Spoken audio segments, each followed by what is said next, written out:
Hello, everybody, and welcome back. It's time for some Sunday action here at the Seacoast Open, and I figured, this is a good match. I had to pull it up and start it up as Jason Watt, Larry Butler taking on Dave Walsh and Jeff Roy. So I figured, a little bit earlier than anticipated, but that is okay. Action is better than no action. As we get underway here today with our coverage. William Stuart here. It's been a good one so far. We had the youth adult events going on earlier today. You can go back and check out that streamed action. Is double six for Watt? Yes, gets it. Had the pleasure of talking with Jason just a little bit throughout the weekend, and you can definitely see that they are a little bit tired, and they being Larry Butler and Jason Watt. And I can only imagine they just got done with a big old trip from to Newfoundland, as they had an exhibition tour there. Lots of flying, lots of driving they had to do in order to facilitate that one and make it happen. So, yeah, good to see them here, but I'm sure they are feeling it. I know those Newfoundlanders loved the action, though. Getting to see so many quality dart players, including, UK Open champ Andrew Gelding, Darren Webster, Jeff Smith, Matt Campbell, legend Larry Butler, and Jason Watt, of course. So good stuff. And not to mention Kurt Bevins was there as well. How about this start from Dave Walsh?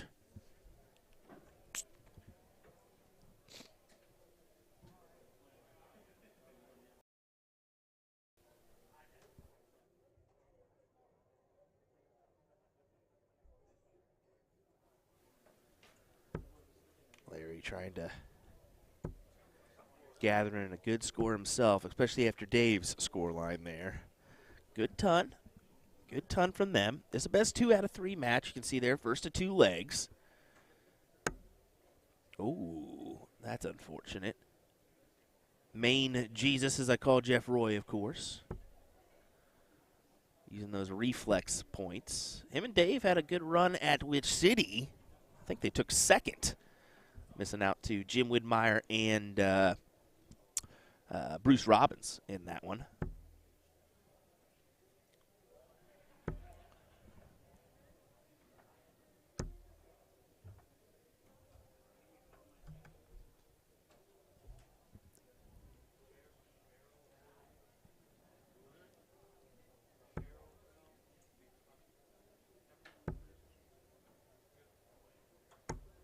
Dave, another solid score line, ton there for him. That will certainly help, especially after Jeff's last turn. On board 17, Anderson and Jalbert versus Baker and Tequila, board 17. Let us know where you're tuning in from. We want to thank you for joining us. Get our viewership up there if we can. I know there's lots of action going on throughout the country, whether it be, bull shooter in Niagara Falls, also around the world, I should say, because the Grand Slam of Darts is taking place in Wolverhampton, as well as the Irish Darts Festival in Killarney. It's finals day there for them, so a couple individuals, a male and a female, will earn their right into the 2024 Lakeside World Championships.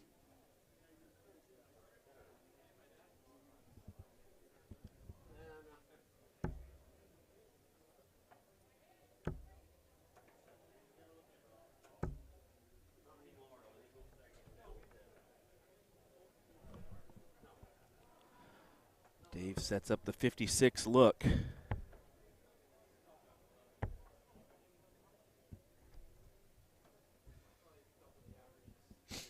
So here we go, 56 for Roy to make this a 1-1 score line. 16 for tops. And he gets it right away. Good score from Jeff, as we'll wrangle that one in a little bit better, huh? What do you say?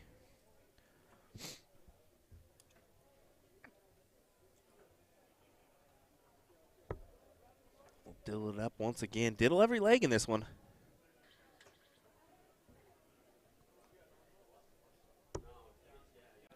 And Dave Walsh gets the advantage.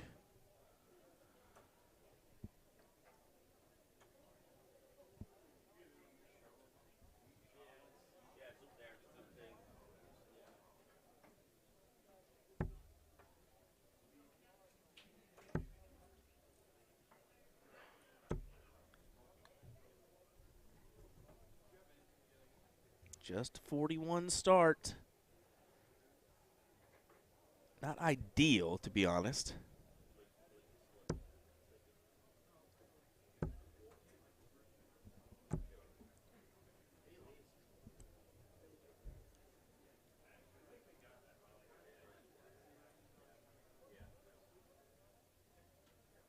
He's definitely going to have to come up with something of value. As Butler came in with a big ton to lead off the leg.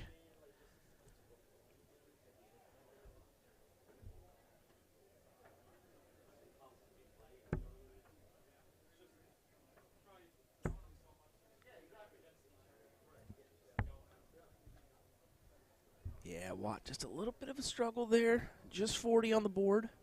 It's definitely been Dave Walsh and Larry Butler that have kind of held the reins so far in this one.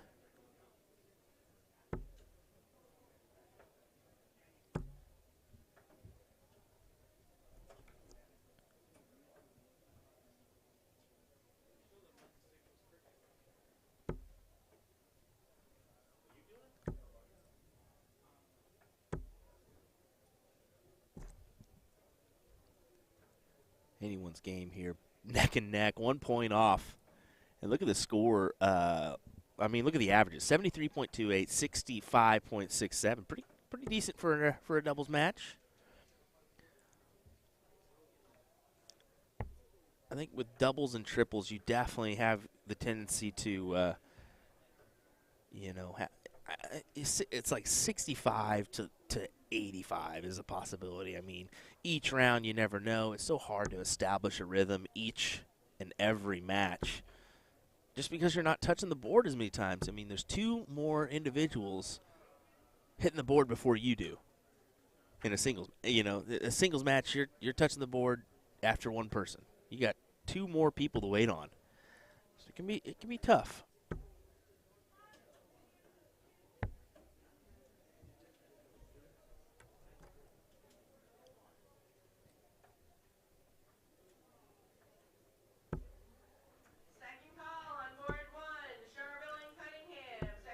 Oh, not a checkout opportunity for Watt when he returns. So Roy, 6 at 158 for him and Dave. And he may only need 3. No. It's okay, just set up Dave. This is a round 3 matchup, a top 32. So we'll advance into the top 16.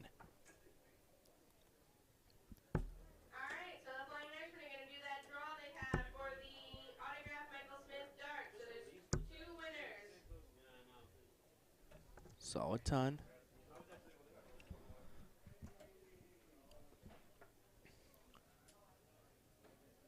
$74 the look for Walsh. That is underneath. All right, so the first winner is going to be Susan Carlista. Ooh.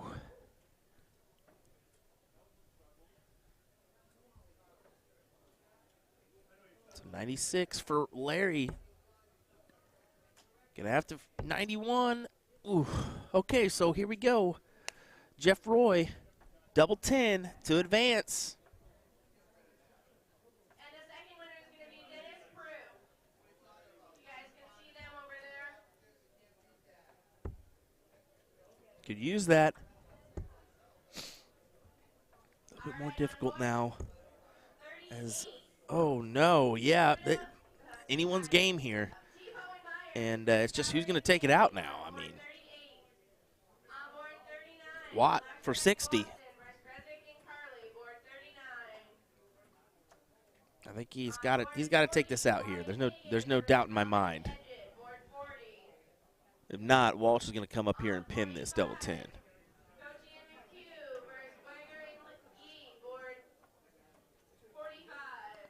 You can see him just taking a second there.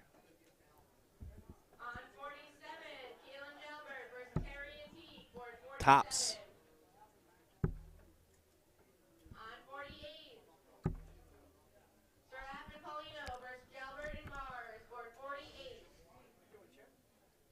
So Walsh for the win. Can't keep giving opportunities because Dave eventually will take, as Dave Walsh and Jeff Roy will advance into the top 16. And Larry Butler, Jason Watt will have to hope to do better in men's singles, as that will be the next event for them, the last event on the weekend for them. So, all righty, folks. Thanks for joining us. We got David Fathom, Jason Barlow over there on that opposite board. And we also have women's doubles in play as well. So we're going to get a men's or women's doubles matchup here next in just a moment's time. How about a word from our sponsors before we do anything else? Thanks for watching today. We appreciate it, folks. William Stuart of USA Darts. We're going to be bringing you action here until the conclusion of men's singles cricket and women's singles cricket. I'm guessing we're going to be here till about 6:30 this evening Eastern time. So there you go. We'll see you in a minute.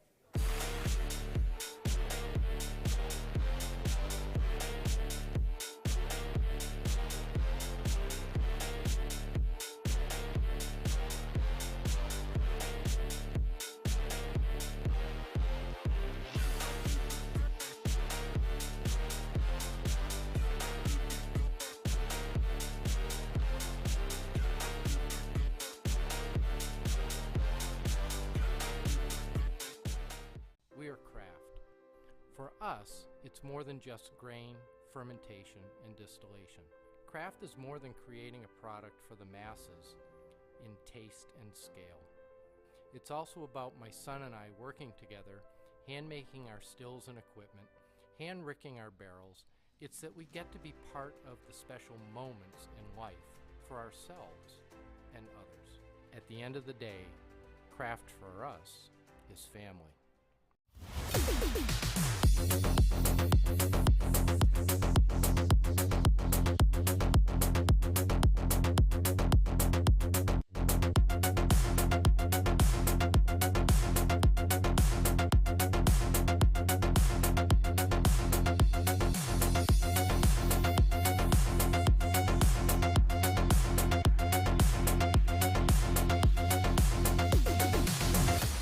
We're introducing the classic standard Blade 6, the dual core version, same as the lineup from the Blade 5. However, Winmore's come out with an entirely new model called the triple core. So the triple core is essentially the dual core dartboard with an added third layer of carbon fiber sisal in the back, creating literally the ultimate setup for durability. So not only are you paying for an even better longevity of the dartboard, but also enhanced graphics and functionality. All three dartboards have a hardened double bullseye and 25 segment to help with durability. So listen up, Americans, we need this because of our obsession with cricket. The most common problems we have with sisal dartboards is the bullseye segment wearing out or some issue with a wire. So let's just say we're not known for wearing out our doubles. All three dartboards come fitted with the 3 Rotolock wheels to help stabilize the board to any wall surface. But the adjustable wheels make your life so much easier because they allow you to rotate your board super quick and easy. You just loosen them, rotate, then tighten them again, then of course fix your number.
Alrighty, gang, here we go. This is going to be a good match. We've got Brendan Mills and Kevin Collins taking on, is that Tom Curtin? Tomcat?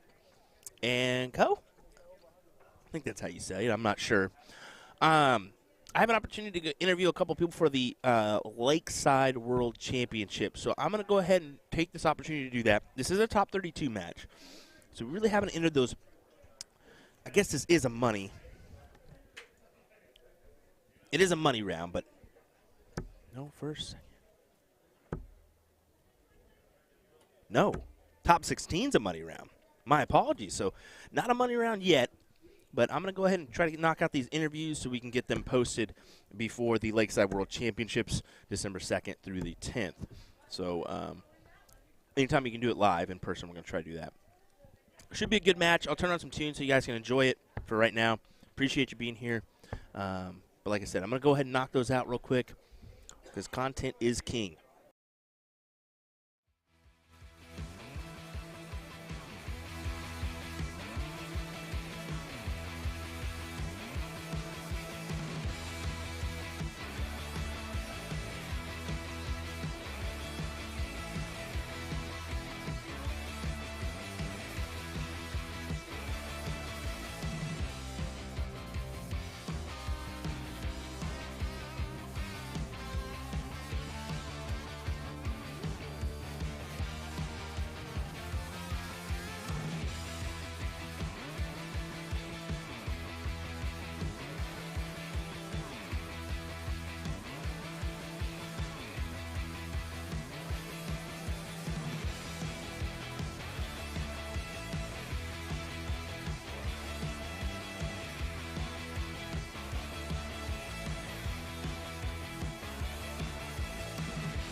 Alrighty, those interviews we managed to get done, so looking forward to posting those. But how about this? Here we go. This is going to be a good one. This is a round 4 matchup. Jeff Roy, Dave Walsh taking on Dave Cameron and Bruce Robbins. I believe it's a top 16 matchup. So first round of our money rounds. $60 on the line for this one. Bump up to $80, and then $600 on the line for first place. So just to give you an idea of that one. There should be a good match.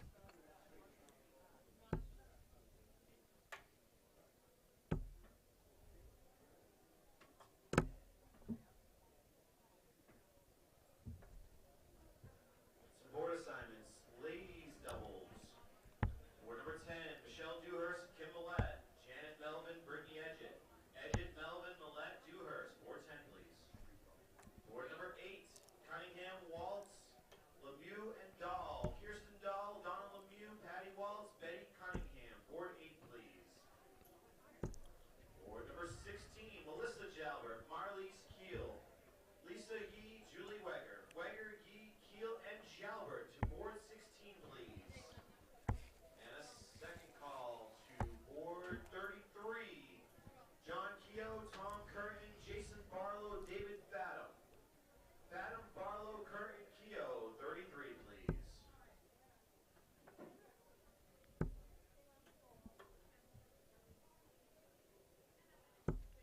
Oh, Dave manages to hit a big ton there.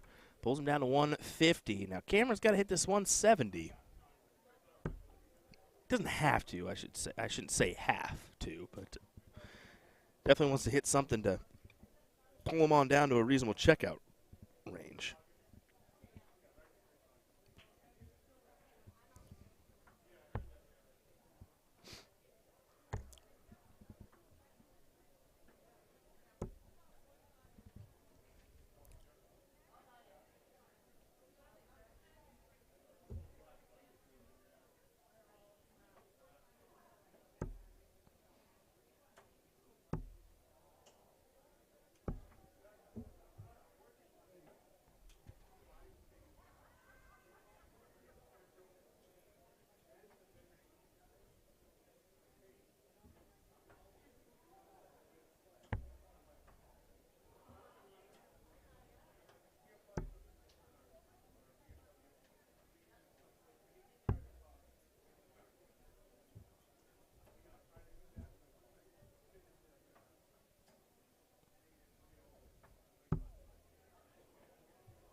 There you go. Dave Cameron takes out the first leg. Sorry for the dullness there.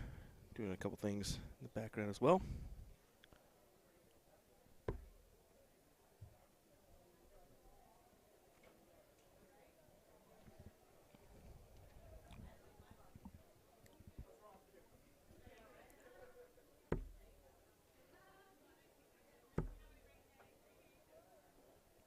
Cameron searching for a trip. Can't find it. Just 60 on the board, but that 1-0 advantage here in this one. Tim and Bruce give each other a little knuckles there. Chatted with them just a little bit today and asked them about yesterday. They had having a little bit of issues in that finals matchup, and you could visually see that.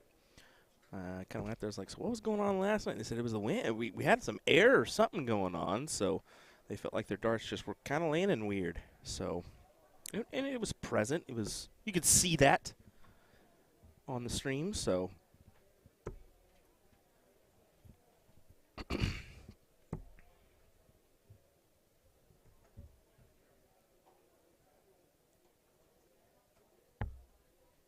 Cameron attacking the 19s.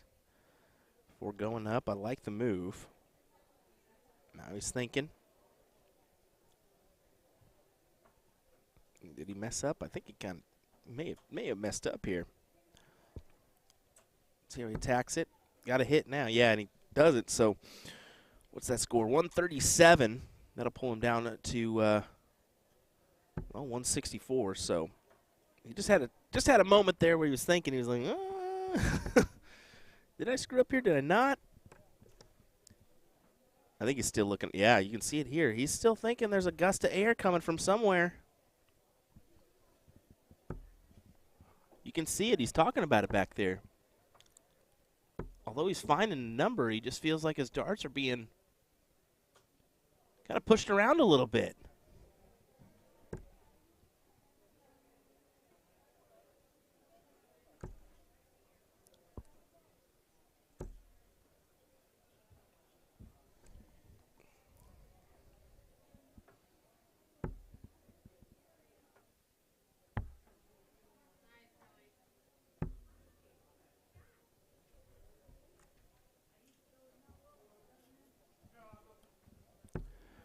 Cameron sets up the tops. Looks like they're going to get at least 3 at this one. Possibly more. We'll see.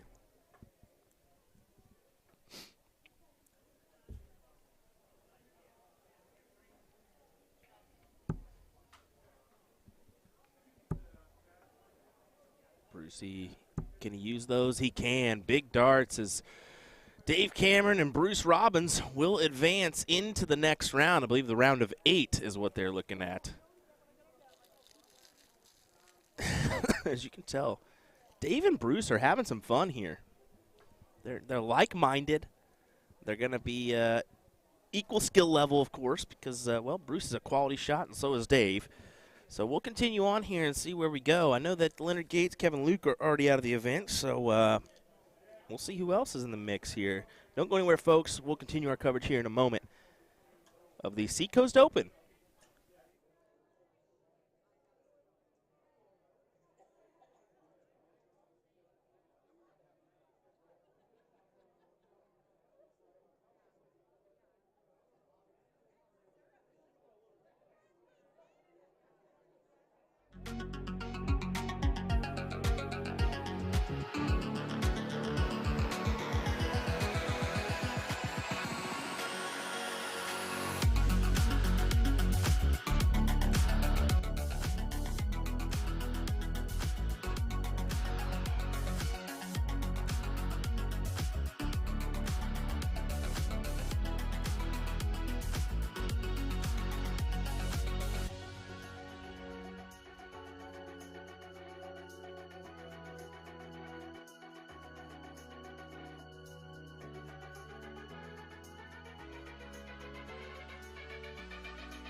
Another match in the Open Doubles 501 bracket gets underway now.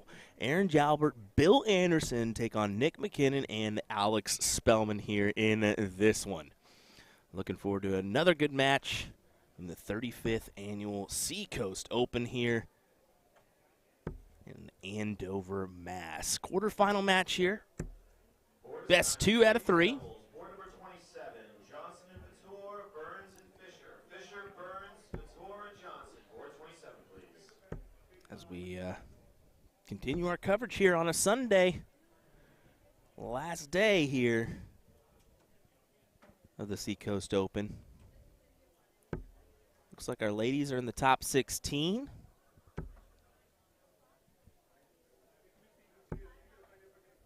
One match in the top 32, but yeah.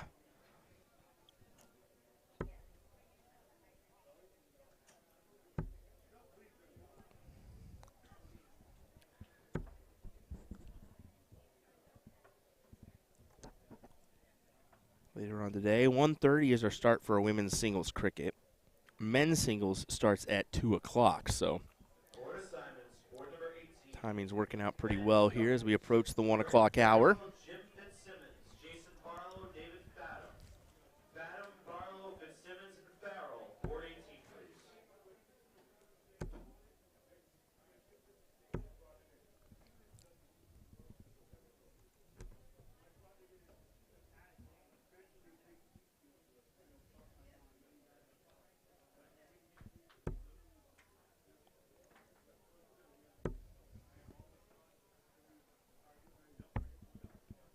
Nick going downstairs trying to collect on the 19s. Instead, it's a 3, but it is a checkout opportunity at 160, which is needed with Jalbert and Anderson on 156, and they're going to try to make it interesting.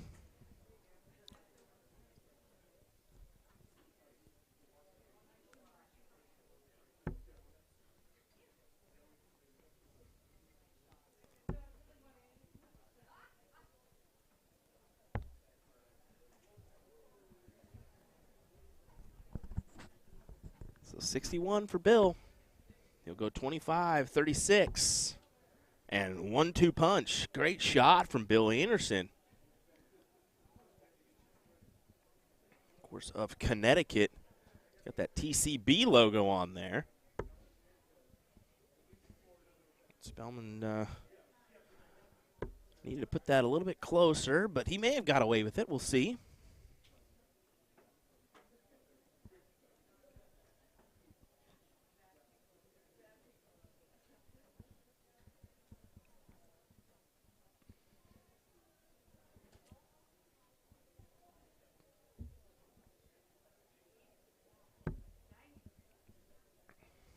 Jalbert barely got the start. Look at that. They're going to try to make this a 2-0 affair. We'll see where we line up here.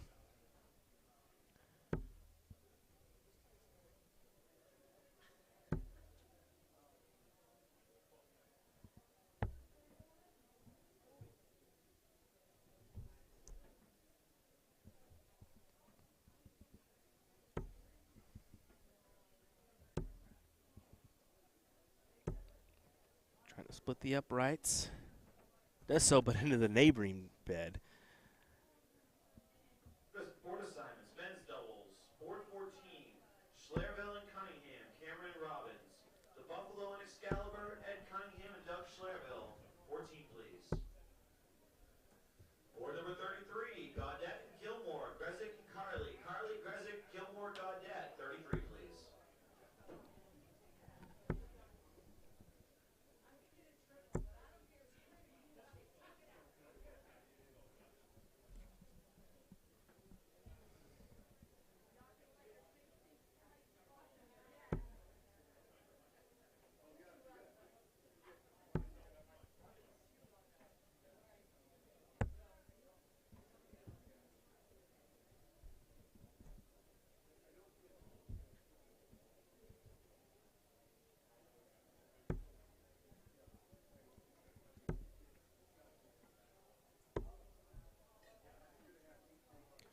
Good shots from Bill. Bill's really playing well here in this one.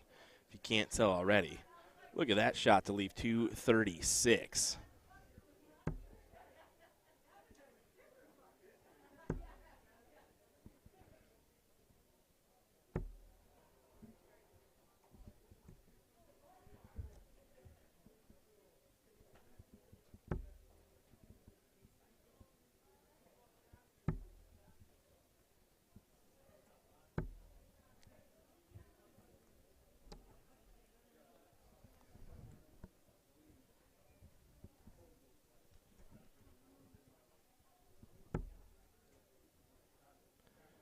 Yeah, you can see the frustration there on Alex's face. He's kind of starting to mount here for him.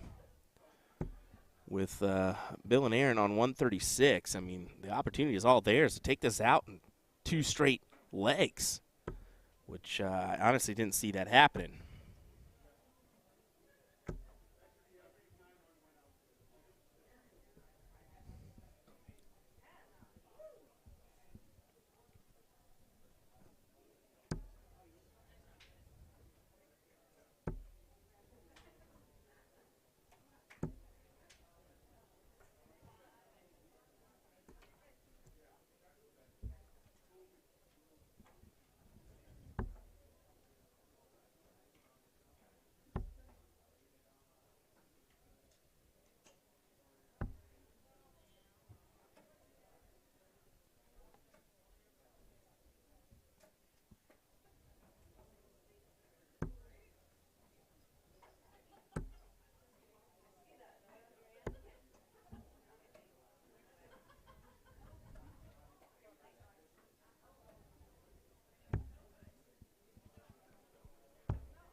And there goes Bill Anderson, Aaron Jalbert end up taking the win there. 2 straight. That just is surprising here. Didn't really anticipate that. But, hey, into the semifinals they will go. Nick McKinnon and Alex Bellman will have to hope for a better next go-round as our doubles events close out for the weekend. So hang tight. We'll be right back with more action, folks. I'm going to try to get an energy drink or 2 in. Sean should be joining me here around 3 p.m. to get some extra commentary in. But hang with us. We'll continue our coverage here in just a moment's time from the 35th Annual Seacoast Open here in Andover, Mass.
With Maria Carly once again. Your first time here at the Seacoast Open, huh? It is. It is my first time. I've heard some great things, so I think it's going to be fantastic. I mean, the room alone has already been welcoming, and you know, it's the first time here, so sometimes you get that little look. Sometimes, like, what are you doing here?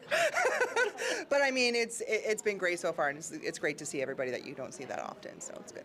Too far of a trek for you, is it? How far? About 9.5 hours. Okay, so a little bit farther than I anticipated, but not too far. Not too far. Yeah, but we cut it up, right? So we break up our travels a little bit. So we stopped off in Syracuse last night, so it was only about 4.5 to here this morning. So not too bad, not too bad. And we being Trish Grezik, I'm guessing. Yep, Trish Grezik, Jay Barlow. So we normally travel quite a bit because I play with Trish quite a bit too. And we're all from the same area, so it's good. There's not a lot of people from our area that travel as much as we do, but you know, it's great, and you share on driving, which is fantastic. There you go. There you go. Well, good stuff. We like that you're here for this WDF Silver event. I mean, trying to get some points on the board to get a Canadian over there, huh? What do you say? You know, it'd be good. It'd definitely be good. Like, I've been there a couple times, but it's been quite a few years. Yeah. It's been quite a few years. It's very hard, obviously, in Canada. We don't have a lot of WDF tournaments, or any, to be honest, except for maybe Canadian Open, maybe. I don't even know what they're doing this year. So it's been quite challenging this year, or for the last few years. But you know, we'll have at her and see how it goes, right? We definitely don't mind having you down here. We love seeing your face on our USA Dart stream, so thanks for being here. Good luck this weekend. Thank you so much. I appreciate it. Thanks. League coordinator for the Seacoast Dart Association and a phenomenal player, Jay Waugh. Phenomenal. I manage. You manage, well, how does it feel? Another Seacoast Open here, 35th annual, huh? It is the 35th annual. It's amazing. There's a lot of great players here already. We did a throw-in 301 event on top of our New Hampshire states, and all these people showed up early. This is just a testament to the darts in our area and the following we have at this tournament, because we try to pride ourselves in running a fantastic event. It's a great warm-up. 301, double in, double out. It's great to get you started for the weekend, so it's great to see so many players participating in this event. It's a good one. It's a good one. I enjoy this tournament, huh? It is, and we've always used to do it, and then so this is nice that we're spiced back into it. But yeah, it's a great warm-up for the mixed, and yeah, and I'm sure we're gonna have a good number of mixed, because they're all rolling in now too. So, and of course, this is a WDF Silver event. What does that mean to have a WDF Silver event here at this tournament? Well, I enjoy that we're at WDF Silver. We were the first North American tournament that had a gold event a couple of years ago. I would like to get back there. A little have to twist some arms and stuff to see if we get back there. But yeah, having the opportunity to send people to World Masters, both men and women, and multiple people, you know, because I know the grades are, so I think it's like, what, the winner and runner-up go, something like that. So it's nice. But I mean, that's what we should be. We're one of the premier tournaments in the country. Not to toot our own horn, we should be that way. We should be trying to send our players anywhere and everywhere to be better. Well, the also thing that people don't realize with that WDF Silver is you're earning massive points towards Lakeside in a world championship. So it's crucial that you get here, get these points in, because you never know what can happen. You could find yourself on the stage, huh? Well, hopefully someday, you know what I mean? But yeah, especially because we're right at the end of the year, so this is one of the last big chances that some of these guys are going to be able to get their points to be able to get that invite. So it is nice. So we do usually see a lot of very solid players all the time, and it's a pleasure hosting them. Well, thanks for chatting with us. Good luck to you this weekend, as you're going to be competing as well. I'm going to attempt my best. I'm going to attempt my best. There we go. Jay Waugh, everybody, thank you. Appreciate it. Here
Just so you're aware, that was definitely on purpose, folks. I gave you that look just for funny. It's not my real expressions on my face, I can guarantee you that. All righty, good match coming up here as we got Farrell Fitzsimmons taking on Bill Anderson and Aaron Jalbert in our semifinal matchup. Looking forward to this one. I'm hoping it looks like time, and they're probably just going to play out to the finals of the men's, and then we'll probably get the women's top 8 or semifinals up here.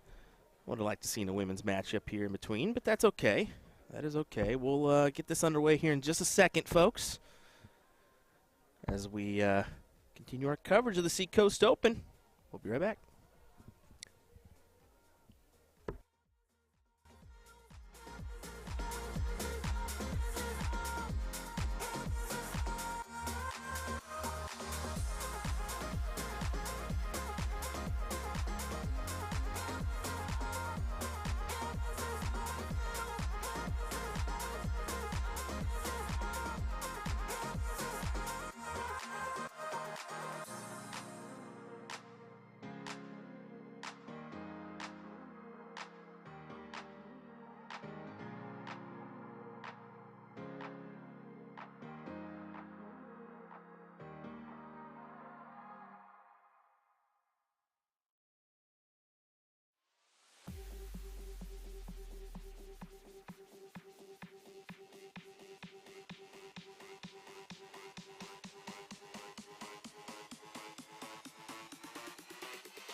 Okay, here we go, ladies and gentlemen.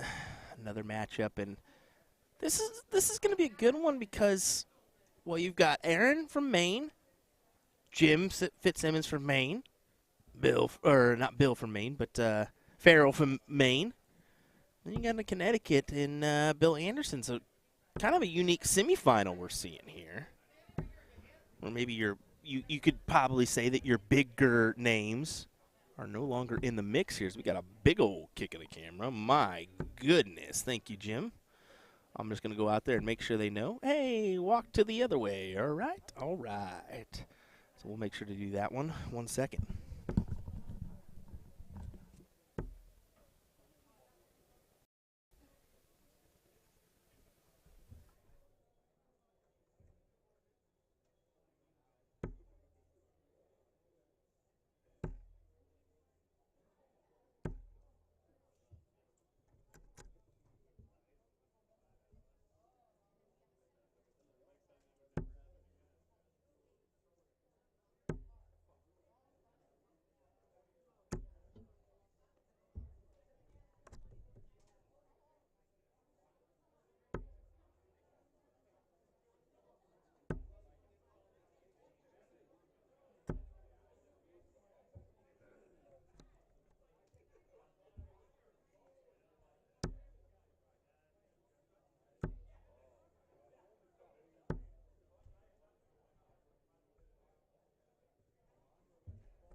Okay, so I ran out there.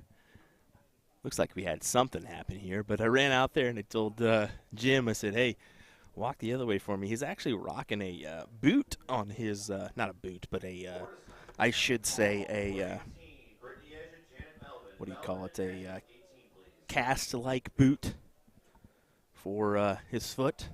So I was like, hey, you going to take out my whole camera angles here or what? And he's like, man, I can't walk with this dang thing. I said, yeah, you need some crutches. Oh.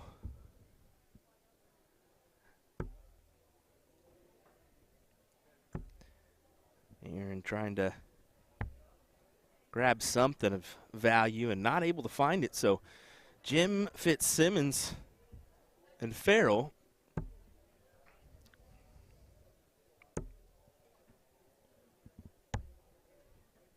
yeah, big pick up at the last one from Farrell.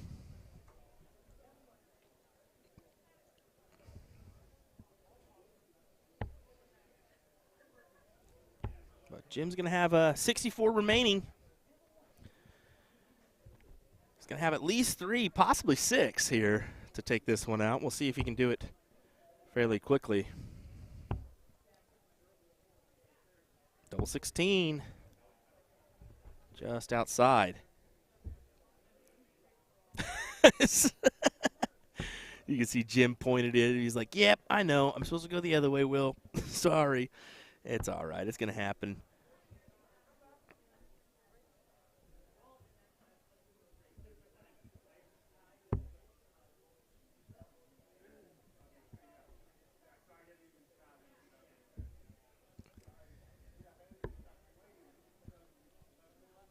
Bowl for Aaron.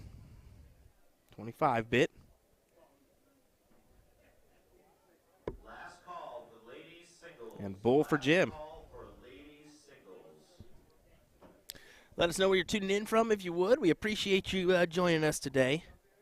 We know there's some other action going on, including, well, football and darts as well.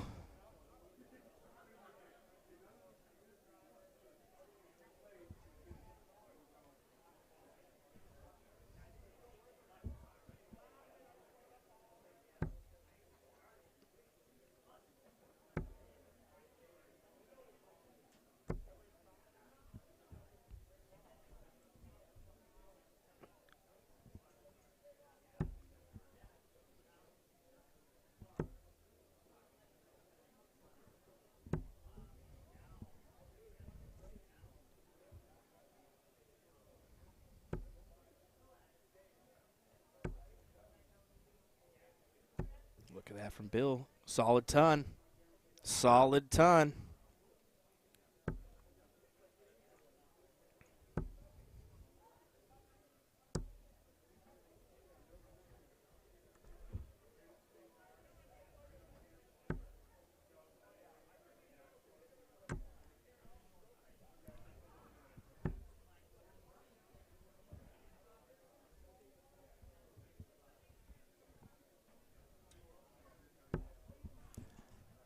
Fitzy, one to build off of here. Yeah, you can see he kind of shook his head at that one. He knew that was a great placement on the dart. He could have really used that to guide another 1 or even 2 in there, but not meant to be in that leg, or that round. And Bill just continues to strike gold here. Look at him go, 125. He's on a tear. Please come to the control desk. Mary Thatcher to the control desk, please. All right, Anderson, 96. Oh, sorry, Jalbert, 96. Get the right person there, Will.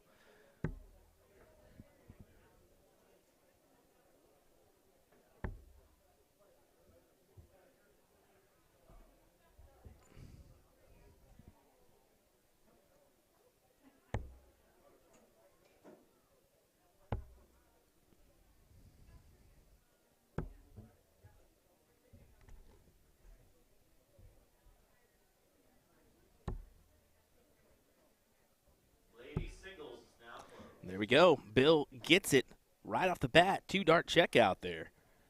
So 1-1 scoreline in our semifinals. Who is going to find a berth into the finals? Let me take a quick peek here. I don't know if we have our other semifinalist ready or not for the men.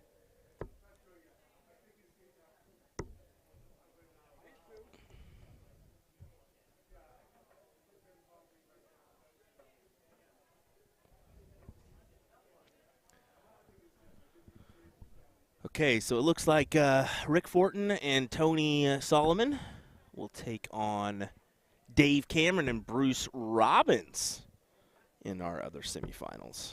And I think that's probably what we'll get next if they're not already playing, which I don't think they are. Yes, they are not playing. For the ladies, we have top 16s and top 8s being played right now on the women's side. So, yeah, looking out timing-wise, we should get a few of those women's matchups into the finals. So probably at least the semifinal, if not a top 8 match into the semifinal, and then our final. So, yeah, looking forward to having a good couple matches for the ladies' side of things as well. But right now,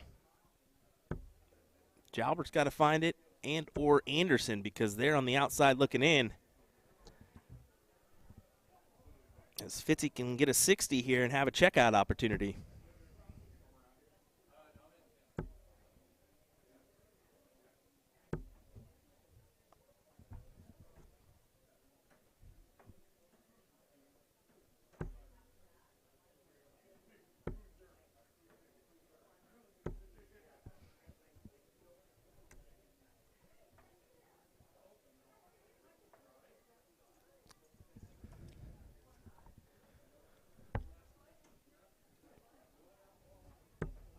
Right mindset there.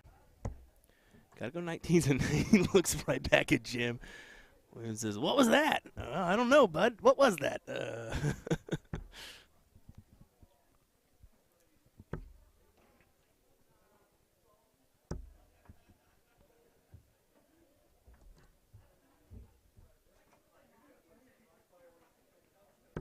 Jalbert does set it up 155, but going to take a big hit to grab that one.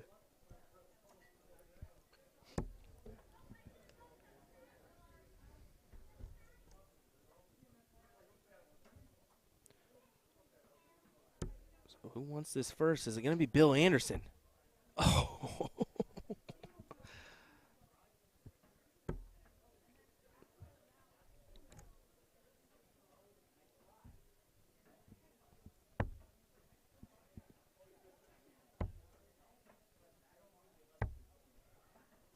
Oh, man, just a scramble here at the very end, and not going in the favor of Farrell Fitzsimmons.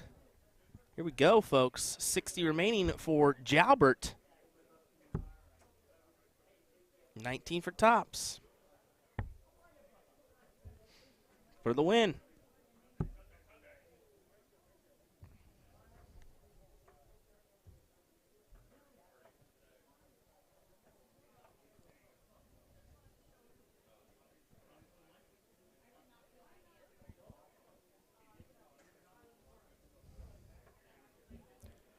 Fitzy for a finals berth.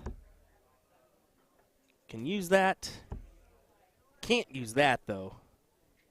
Now it's a scramble, and it's a scramble into a double one. Unfortunate. Never want to find yourself in that position, but here we go. Double 10. Bill Anderson takes it with his partner, Aaron Jalbert.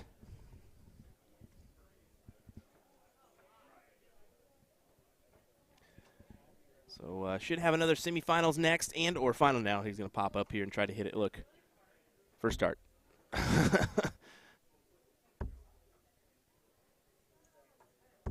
Nope, wasn't meant to be there, bud. Sorry, just wasn't meant to be. Alrighty, hang tight, folks. More action coming your way here next from the Seacoast Open. Thanks for joining us.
Wow, looks like these guys are going to get going pretty quickly here. Looking forward to this one. Missed the diddle. They went so quick here. So how about this? Our semifinals: Tony Solomon, Rick Fortin taking on David Cameron, and Bruce Robbins. Should be a fantastic match. Of course, most of our matches tend to be. I can't say that. I can't say that one because we've had some stinkers every once in a while. That happens.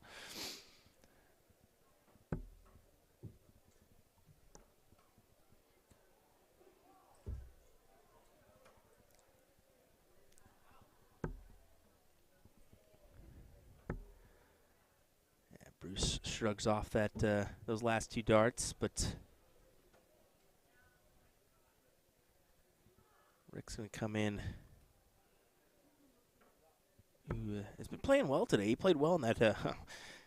He played well in the youth adult. That one's kind of a chuckler, but no, he really did. He really helped him and Olivia win that title because he set her up nice and helped her out along the way, guided her.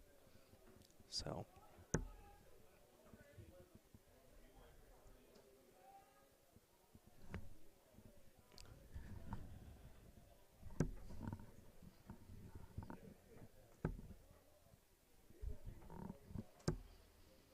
Tell you what, Tony's kind of hitting and collecting here. We saw him yesterday on the stream. He didn't have the best of matches in the singles run, but that can happen. A case of missed doubles. Flying Irishman Darts and Supplies. Last call for Flying Irishman Darts and Supplies. Yes.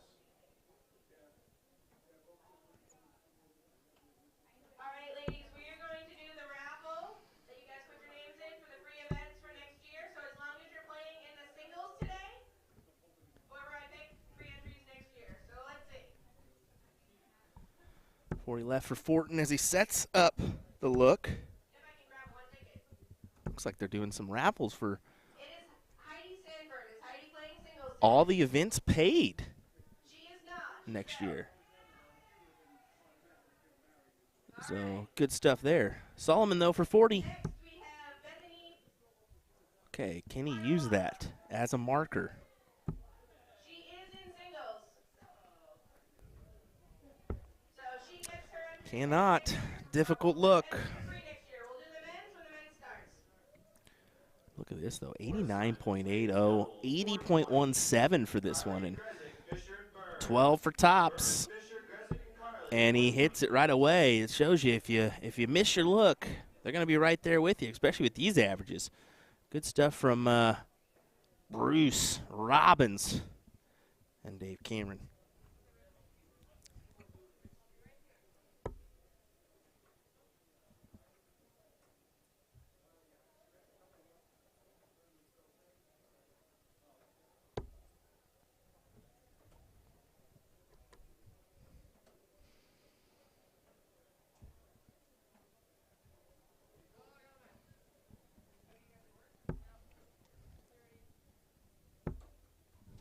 Ladies singles, board assignments. Board 24, Amanda Betancourt, Kaya Connolly-Sisk. Connolly-Sisk and Betancourt, 24 please. Board 26, Ashley Ritchie, Nikki Carey. Carey and Ritchie, 26. Rick with 81 there Becky Sorois, to open him off. Board 30, Sarah And, yeah, Castillo. I think Bruce and Dave are going to be slinging this leg, it looks like. Look at that, 140. Amazing stuff. Off to the races for those two gentlemen. 32. This leg, trying to earn a title's berth. Maryland 1. Eric Damon says, good work this weekend, Will. Well, thank you, sir. Yeah, I'm feeling a little tired today. Sean couldn't come soon enough here. Let's be honest. I don't want him to Board number 2. be helping me out here in about an hour and 30 minutes or so. So we'll take the reins Brenna Baker, Tasha H. H and Baker, board 4. for most of this event. Board number 6, Eileen Leonard, Kelly Tebow. Let me see if Mr. Garfinkel wants to help me out for the finals of this one. He's walking back there. I think he should. We're starting to call our women's singles cricket matches right on time, too. 1:30 right now is the time. Well, 1:32 is technically our time here local. 1:30 is our start time, so great to get that going.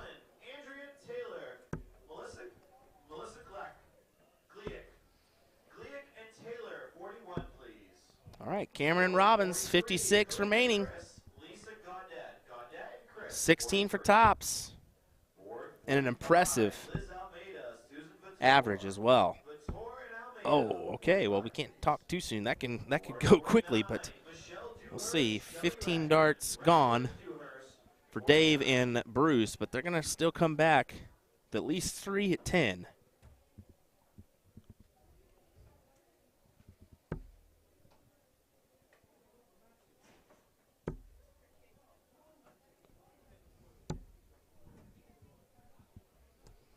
All right, here we go. Bruce, will he split? Will he stay with it? Pretty sure he's just going to go right at it. Full attack mode for him. Yeah, great marker. Oh, no, he doesn't like it. I'd use that all day if that's me, but got to fancy it. And he doesn't. He doesn't fancy it. Giving looks to Solomon. It's a big look, but it's a look.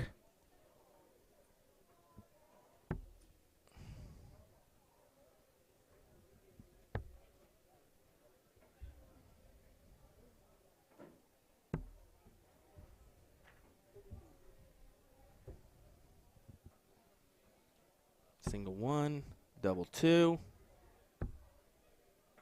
Try to put it right on top. Oh, you couldn't fit a hair through that one in the double.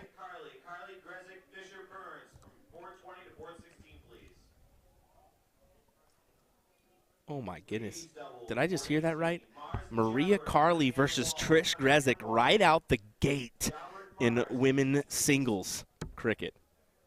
Oh my goodness. That stinks. That really stinks for those two gals. Because, you know, either way, somebody's out and not continuing on. Oh, Bruce, you got to take this if you want this leg. Nah, I think Tony's going to come up here and hit this.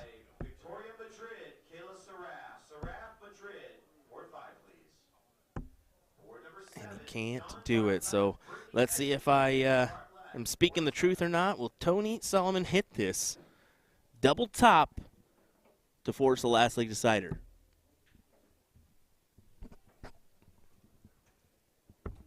It's like you heard me. It's like you heard me, David. I told you just a second ago, folks, I'll probably see if David Garfinkel wants to join me for the men's final here in a second. And he just appears out of nowhere. Oh, my goodness. I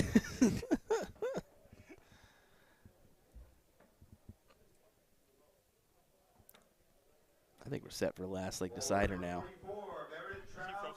Yeah. And he gets it. Rick Fortin. Let's be honest, they stole that leg away to force a decider. 101 million%. We'll just put it that way. They were on the way outside looking in, and they managed to put this one away. So.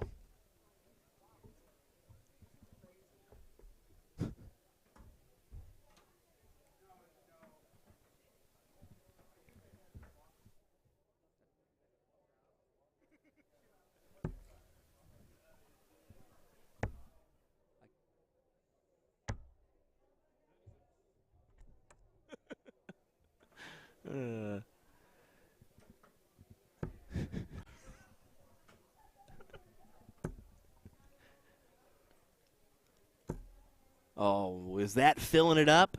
It is. Big 180. That was the world's worst 180 call.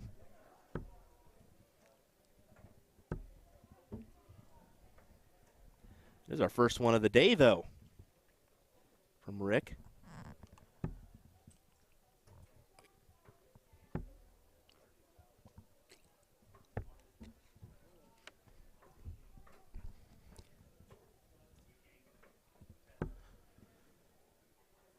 Cameron looking immediately down. Searching for the 1-7-4 was his mindset there.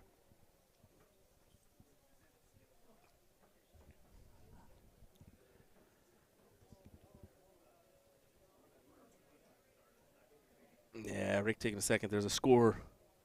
You saw that big jump on the score line here. Yeah, there we go. Okay.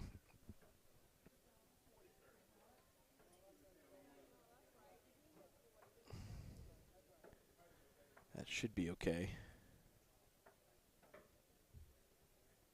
No. Okay, yeah, we're back into it. I was about to say that. We all know that double tap can happen every once in a while where you hit a number and then hit it again by accident, and it automatically scores the next person's turn. Diamond to board 2, please. Second call. Second call, board 49, Michelle Dewhurst. Michelle Dewhurst, please report to board 49. Second call.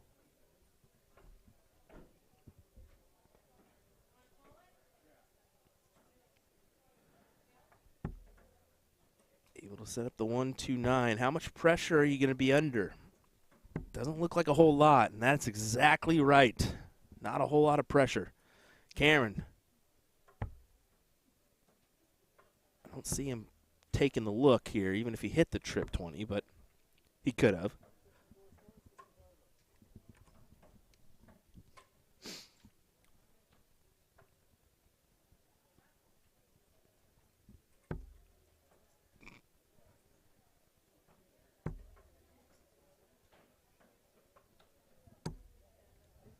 Rick just trying to make things interesting here. He's keeping him in contention. But Brucey, 45 or 25? Yeah, not happy with that. And that's why I kind of would choose that 45 route, but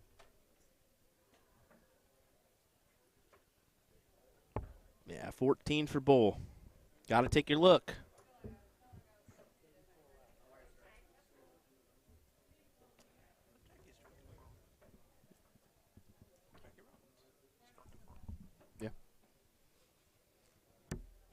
You see Jackie was scoring there. Bruce's better half. Yeah, much, much better. I like to mess with her and call her Jackie Robinson. Drop that one on her by accident. Now it's the new thing to do every time. Cameron, though, 34. Attack the 17 right away. And inside one, 888. And there it is. Dave Cameron, Bruce Robbins will advance into the finals here of our Open Doubles event. Looking forward to seeing our finals here. And you guys should stay and watch it because I think Aaron Jalbert, Billy Anderson will be hopping on over here in just a second. We'll have this final for you in just a moment's time. We'll see if we can get Garfinkel in the mix to help us out with this one. Don't go anywhere, folks. We'll be right back with more action here, including our finals of the men's or Open Doubles 501 here next.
Welcome back, everyone. Here we go with our finals of the Open Doubles 501 bracket here at the Seacoast Open in Andover, Mass. William Stewart here alongside me for this one's going to be David Garfinkel as well. Start us off with a doozy there, Mr. Dave Cameron, as he gets a nice 180. David Garfinkel, how's it going, sir? Hey, it is going well.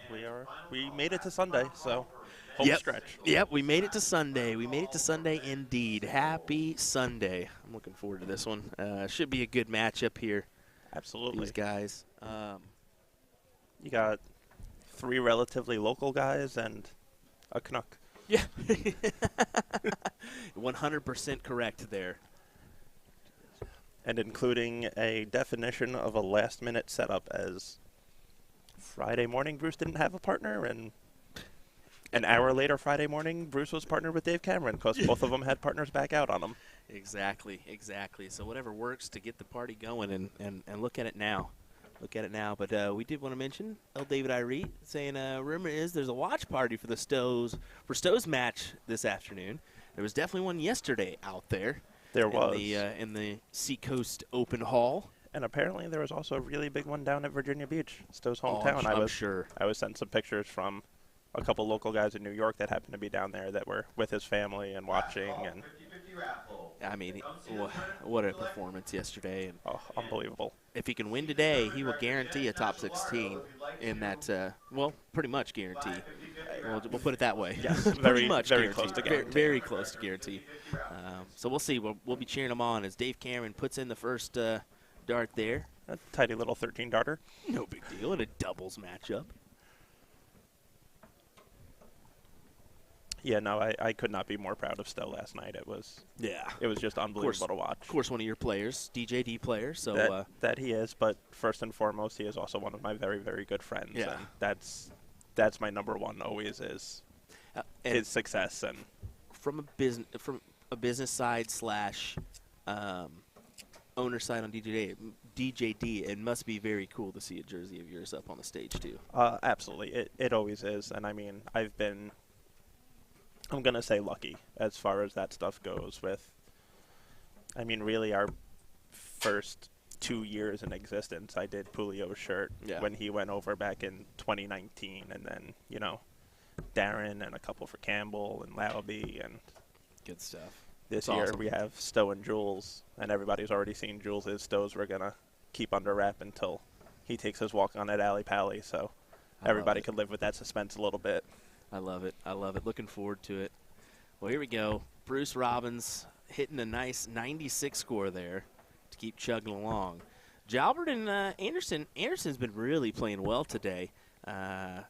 So was Aaron. So, I mean, he had to play well to get to this point in the tournament. Right? Absolutely. And Anderson's always been a very solid shot. We're used to him. He's been a fixture on the DPNY for many, many years. For the travel, unfortunately, he usually doesn't make all 8 stops, so he's usually a lower seed. And a couple times he's had Vanderwhite in the first round of the grand finals, and Vanderwhite always, really? Yeah. I'm the 2 seed, and I get Bill Anderson. Like, this is a tough first-round match for me. Yeah. And it always is. Bill's always brought it. You all know Brucey. If you're from this neck of the woods, you know Bruce. He's been around the game for quite some time. I mean, I think it's gotten to the point if you throw darts in America at any tournament, you know who Bruce Robbins is. he's been around since the Civil War days. So, what? Wait, It's true. I mean, he rocks that Beatles haircut with style. Oh God, he's gonna kill us. He's gonna kill us. So I had the privilege at the DPFL tournament. I played the 130 cap with Brucey because he didn't have someone. And Jackie came to me before the event and was like, I want you to know Brucey already stopped drinking. He's super nervous to play with you. Like, he just wants to do well with you. And I was like, oh, I'm going to change that quickly. I'm gonna change that quickly. He walked right up to the board. I look at him. I go, so, hey, Brucey, you ready to play these dots? Who's going to shoot? Are you going to shoot the dot first? Am I going to shoot the dot first? We're going to have a little dot match here. You ready? And he looks right at him. He goes, this is going to be all night, Dave, isn't it? And I'm like, oh, yeah, we're having fun. You can see that double 10 is in there. And in case you didn't catch the rumor, they bag up their R's and send them off to Texas here. So dots is what it's called instead of darts. Yep. Sorry to you locals tuning in, but you know it's the truth. The hardest thing in the world is when someone in Massachusetts loses their car keys. You're not sure if they're looking for car keys or their pants. Have you seen my khakis? That's a good one. That is a good one. That is fantastic. Well, it's what you want in the finals. Going the distance. Going the distance indeed. Can't complain one bit about that. Now let's hit the triples so we can enjoy the show. Just off there. High side for him. I think I'm going to put a massive banner above the board that says walk to the right eventually. Eventually. Yeah, everyone. It's you can tell the ones that have played on major streams because they're the ones that always know instinctually I go right. Yeah. I want to see Brucey's dart in the air here. Let's take a look at that. You can see it. Big trip 22 to open us off. Yep, he throws a very light dart. I think he throws a 22-gram dart and just throws it very lightly. Has a lot of loft to it. He came to one of the tournaments that I ran in New Jersey that it was actually during COVID, so we ran it outside for that reason. We pivoted, and he came, and watching him throw his darts outside, dealing with the elements and the wind, was just immaculate. At one point, he's playing Walshy, and he's throwing at double 10, starts his dart at the trip 10, and it hooks and carries right into the double 10, and Walshy's just like, how? How did you hit that? Oh, it's fantastic.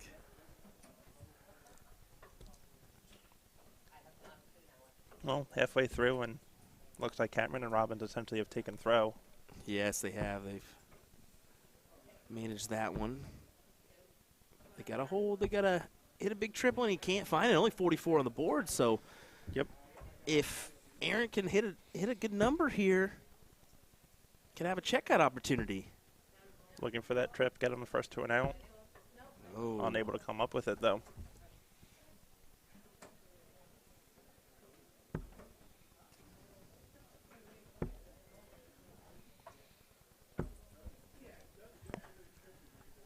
Are we going to say a little nervy the last couple of rounds? That's the proper phrase, right? Right. I'm going to see Bill's throw because we haven't looked at his yet.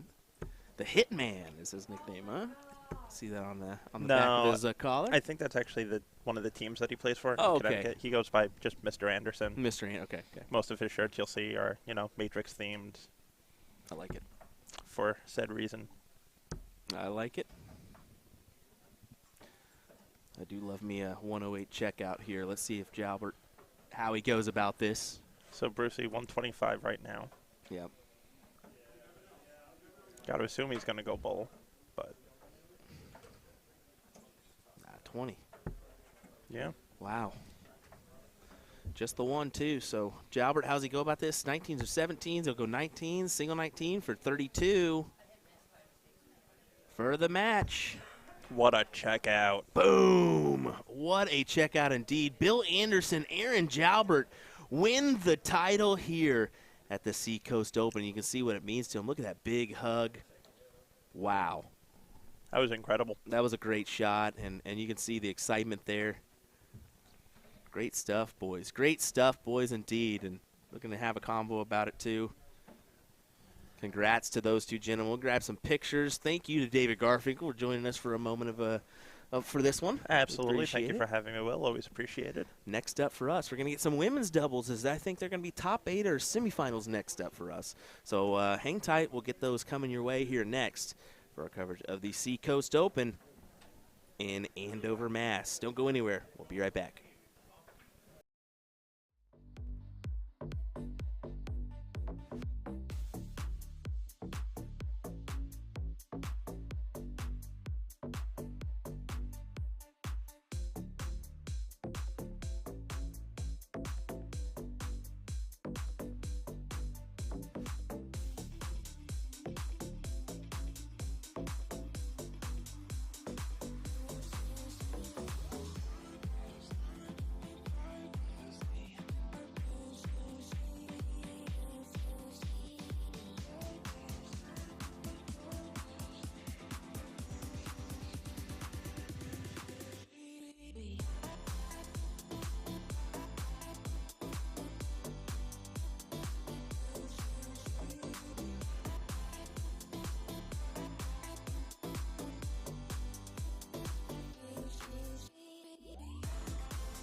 All righty, everybody.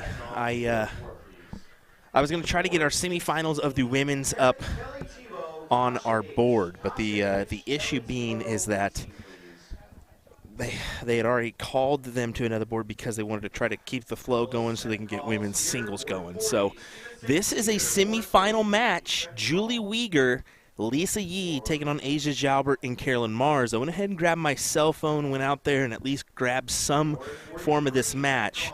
It may have a little lag here and there just because of the distance from me for my setup here to this phone. So at least it's something, as it looks like Carolyn Mars gets the first leg here on the board. But this is your women's semifinal. We'll get the final up next, guaranteed.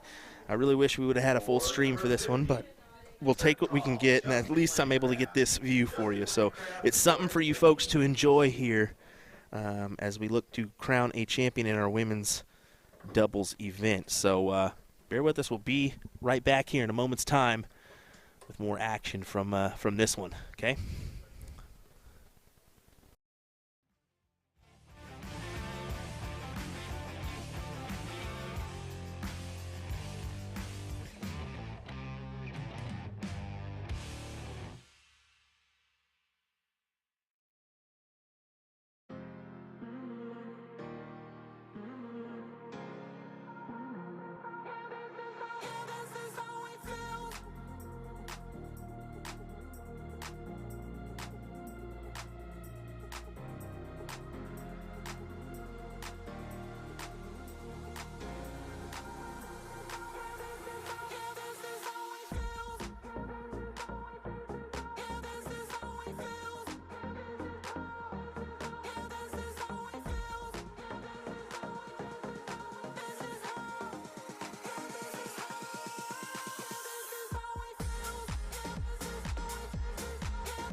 Another matchup here at the Seacoast Open gets underway, and it's a finals, ladies and gentlemen.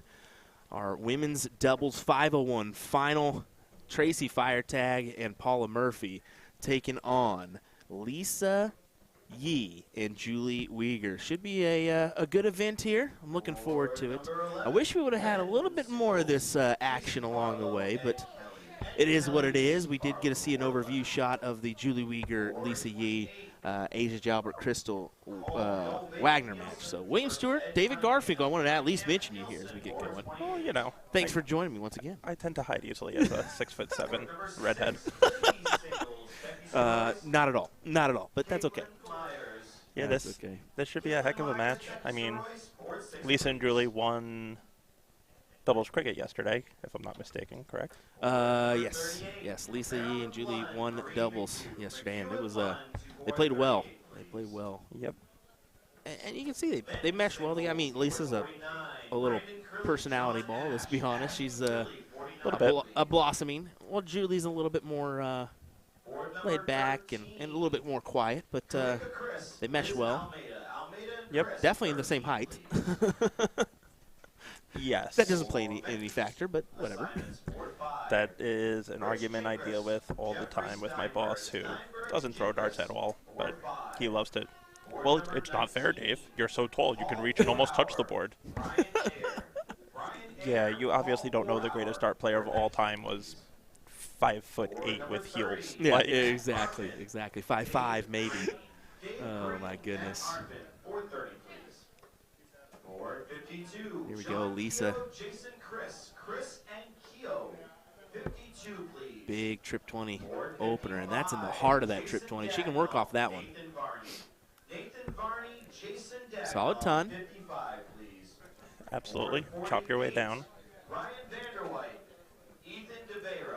Paula, this is a big month for her as she prepares to go back overseas for the Lakeside World Championships. Yeah, that's what makes this weekend so important for a lot of people, is it's almost a warm-up. Yeah. At least it's a U.S. warm-up for them. It's the last major tournament in the U.S. before a bunch of these people that are here are going to Lakeside, going to the World Championships over at Ali Pali. So it gives them that last big tournament, get in front of people, battle it out. Definitely. Definitely so, and looking forward to seeing how she does this year. I know she told me this weekend she wasn't too thrilled with her performance last time, and yeah, I could see that.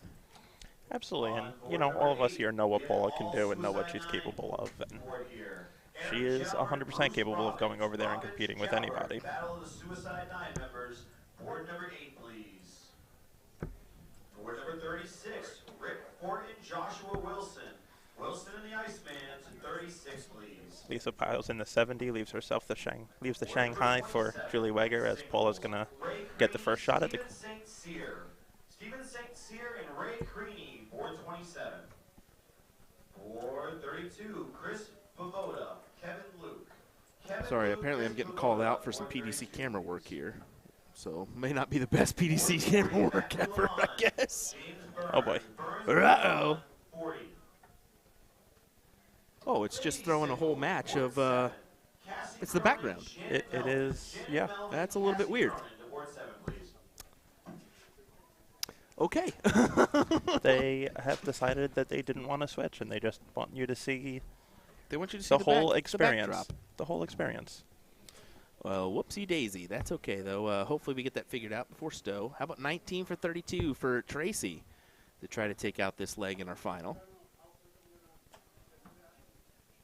1-0 scoreline? No, not yet. As the advantage will go to Lisa.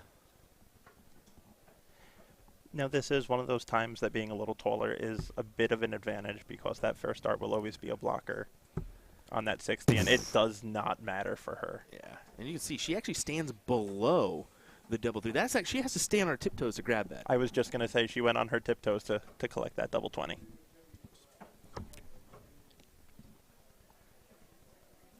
It's crazy.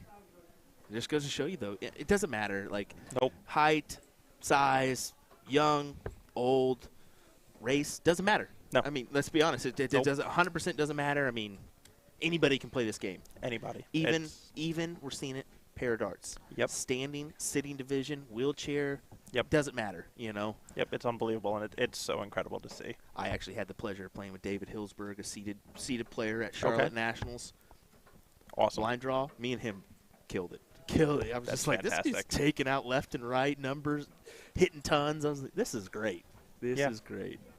And that's why we all play this game that we all love, and that's what it all boils down to. And what we all have to remember is it's a game that we play out of passion and out of love. And be friendly, be kind, grow the game. Yep. That's what it's about.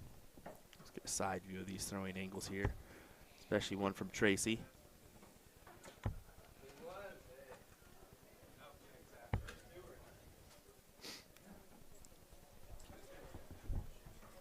Board assignments. Men's singles. Board 29. Alex Spellman, Matthew Warren. Warren and Spellman to 29, please. Board 42. Scott Lisa kind of Estel, jumps up just a little bit there, too. You see Yeah. that? Estel, 42. It seems like the one that she didn't was that last one, and that's the one that she hit. We'll see Paula's throw here as well. Paula's throw is always so smooth. Seems like it, man. She's very open, too. If you notice that, she's very open towards the board. Well, yeah, that would be open, I guess. Or would it be? Yeah, I guess it'd be closed. Be open or closed. Either way, you know what I'm saying. She's more her back foot is back behind her body, so it really kind of it really kind of that'd be closed off. Yeah, that's a closed off. The more of your chest to the board would be the more open you are to the board. Exactly. That's what I'm saying that wrong. Yeah. Yeah. So years of baseball have taught me that. Yeah, but to say it's been a while since I've been on the baseball field coaching or whatnot. So since high school for me, when I blew out my rotator cuff.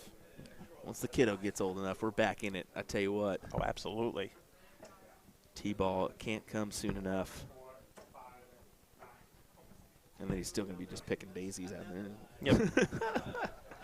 Lisa, 45 on the board, brings her down to a 235 in this final. As they're out in front.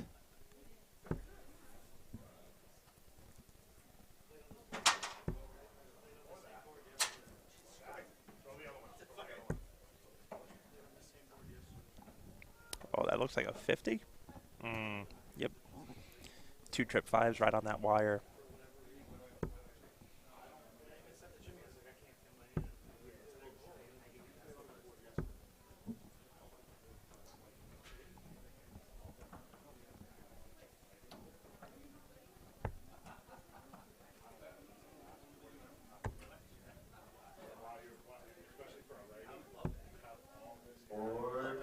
Just 58, so yeah, Lisa can put himself in a good position here to take this out. Yeah, at this point you don't even need heroics. You just want to stay solid, stay in that 20 wedge. She's been managing to hit the triple, and she does there too. Look at that, 85. That third dart has just been glorious. Yeah, glorious. And look at her, little slap of excitement there from Lisa as she walks back. Yeah, if they can pull this off, it's always impressive to sweep doubles at any weekend tournament. And well, you can tell Leonard Gates is behind this because of his damn laugh. Oh gosh. Well, starting with the bull first dart. I think she went going trip 40, 16 yeah, for double going 16. 48 there.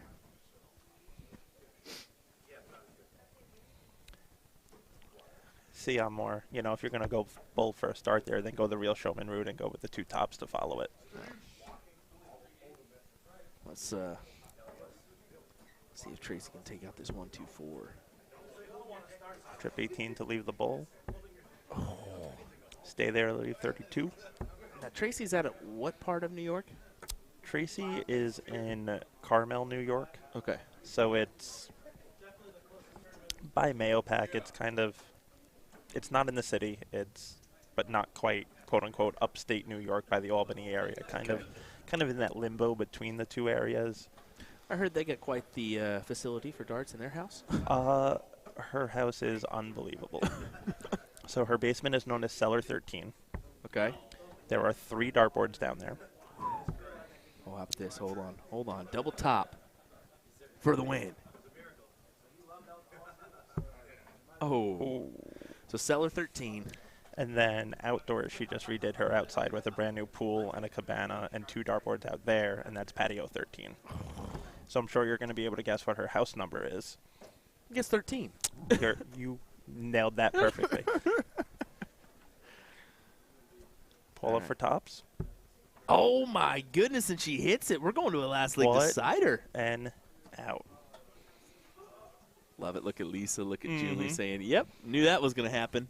And that just goes to show you that first start, even when you slip out of target. Stay true. Yep. We'll diddle it up here. But, yeah, that's usually in the Mayo Pack area. We usually have one of our DPNY stops once or twice a year. And typically it's after that tour stop. Everybody goes back to her house to throw darts, sing karaoke, play ping pong. Love it. I get down on the ping pong board. It's a good time. Let me tell you what. Ping pong is not my thing. Oh, I love it. I love it. I can get down on some ping pong. Oh. I like to say the arms are a little too long to move quick enough to make it work. Got them nice curve shots and everything. Paula with a big double bowl to, I should say red bit, to win the bowl. Don't you know it's a bowl and a 25? I know. I'm terrible. I'm terrible. Ugh. That's my biggest. Us Americans. Well, that's the biggest deal is I do so many soft and steel events. I should know the difference and say it properly, but these days I just too much. Too much. And in America, it will always be a bowl and a double bowl. It just seems to you're so used to it because you play. Usually, what everybody gets started in America is cricket. Absolutely, because it's the easiest game to learn to start with. You start with no point cricket. Yep, exactly. You start with no point cricket, and you just kind of learn the game that way. You learn to throw. It's kind of what we've dealt with, and yeah. That's where the double bowl, single bowl comes into play. But. Absolutely, because it's the simple. Well, if this is a double 20 and this is a triple 20, then that's a bowl. Yeah. Well, what's that? Well, that's 2 bowls. Yep. Oh, okay. Yep. Exactly.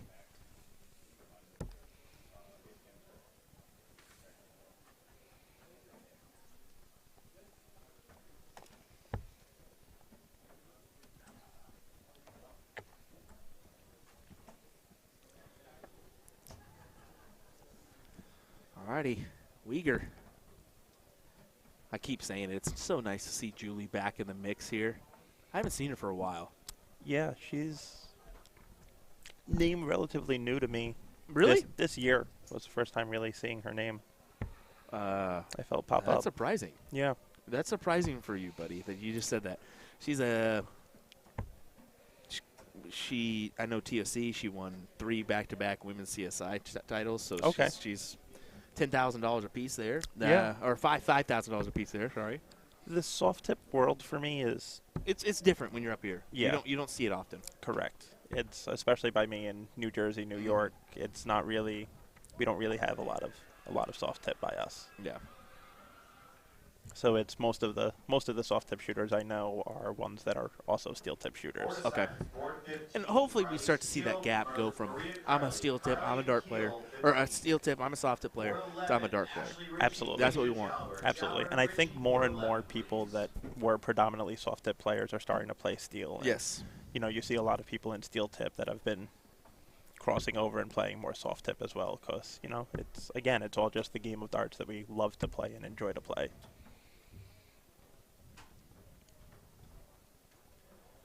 I mean, we saw it this year on the CDC with Ed Levesque from Syracuse, New York, predominantly always been a soft tip player, and came down to the Crater Philly Open and finished second place in Q School and won the pro shoot there in steel and was like, okay, I guess I'm going to try to play the CDC and see what happens. I guess so. Once again, folks, thanks for joining us today for our coverage of the Seacoast Open here in Andover, Mass. This is your women's doubles 501 final here. Got cricket going on in the background, so lots of action still to come here today. Share this around to your friends. Let them know we're live. And again, a crucial last third dart there by Lisa, tripping that 20, cutting it in half. Look at Paula try to go to work here. She's upset with that one, but it's okay. It evens it up here. Oh, what a last dart. What a last indeed. 120 on the board for her. Fantastic shot to bring her down to 58. Puts a ton of pressure on this 100 now to go. Massive amount of pressure. Roy and Fitzsimmons, 25. Board 36. Larry Butler, Cody Willis. Willis and the Eagles, 36, please. Board Man. 32. They literally just dropped the eagle there, didn't they? They did. That's kind of, they normally don't do that. 58, 18 for tops. Oh, okay, or not. 54 for double two. Board 4, Josh Decker, Bob Saraf. Just going to slide over, try to put it right past it. Oh, caught just a little bit of that flight, it looked like. And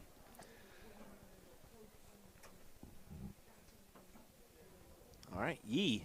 50 remaining, 10 for tops, or 18 for 32. She could take the Tom Sawyer route, but I don't think she will. That's the 14, by the way, if you didn't know.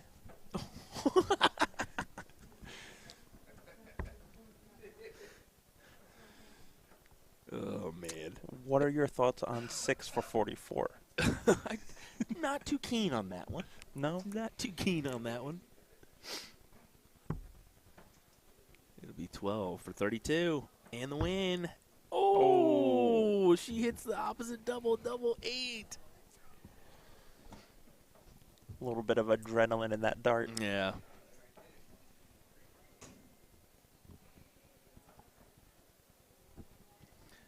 Couple ghost throws from Paula here. And there it is. First dart. First dart. Paula Murphy, Tracy Firetag win the women's doubles 501 event here. I think Paul is still not convinced that it's in. They do stop the double dip from Julie and Lisa, but That they still do. great run for Lisa. Oh, and absolutely. Julie. Fantastic stuff. A first and a second. Yep, I'll take that any time of the week. Just outclasses Bruce and Dave Cameron's 2 seconds. Yeah, come on now. They get to say we're a little bit better than you guys as a team. Just a little bit. Just a little bit. Well, don't go anywhere, folks. We'll be right back with, how about some cricket action? As, well, we round out our coverage here from Seacoast. We're going to go run out there, grab some pictures, and we'll be right back with more action here in just a moment. William Stewart, David Garfinkel joining me once again for that one. We appreciate it, David. Thank you. Absolutely. Always a pleasure, Will. Love it. We'll be right back, folks. Don't go anywhere.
And here we go once again, folks, as we're off to the races with singles cricket.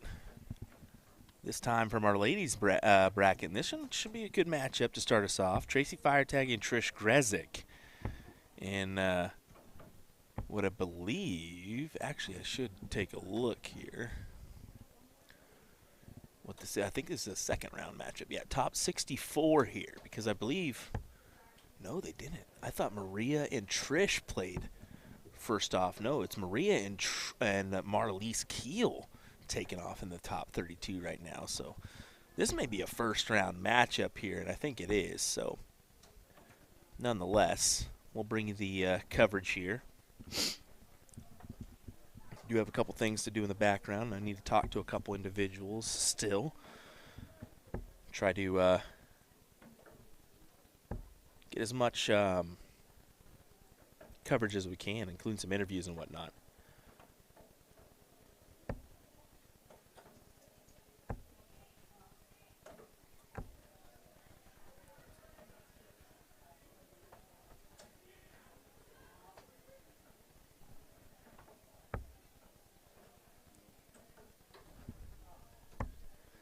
Tracy off to the races earlier in this one. Board 6. Janet Melvin, Andrea Taylor. Taylor and Melvin, board 6.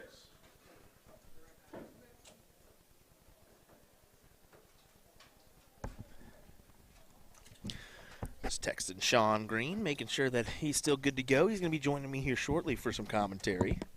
Looking forward to having Sean in the mix once again.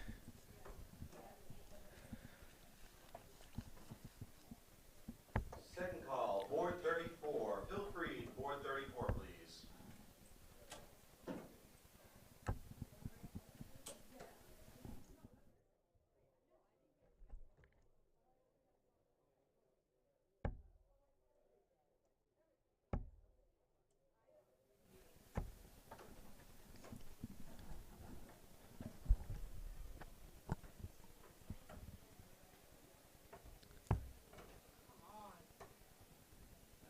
Tracy trying to grab some 16s here.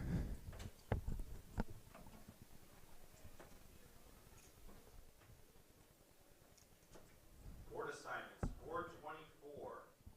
Rick Borton, James While Grezik works on the 15 mark. And only one there, so really this is Firetag's leg, and you can see by the average here, 3-2, 2 for Trish. So Tracy's definitely throwing a little bit better here in this leg. board 33, second call.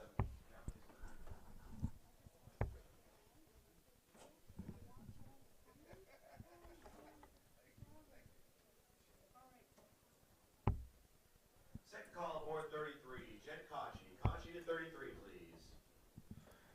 Close them out. Add some points for good measure. No problem there.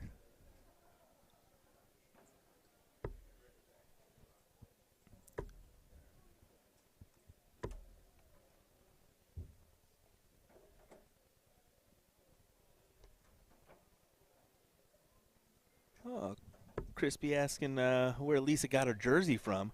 I'm going to guess that's Flashpoint. Flashpoint Designs. I think that's who her sponsor is. Yeah, exactly. So, for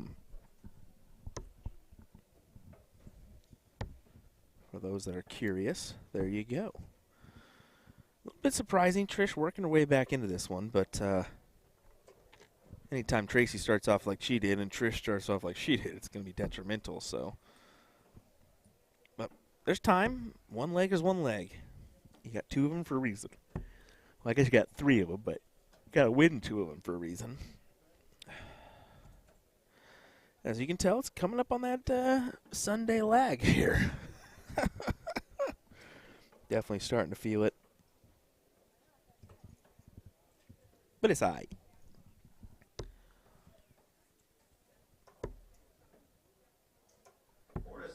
It'll be Red Bull City here in just a moment's time. No doubt about it.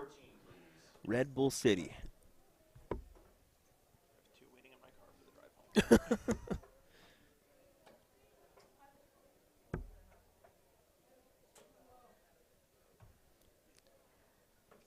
Tracy adding some more points there.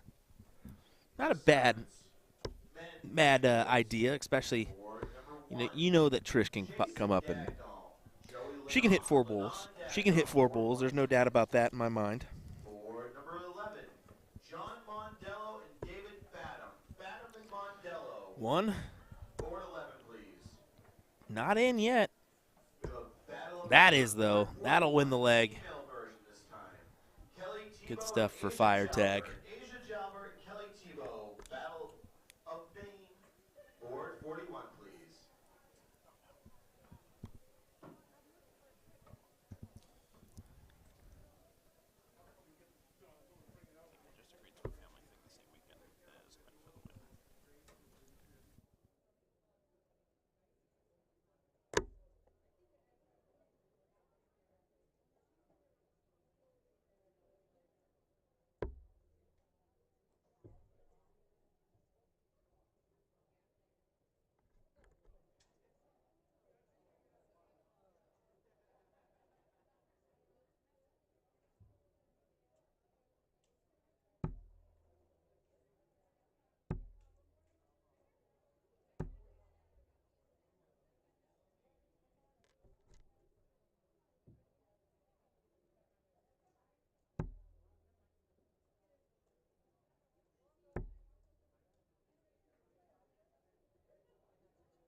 Sorry about that, folks. Had to take care of something in the background here, so muted the mic so we could take care of that. But the action still continues on. Tracy only 3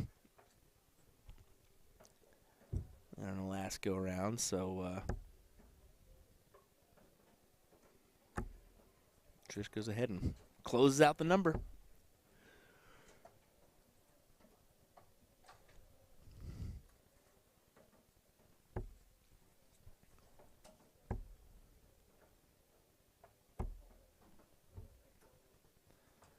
Does the same, so same thing, same thing. 3 for Tracy, 3 for Trish.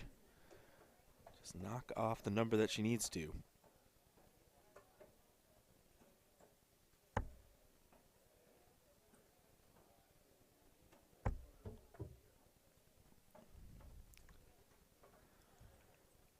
Does manage to sneak one into the triple bed.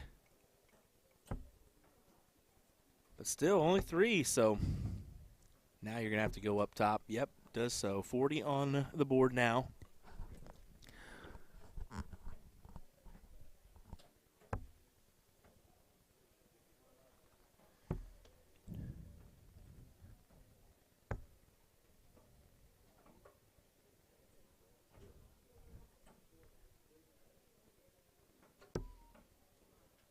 Trish right away. She's actually using conversion points, if you didn't know that, folks.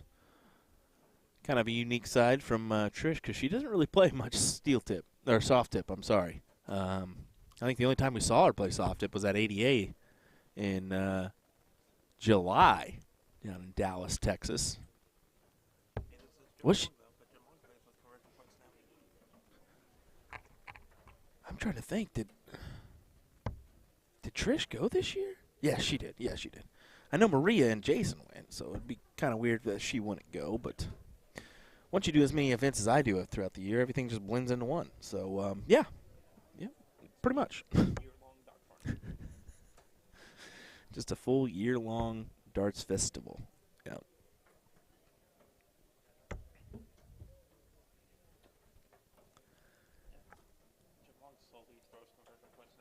Yep. Yep. David, who's alongside me, just said Jim Long is starting to throw conversion points, and you're right there. I asked him about that. I said, I saw his points, and I was streaming his match one day, and I walked up and said, are you throwing conversion points? And he goes, yeah, I've been throwing them for a little while now. Why? And I said, it's weird. Why are you throwing it? You don't play soft tip. And he goes, it's just for travel. And I said, well, you're 100% right there when you think about it. He's doing a lot of travel, whether it be to overseas or to other ones, because he's retired now.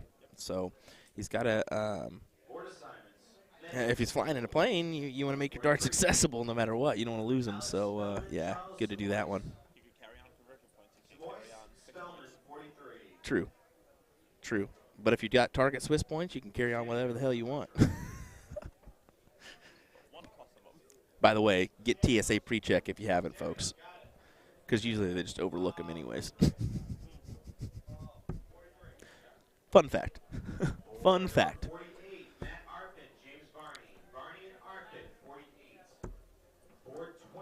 Good 5. Good opener for Tracy.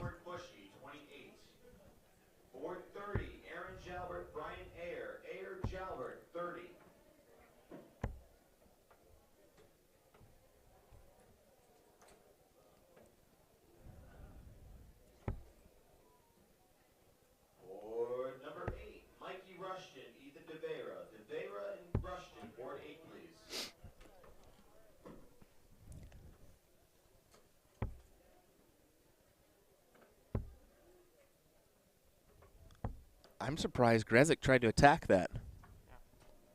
I really am. When you look at that, it's only one dart for Tracy to go ahead and take out that wedge, and that's what she does there. So weird play from Trish, if I'm going to be honest there.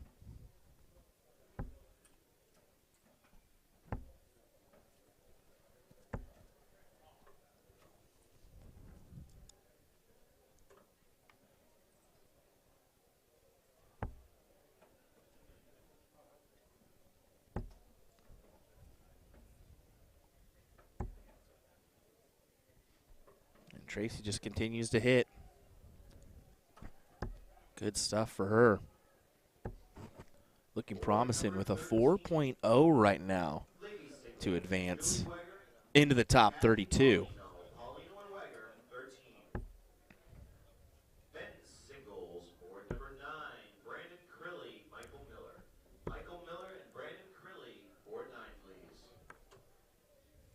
I'm going to guess we're going to be probably live till about 6. Well, I'm probably going to think 6:30 or 7 this evening is what I would guess. It's about 3 o'clock right now. We may be able to get this bracket done in about 3 hours and 30 minutes or so. Of course, we do have to do some tear down and get ready for our next event. Well, just for the travel home, I stupidly got the AM flight tomorrow. Stupid. So stupid. 6:30 AM is going to come too soon. Better than the Sunday PM drive. Yeah, exactly. Exactly. We may have Mr. Sean Green ready to go here in the background, possibly. We'll see. We'll see, maybe. And see, he's going to say, nope, not ready yet. Well, I can't hear you, but when you're ready, just give me the thumbs up, and I'll be okay. All right, I guess we're good. All right, we'll cue him in, see if he's there. Sean, you there? Hey, buddy, what's up? Oh, same old here as we get going with our coverage. Happy to have you, if I'm going to be honest, because commentary's a little low this morning. Yeah? Will's feeling a little tired. A little tired. What? Why is that? Well, I mean, it's just a weekend event at darts. I mean, come on, Sunday at darts, you know how that is. Why on earth is this? Hold on. I Sorry. don't think he does either. He doesn't even play darts anymore. Do you? Do you even know what a dart is? Yeah. What's a dart? Yeah, what's a dart? What is darts? I am. That's what it is. That's what it is. Look at this from Trish. Beautifully done. Trying to make things interesting. All right, I should be good now. Sorry about that. My father-in-law / electrician came over and put some and put a plug in my streaming area, so I now have one. So I don't have to use a whole bunch of extension cords. So here's what we call that. We call that an outlet, Sean, not a plug. Not a plug. Well, I'm speaking to the masses here that are like myself and don't know anything about electricity. So, well, I'm happy you got that taken care of, but we're happy to have you nonetheless. Here's Tracy's going to try to put this out, and she does. I mean, good shooting for her. So that's it for Trish? That's it for Trish. She's going to bid adieu to this tournament. Yeah. I believe I came in and now it's gone. That's your favorite person too. I do love Trish Gresick. She is up there on my list of people that I enjoy spending time with when we do the CDC events. But so it's sad to see her out. I don't ever get to do commentary on her, so of course I came in all frazzled. Of course. Well, we're going to be right back, folks. We'll have more action coming up next as we're going to get another board call here, whether it be men's or women's, on the singles cricket. So bear with us. We'll be right back with some more action here from the 35th Annual Seacoast Open here in no time at all. Thanks for joining us. William Stewart, Sean Green joining me virtually from the comfort of his home. Woohoo! We'll be right back.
For us, it's more than just grain, fermentation, and distillation.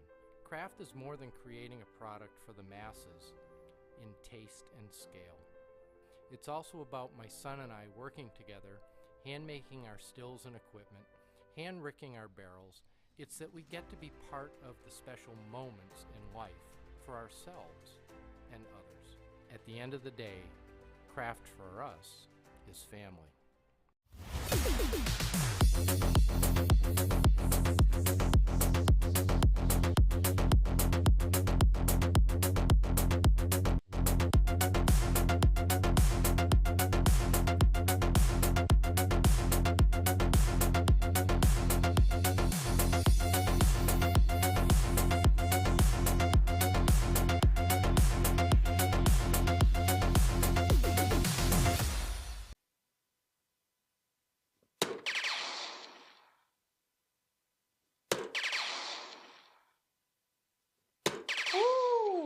Leonard Gates. But we're not going to get the 6 dart out. Just immediately lost my confidence. We'll see. Ooh.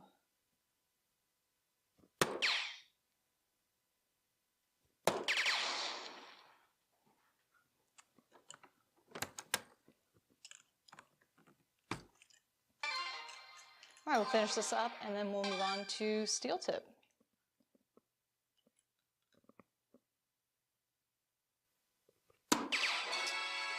Right in the bottom corner. Oh, God.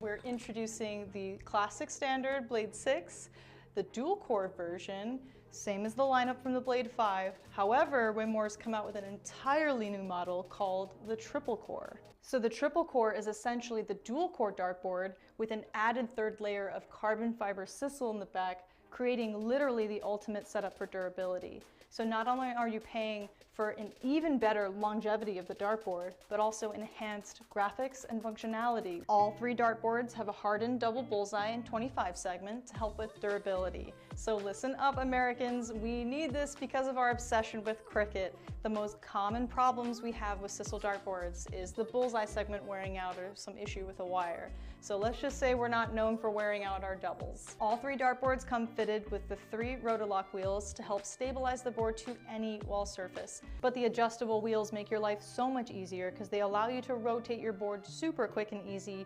You just loosen them, rotate, then tighten them again, then of course fix your numbering.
Welcome back, ladies and gentlemen. William Stewart, Sean Green joining me here for a fantastic battle between Larry Butler and Jason Barlow.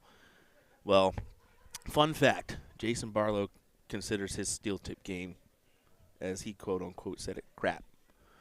Oh. But he is been on the PDC stage a few times, so, you know, whatever you say, bud. It can't be that crappy, huh? Yeah, can't be that crappy. But this should be a good one between the Canadian John Anderson and the Eagle. Yeah, it's a great battle, right? And what's unfortunate, these guys are playing each other this early on in the tournament. It's kind of like Trish playing against who we just saw, Fire Tag, defeat her. So tough right out the gate for both these gentlemen. I believe this is top 32 at this point.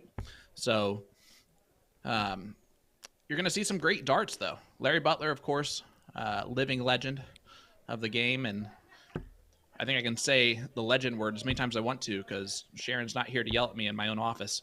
But I won't. I won't do that. I'll respect the wishes there. But yeah, Jason Barlow, obviously a fantastic Canadian player. I don't get to see him play as often as I'd like to. He did come to the Western New York Shootout this past year up in Batavia, New York, so I did get to see him play a little bit. Yeah, he's getting around, and I think Maria is pushing him to get around more because she's got a goal in mind, and look at this. Well, is that a... No, it's just a 6.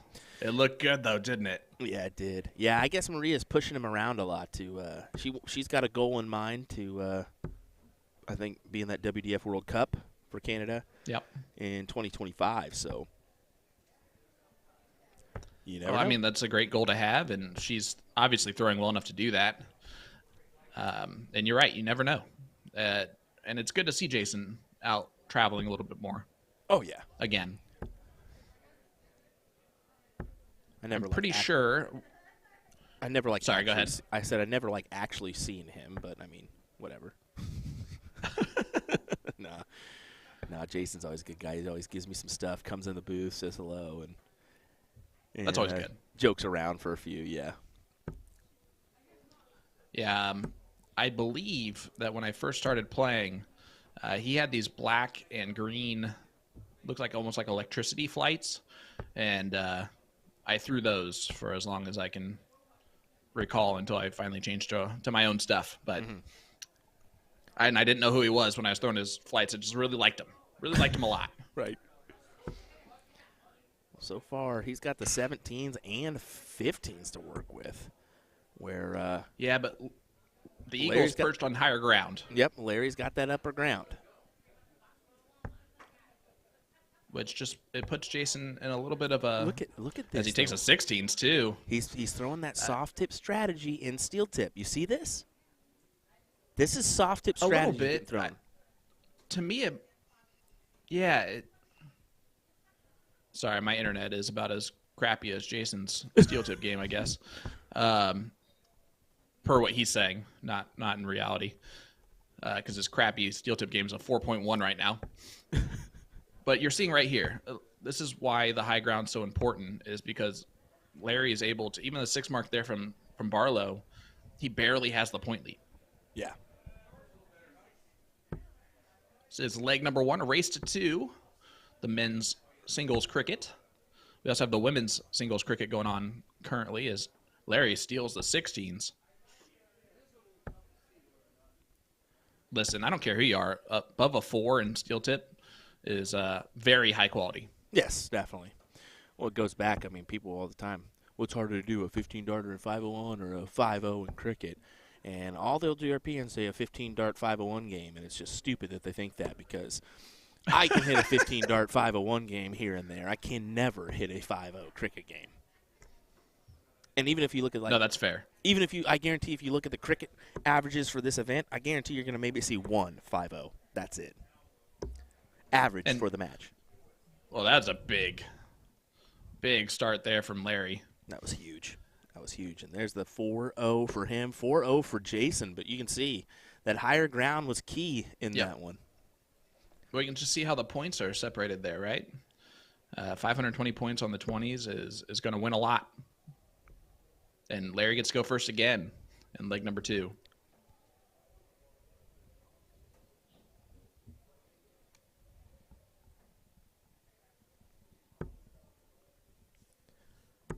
Trying to take advantage. Did he get that last one? Get that last one? Yes, he did. He did. And this is where, let's see if Jason picks a different strategy here. He's looking up now, but because he can. But great start. These guys are hitting triples like it's nothing. Yeah. This is a top 32 match, if we didn't say that, so wanted to at least mention that. Yes. Yeah, I thought it was. I didn't know for sure, so that's why I kind of left that open for you to tell me if it was or not. So no matter what, these guys will come home with... No, sorry, top 16 is going to be payout here. Oh, top 32. So one of these guys is not going to get paid. Yep, one of these guys is not going to get paid.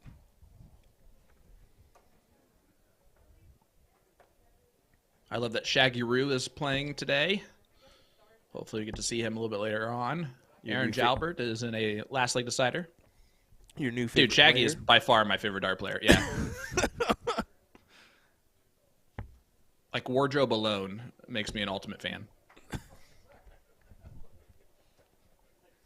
Jason Barlow is doing some work right now, throwing a 5.3 in this leg. We just talked about it. It'd be hilarious if you ended up over a 5 in this leg after you just said how hard and difficult it would be to do that. Exactly. It still would be our one and only time happening this weekend. Well, there's another 5 mark, so it drops it just to 0.1. Larry's going at the pole. Hello, Larry.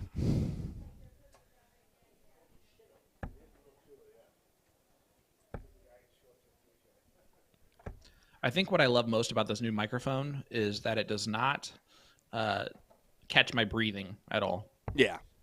Yeah, exactly. Wonderful. It is wonderful, isn't it? Every once in a while you'll catch it, and every once in a while I'll give a good by accident. But Yep. yeah, you know, it's nice. It's been it is good to have the remote side of things here and there. I will say that here and there because live's always gonna be Yeah. the key. But Well, again, it's one of those situations where some commentators and people like that are fine with remote because they don't go out there and talk to anyone. yeah, They're back here to do a job and just to talk about the darts that are at hand. And I'm a storyteller by heart, and I love to tell those storylines and get to know them to be able to tell those storylines. You can see Trish just lost, but she's right there to chalk. see Barlow. It's always good to see. Having Yeah. a laugh at that too. Good stuff. And that cost him the 5-0, I think. We'll see. I think it did too. 4-8 now. Yeah, it definitely will. Ooh, good double. He Big could have got last, it. yeah. He could have got it. No, he didn't. No, because it only counted as a single. 4.8. Not bad. Not Let's be bad honest. at all. That's not bad at all. Man, Not that gentleman bad is at all. wearing that crown again. Yes, he is. That's the same gentleman as before. I love that. And gentlemen, that's a young man. That's a youth Well, right. player. How about that? Young gentleman. Doesn't look there you like go. it, but it's a youth player. I can't believe Peter Wright wore yellow on the same day as he knew he was playing Chizzy. That's just rude. Isn't it? You think Wright cares? No. No. He had his wardrobe picked out way before he knew who he was playing when. No, I can't say that. Oh my gosh. No, I'm going to say it anyways. After yesterday's performance, I don't think he even gives a dang what happens after this tournament. No. Well, he's got one job to do, and it's to beat Chizzy right now. If he does that, he's still in contention. Yeah. And I'll put Chizzy out if he does too. So It would, yeah. Which only leaves one more spot for someone to go out, and Stowe has the best chance to move on. If he wins, if Peter Wright beats Chizzy and then Stowe wins, Stowe's in. Yep. And then he can just let Peter Wright and Stephen Bunting battle it out tomorrow for who's going to join him. It's a great last leg decider we got currently. Jason unable to get the magic that he had in the last leg.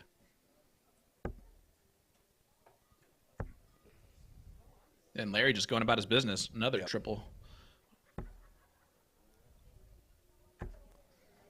It's also just amazing. The pace is so pure. They're walking right up, throwing their darts, getting out of there. It'd be nice if Jason learned how to go the other way, but that's all right.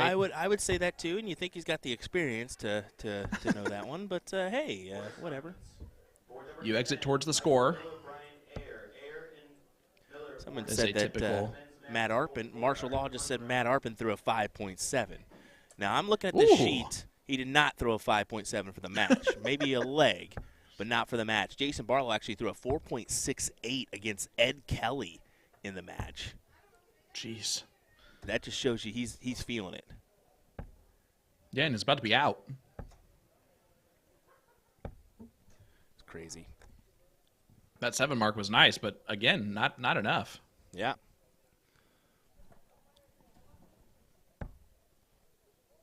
Yeah, so Larry just takes away the 15s real quick. You might as well go bowl. Yep. Ooh, he tried to go right over the top.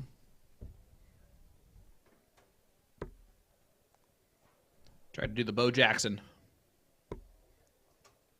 And then Barlow tried to throw in a Maloney double.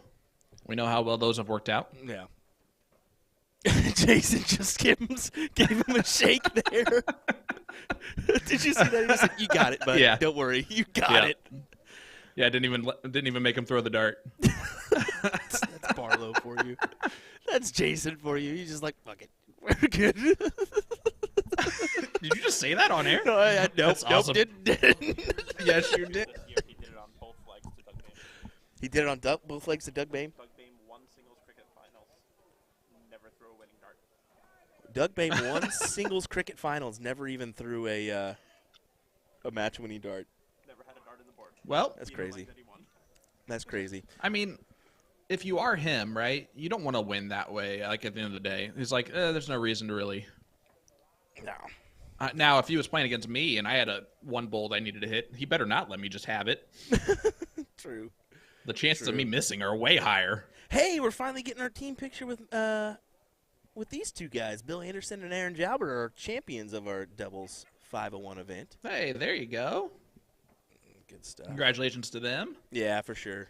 So we're definitely getting our camera bumped around right now because of those two, but that's all right. All right, so we'll have another match coming up here in just a second. Larry Butler will advance into the top 16. I'm going to go wash my mouth out with soap, and we'll be right back. All right. See y'all in a second.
All right, welcome back to Seacoast.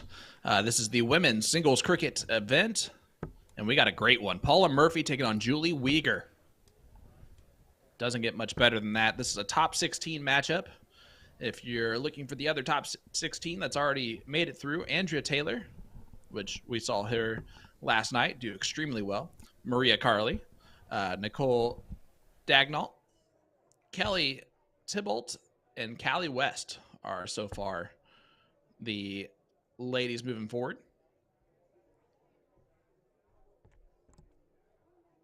And Robin Curry is playing against Gail Payne right now.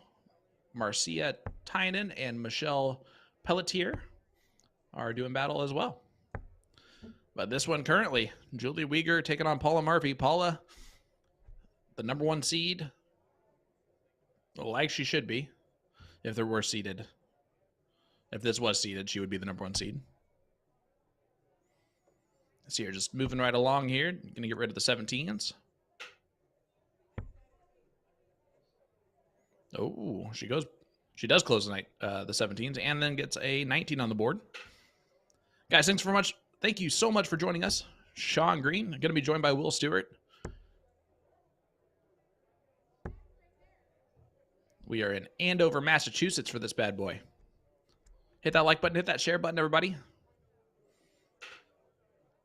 I do want to give a huge shout out to the DP Indy players that are playing in the finals next weekend, including Mo Maloney, who I saw in the chat earlier. Nice trip 19 on Dart 3 from Paula. But Julie's going to get a chance here to do a lot of damage on the 18s.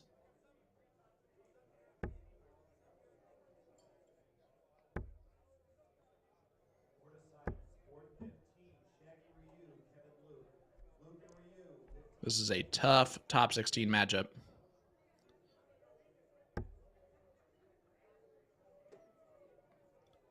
And that one is in from Paula. Maybe it's not. She's saying by just this much, so I don't know if that's in or not.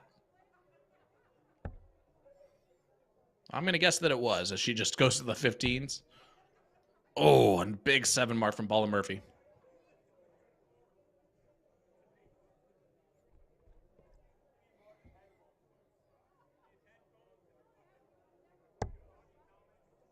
I am keeping one eye on the PDC as well. Stobuns plays in 2 matches. Right now, Peter Wright is up on Dave Chisnell, 3-2. Stowe, of course, dispatched Peter 5-1 yesterday. And Paula going right at the Bulls after closing the 16 out. Throwing a 4.0 in this leg. That's going to be tough to beat if you're anyone.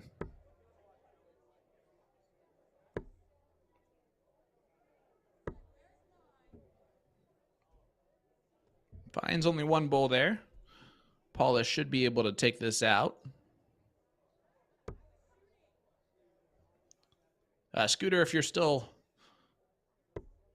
with us here, Jason Barlow does that from time to time, where he will just, if the game is right there and it's 1 bull and he's not anywhere close, he'll just give it up, which is fine. Looks like Chisnell is going to break Peter Wright here after some double trouble. And he does. So it's a 3-3 score line now for Chisnell and Wright.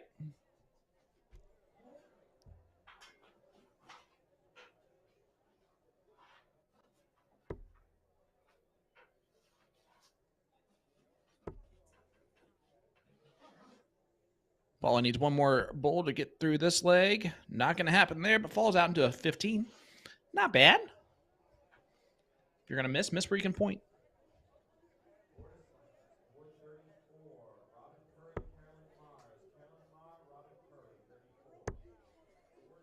Dave and Peter are both on the 9 after the first 3 darts each.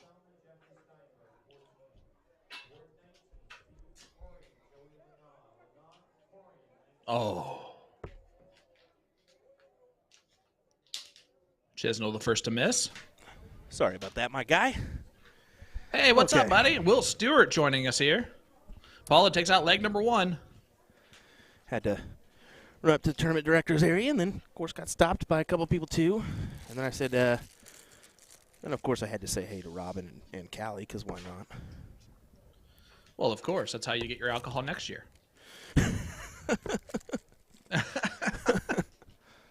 Oh, my goodness.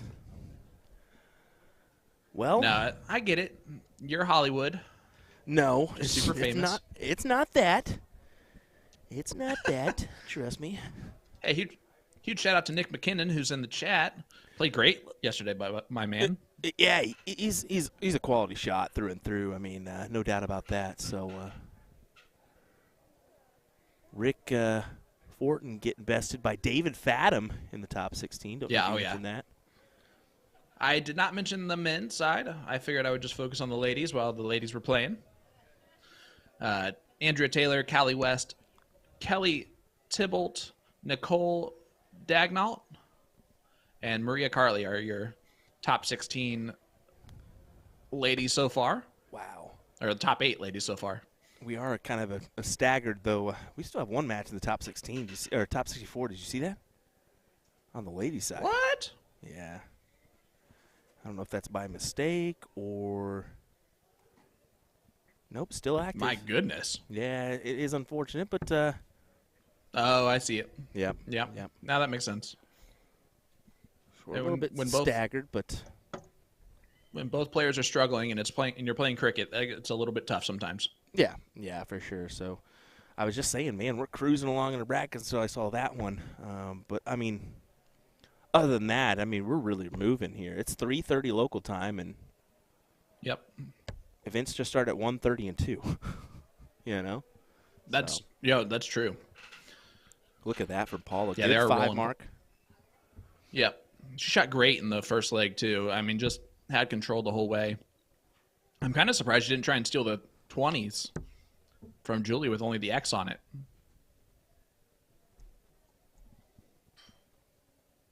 How about you? Say that one more time. Sorry. I said I was kind of surprised that Paula went down to the 19s instead of trying to steal the 20s in that first round. Yep. And Paula's been doing that, though. She tends to, if she feels like she's not properly feeling the 20s, she'll start on the 19s in cricket. She's not afraid of doing that. And, you know, with her ability, most of the time it doesn't matter.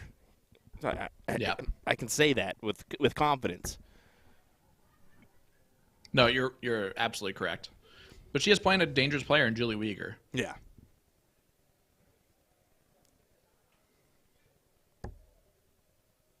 Well, you're right. Paula gets rid of the 18s. Now going to move down. She's going to move over the 19s here and point again. Yep, just textbook. Close point. You see that tall drink of water in the background there is Dave Garfinkel. Yep, the gentleman who's been helping us with some commentary here and there this morning. Appreciate Which him is doing awesome. that. Yeah, he's if he's at an event and he has some free time, he's not shy about jumping back here and saying hello. Well, he's a bit of a talker too. I would say so. All right, he's a lot of a talker.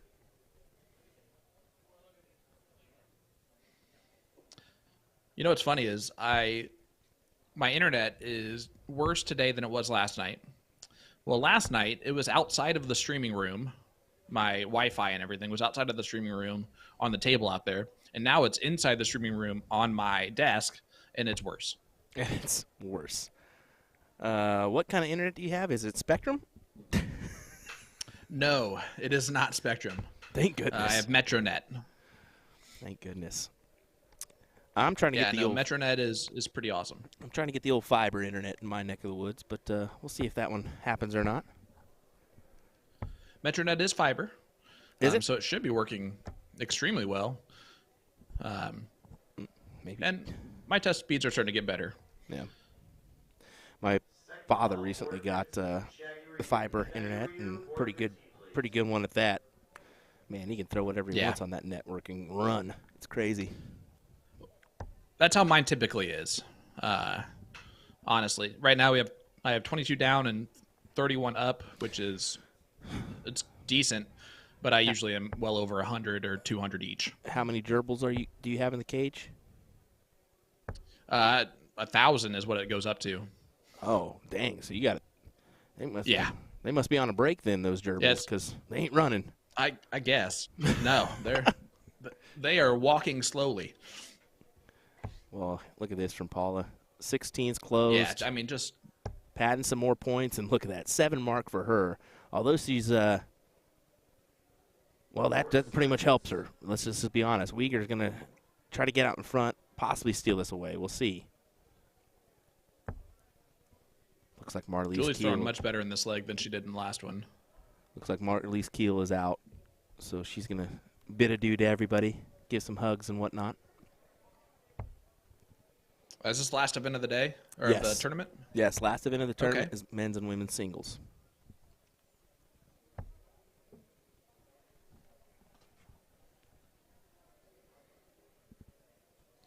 Well, that's kind of sad because that just means the room's going to keep emptying out.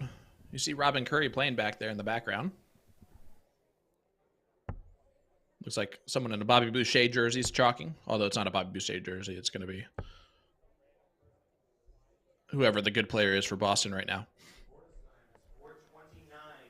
You say Bobby Boucher there? Yeah. No, Bobby, no. It would have been a Happy Gilmore jersey anyway. And you know Peter what? Wright defeats Dave Chisnell 5-4. That's good for Stowe.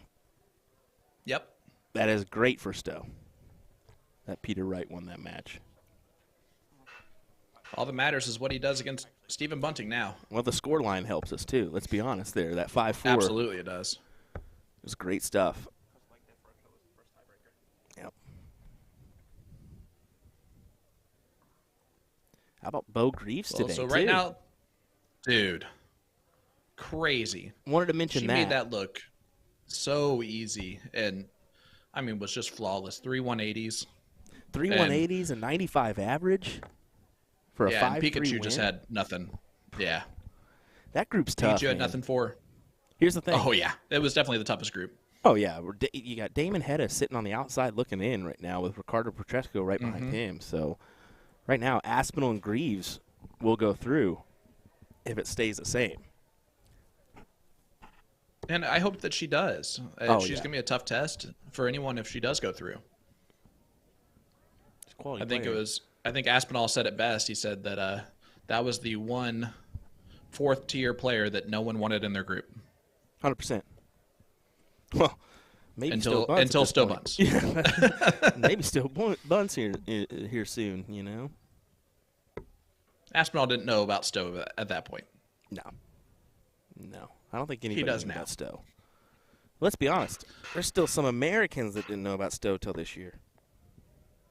Which is honestly crazy. And Paula Murphy does take out Julie Uyghur there with a double ball on Dart 3. Or Dart 1, sorry. Yeah. Gets the job done.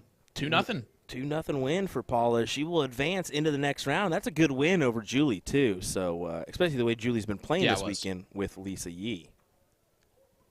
And I will tell you, Lisa Yee is right now qualified for the WCS. She is. For PPD.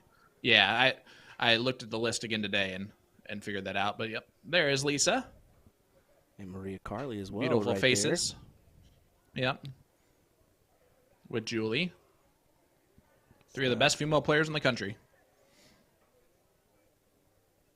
And if you add Jason Barlow, that's 4 of the best female players in the country. There. You're dang right. You're dang right, my guy. As we're going to get a close-up here of Jason Barlow. I wonder what award you're going to give him. Oh, the best one. If I can spell it. I hope that you can know how to you can spell spell it. John Henderson. No, it's not John Henderson. Well, if it's what you said earlier on stream, don't put whatever. that either. What? Jeremy Drollinger is Say it. asking how Kevin Luke is doing. Yeah. He sees himself. Maybe he doesn't. Yeah, there you go. You're in trouble. He's going to come find you. No, he just moves over to the next table. I don't know what he did. I think he's looking for Paula. Well, Yep, he's looking either for Paula. way. It's Bigglesworth.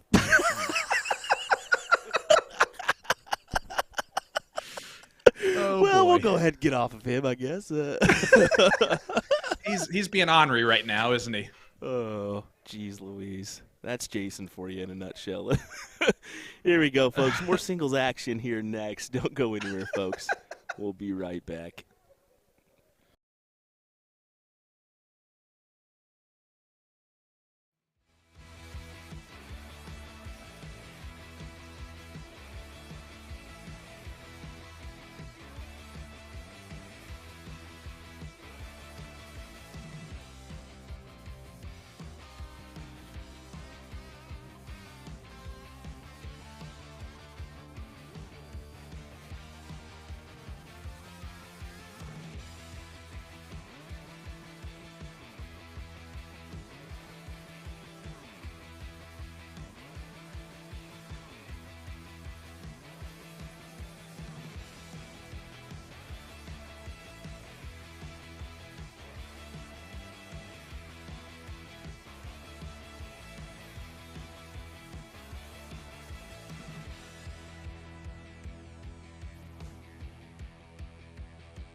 All right, welcome back to the 35th Seacoast Open.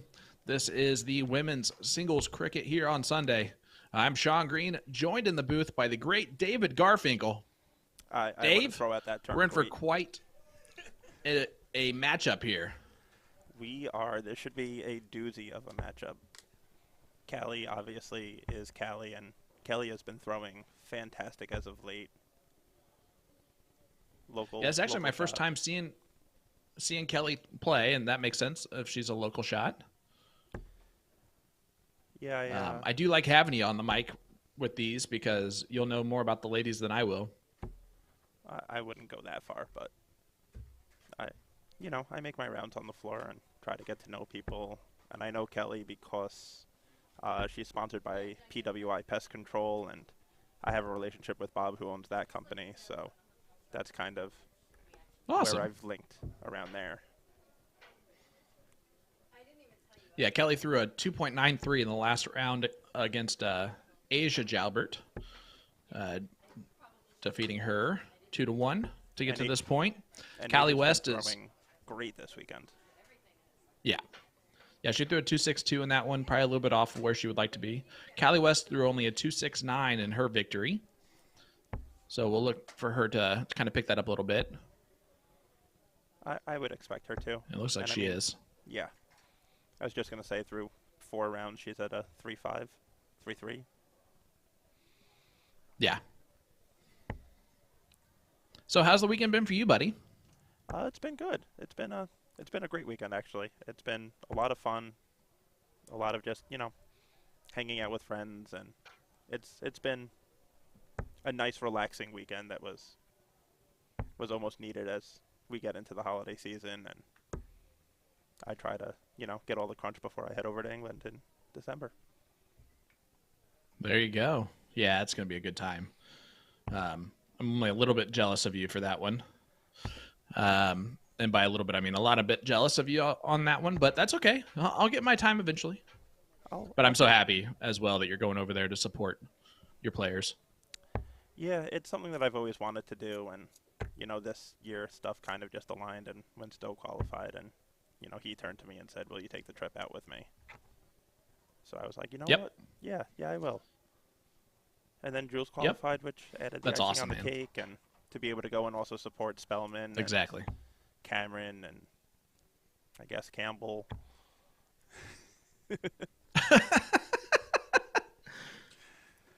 Yeah, that's always like I guess if I'm here, I might as well, Yeah, maybe that's the day I go see Tower Bridge. Who knows? I've heard that eventually you get kind of a little bit sick of the smell inside Alley Pally. Stale beer and body odors is what I've here is a mainstay. I mean, I spent 4 years in a fraternity house, so that will listen. Right, yeah, I was about to say it's just home for most guys. So Callie continues to cruise in this leg.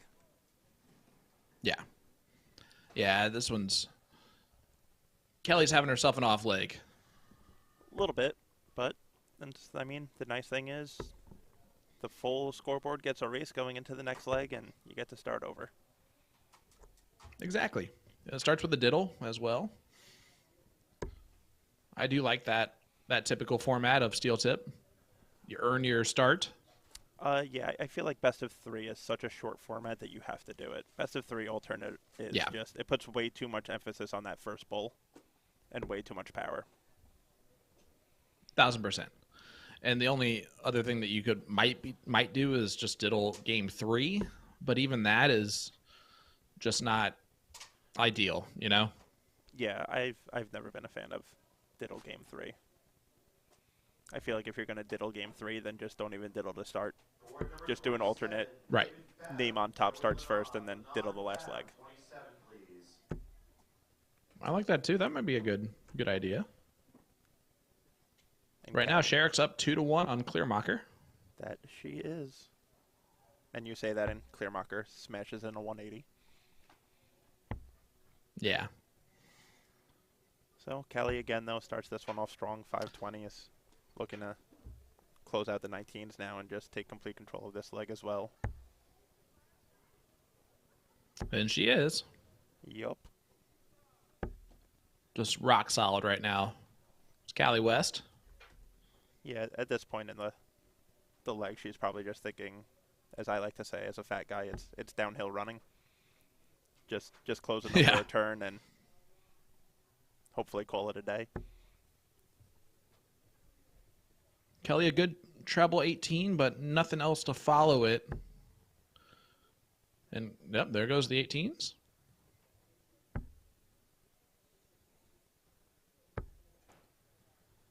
And over adjusts on the 17s there, but again, you called it. She's just doing her job.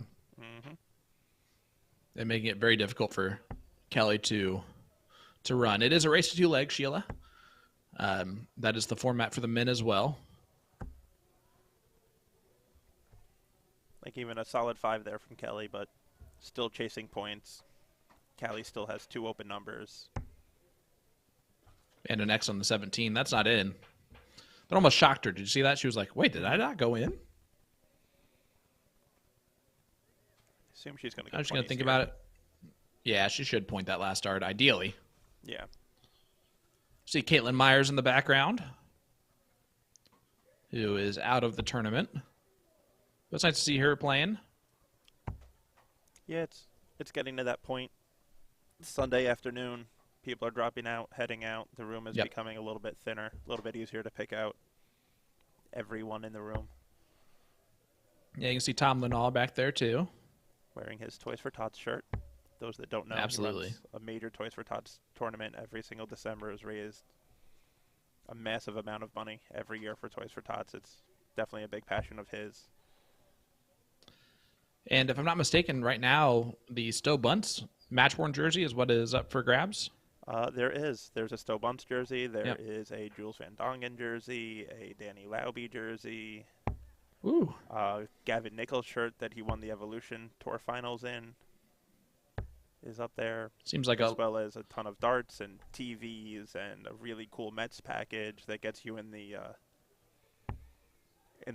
PR booth with Colin Cosell for a couple innings to watch the game. That's awesome. Yeah, there's a lot of really, really cool prizes up for grabs. And it's actually his Toys for Tots tournament that he does is what got Joey Lenoir into darts. And the reason why he started playing. And the rest is history if you know Joey. Yes. Joey has just become a powerhouse on the dartboard. That he is. He has definitely blossomed and matured and keeps growing and pushing. And Kelly gets 7 of them on the 15s. That'll help. She is making this leg not as easy for Callie West to just roll through, and you like to see things like that. She's showing a 3.6 in this leg. Absolutely. She had a couple of big 5 marks, that 7 mark, and has flipped things almost. Yeah, and the only difference between why a 3 or a 2.9 and a 3.6 are this close is because of the higher ground. 100%. Great last start from Kelly as well. So Callie needs to now hit a lot of 20s. Needs at least 4 to take the point lead.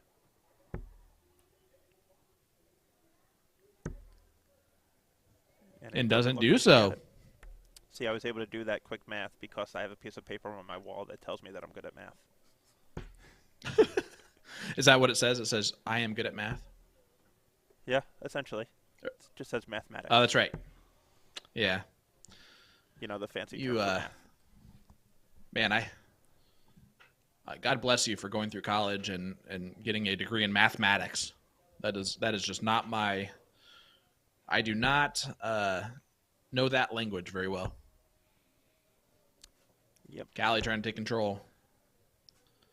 Yeah, that was a big miss from Kelly in the last round, and Callie makes her pay. Yeah, that was a very big one, Mark. Forcing now 3 15s for the shot at a 20. That's in. And that is not. Oh, no, you got to hit the big number. Crucial. That might be punished to the ultimate degree by Callie. There goes the 15s. Yeah, back up. Good enough. Good enough. That's from it. Cali West. I don't even think at that point Kelly was aiming triples, just looking to get those fats in there. Yeah, at some point Kelly's going to have to get rid of the 20s. And she got rid And of she them. does accidentally. Pat Gallagher in the chat saying, I hear Garfinkel. Oh, drink it in, man. Drink it in. That's this guy, right? That is that guy. For those that don't know, Pat Gallagher, and obviously can't see Sean Green right now. He's doing the, Yeah. arm up, stare at your palm, signature Pat Gallagher, drink it in. Love it.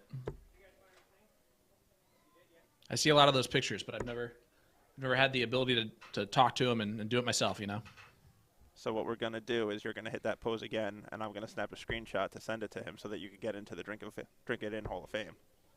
So let's go. Come on, right, you got this. Perfect. Perfect. Good. That's going to be coming Did I your do way, it right? Pat. You did it right. It's impressive. Whew. That's all from just watching other people's pictures. Oh, that's brutal. I think the that's the bounce second out. one that she's had fall out. I don't think the first one was necessarily in, but it still deters you. Paula Murphy Yeah, and now currently Callie up, just 2 bulls needed. and it looks like Paula Murphy is going to take out Andrea Taylor, currently up 1-0, and only needing 2 bullseyes to complete the match. Oh, Callie not done. It's not done yet. Kelly with a chance. Just needs 3. And I can do that math without that thing on my wall that says I'm good at mathematics. Without that piece of paper? That's impressive. That's dart math for you. Yes. Dart math is just memorized math is all it is. 100%. It's memorizing patterns. And Callie does get it done on Dart 3, it looks like. Yep. Yeah, that'll do it. So Callie West takes out Kelly 2-0, but that was a close battle between those 2 ladies. Thank you, Jason Chris, for chalking that one. And I'm going to guess that Will's going to want us to step away real quick because we'll be back with more action coming your way. Top 8 for the men, top 16, maybe the top 8 for the ladies. We're not sure, but stay with us. A lot of action still coming your way right here at the 35th annual Seacoast Open.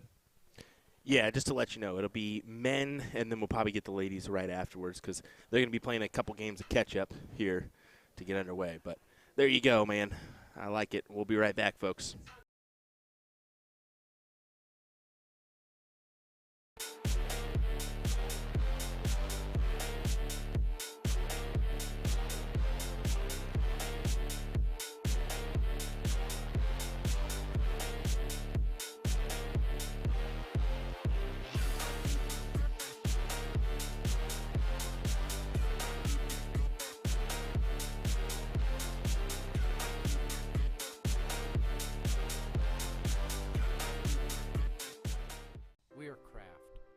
For us, it's more than just grain, fermentation, and distillation. Craft is more than creating a product for the masses in taste and scale. It's also about my son and I working together, hand-making our stills and equipment, hand-ricking our barrels. It's that we get to be part of the special moments in life for ourselves and others. At the end of the day, craft for us is family.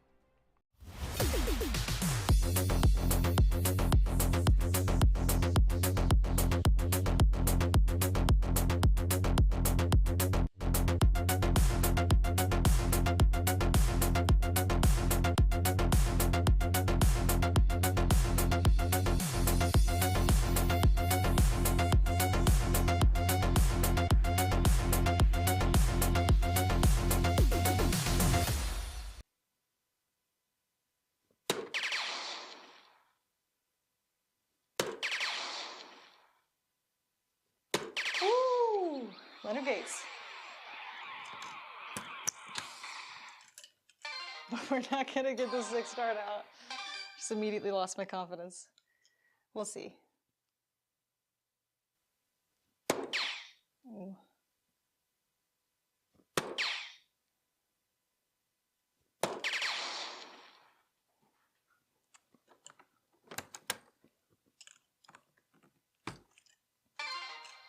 All right, we'll finish this up and then we'll move on to steel tip.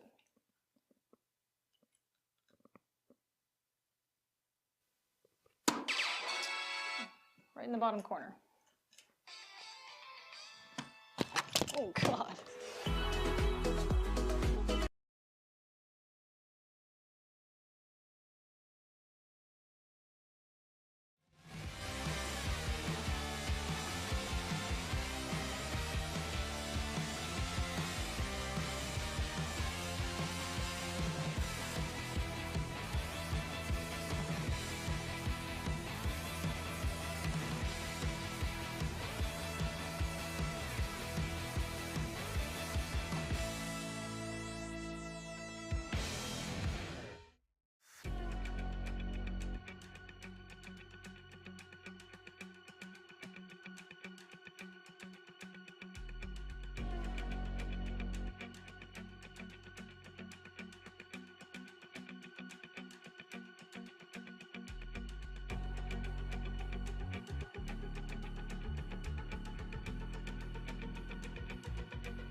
All righty, ladies and gentlemen. Next up will be Jim Fitzsimmons and Kevin Luke.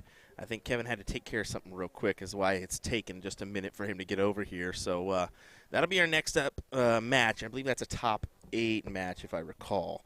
David Fadam just missed out to Joey Lanaw. I saw that one out there, so wanted to mention that. Lisa Yee is taking on Tracy Firetag. Jeffrey Steinberg is going to take on Brian Ayer in the top 8 as that match just gets underway. So we're waiting on Fitzy and Luke to come on over. I may try to just put something out on that Tracy match here in just a second. So let me go ahead and try to do that one as we wait on Mr. Kevin Luke whenever he decides to show up, huh?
All right, welcome back to the 35th annual Seacoast. This is the men's cricket singles top 8 match quarterfinal here between Fitzsimmons and Luke. It's going to be a good one. Shaw Green going to be joined by Will Stewart, and we are right now trying to hold it together mentally and physically as Stowe Bunce is doing damage on the dartboard, up 1-0 on Stephen Bunting so far. But we are happy to be here for this great battle.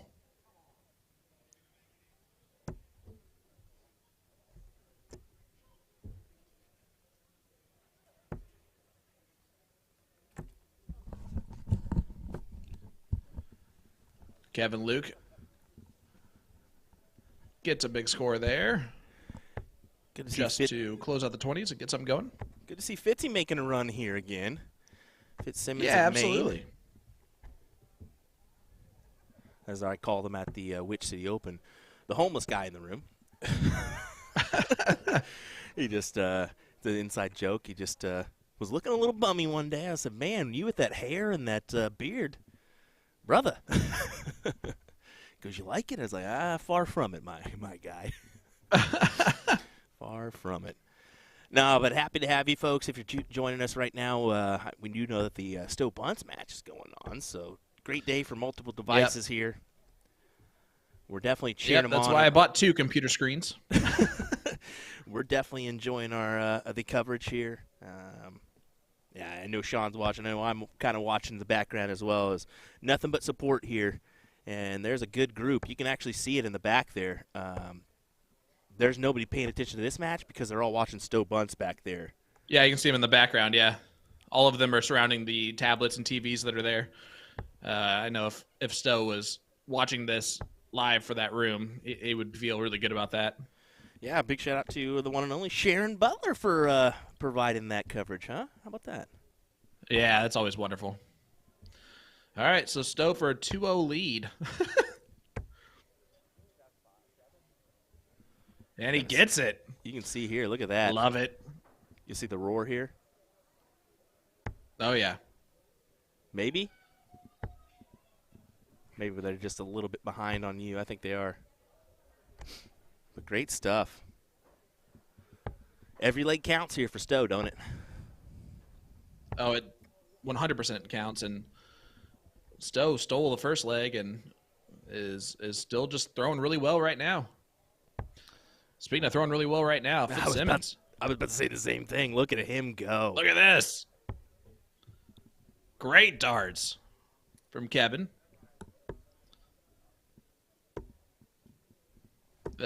Sorry, Jim. That's what I meant to say. Kevin's throwing right now. That's 5 bowls from Kevin, Luke.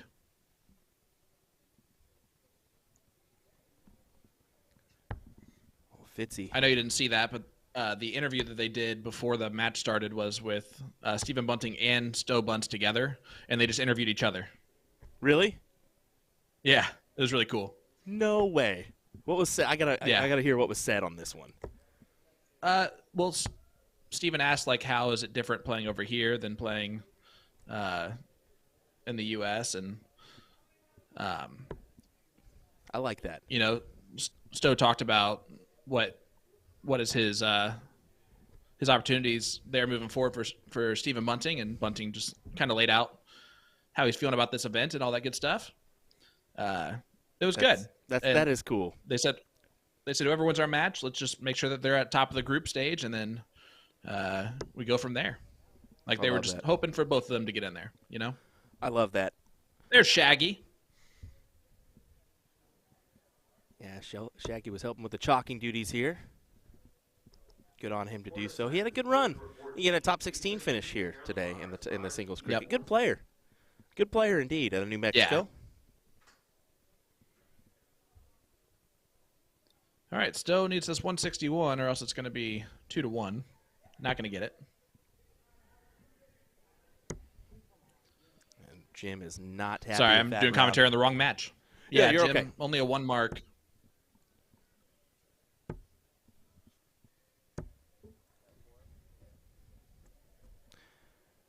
Kevin makes him pay with a 4 on the 20s to steal it away.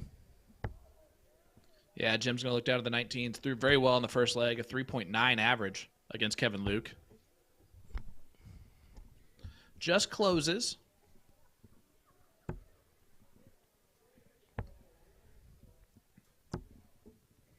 Stowe has yet to start off a leg without 2 troubles. And that's the thing. I knew. I saw him throw his first 3 darts. I said, "Yep, Stowe's going to be okay." Yep. You just kind of knew once he hit that. Once he hit that nice 139, and he was going to be set. So yeah, good for him. Well, especially when it followed the 137 from Steven to get started. Yeah. Well, Kevin just taking out the 18s as he should. Yep. Yeah, great darts there from Kevin Luke. And grabs another wedge to work off of too. So.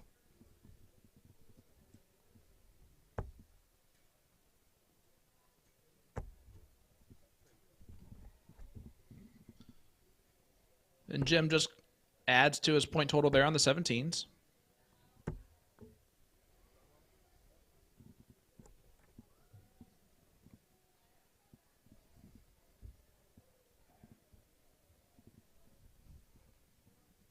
Oh, Stowe.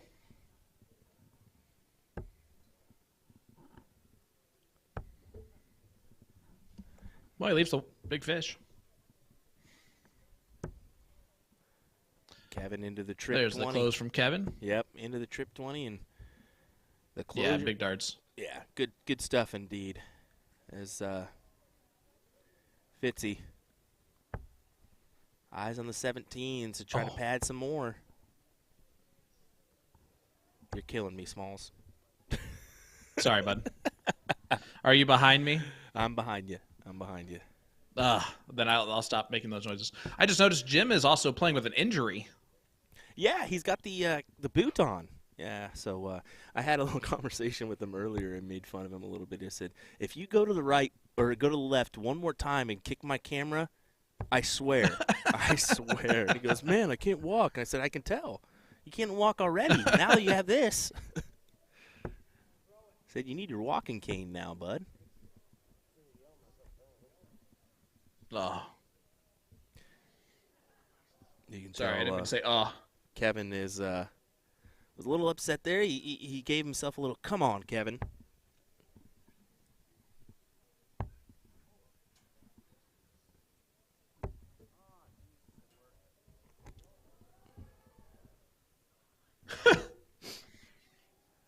I knew. You know what was funny?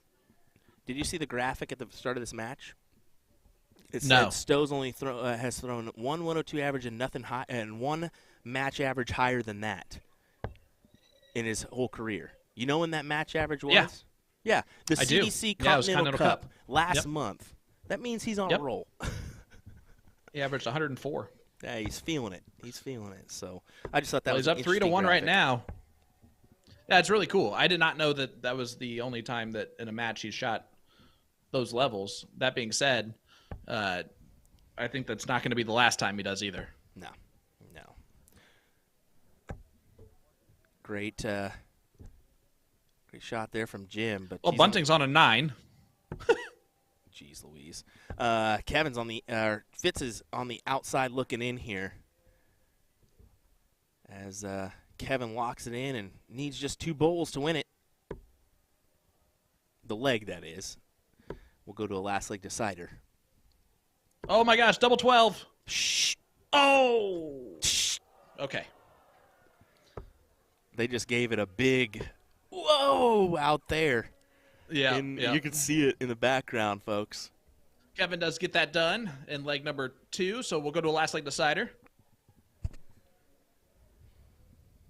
Even Stowe was like, come on. He wanted to see that. Yeah.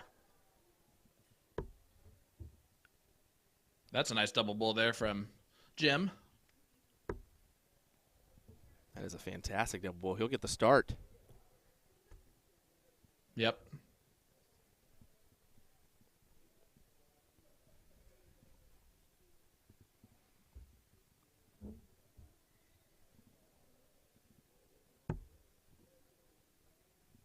All right, so Jim going to get started here in the first leg, averaging a 3.9 overall in the match. Unfortunately, wasn't able to split the uprights there. Only 3 on the board. As maybe the enter button had an issue. There we go. There we go. Catch up. Yep. Kevin only with a single mark, though. That is, and he may get away with it with Fitzy only throwing 2. Yep. Wow. Yeah, Kevin's wondering what's happening right now.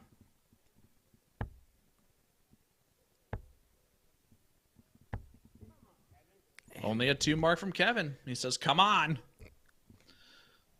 He is wearing a much more normal garb. Attire today, rather than looking like a jelly bean.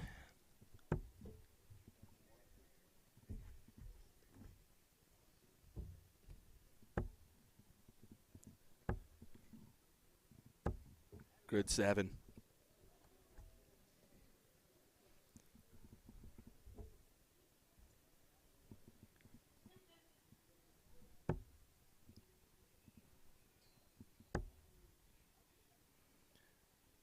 Fitz trying to close the door at that second dart. Instead has to go back for some more points.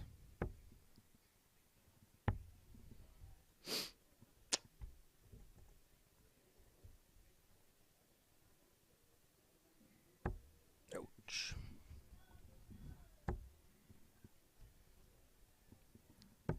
Good close there from Jim, and gets a big trip 20. Great last. Great last. Pad some points as we'll wait for that to kick on over. Sorry, our scoreboard's being a little bit slow here.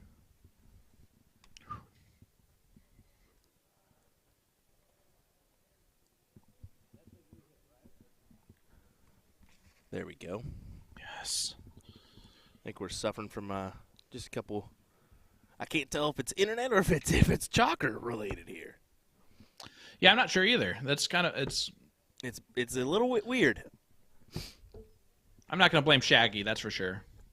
Hey, that was a big leg there from Stowe. He gets 4 on the board, and that's massive for leg differential, ladies and gentlemen. Well, massive. Again, if he just wins, if he wins one more leg here, he is through to the top 16. Exactly, but I mean, I'm thinking like, hey, every leg at a time is just one step closer, one step closer.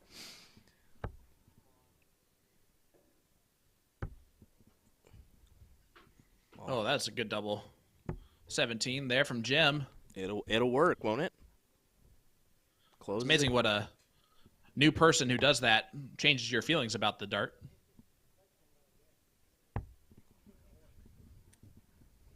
You can see they're starting to break down the boards there in the background. Yeah, they've already got both sections. They have 4 sections of boards here. They got one in the bar, just as extra boards if they need it. Jim with an 8 mark. What a fantastic 8. But they're already done with the section I'm in. They're already done with one other section. They're working on the main hall now. Yep. Kevin Luke just nonchalantly threw in 3 bowls. And that'll do it. Jim Fitzsimmons will move on. Taking out Kevin Luke. Great shots for Jim Fitzsimmons. And FKL will bid adieu here in this one, as he'll have to wait until the next event to try to get some more money on the board. Don't go anywhere, folks. We'll be right back. Go enjoy that Stowe Bunce match as he tries to round out this one. We'll pop in once it's over and let you know how it ends up. But thanks for joining us. We'll be right back. William Stewart, Sean Green, Seacoast Open, baby. We'll be right back.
Ladies and gentlemen, Stowe does it.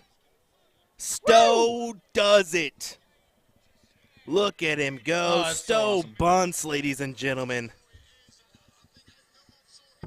Oh, I'm so happy for him. That is fantastic. Great stuff, Stowe. He is going to top the group with Dave Chisnell, Peter Wright, and Stephen Bunting in the group. Like, what? What? That is amazing. Congrats, buddy. Woo! Let's all roar in this chat for him, as everybody in the background was definitely cheering as well. You could see it there. 88.46, but it's enough for him to win the match. 5-3. Love it. The kaleidoscope of color and neon nightmare moves My on. word. Woo! Absolutely insane. Well, next, another insane match. How about Ethan DeVera versus Joey Lenaud, the two youngsters going at it. Yep. As Ethan's 19 years young, Joey just turned 22 not too long ago. Wow. Yep. Hang tight. We'll get this one going for you in just a moment, folks.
All righty, folks. Sorry for that delay here.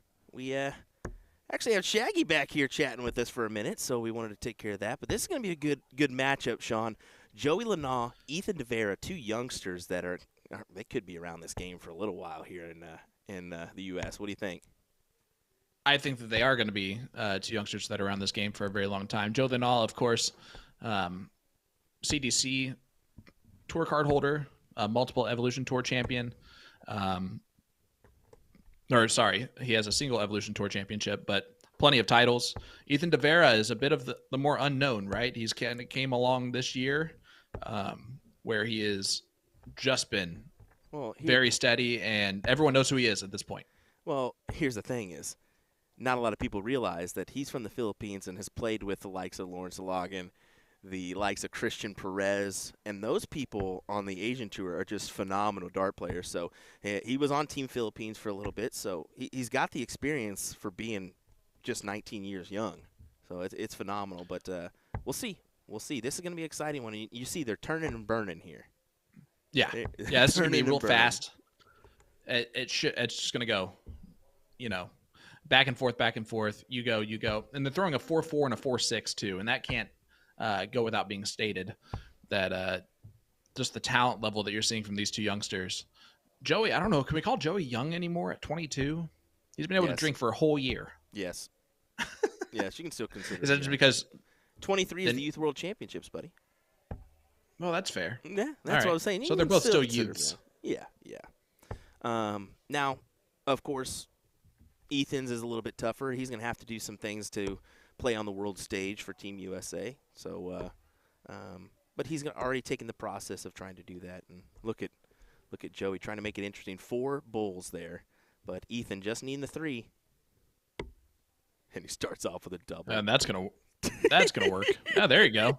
How about that? What a start! No wonder these kids are where they're at right now, right? 4-5, 4-2. Yeah, that was incredible. This is Joey puts a nice little blocker in there. This is a top 4 match, so this is a semifinal match here. Ethan DeVeras came through the likes of Larry Butler. I saw him out there playing him. I know Joey played David Fathom as well. Yep. So that's just a this is the semifinals, top 4. This is actually a first to 3 legs here, so it does extend out the format a little bit here in the semifinals. How about this? And then, go ahead. Jeffrey Steinberg, Jim Fitzsimmons, Joey Lanaugh, Ethan DeVera. That's your top 4. Yeah, and we talked about the talent that was in the room earlier. And for those 4 gentlemen to make it through, including these 2, is a testament to not only their game, but also just how packed this field was with players that are known and unknown talent.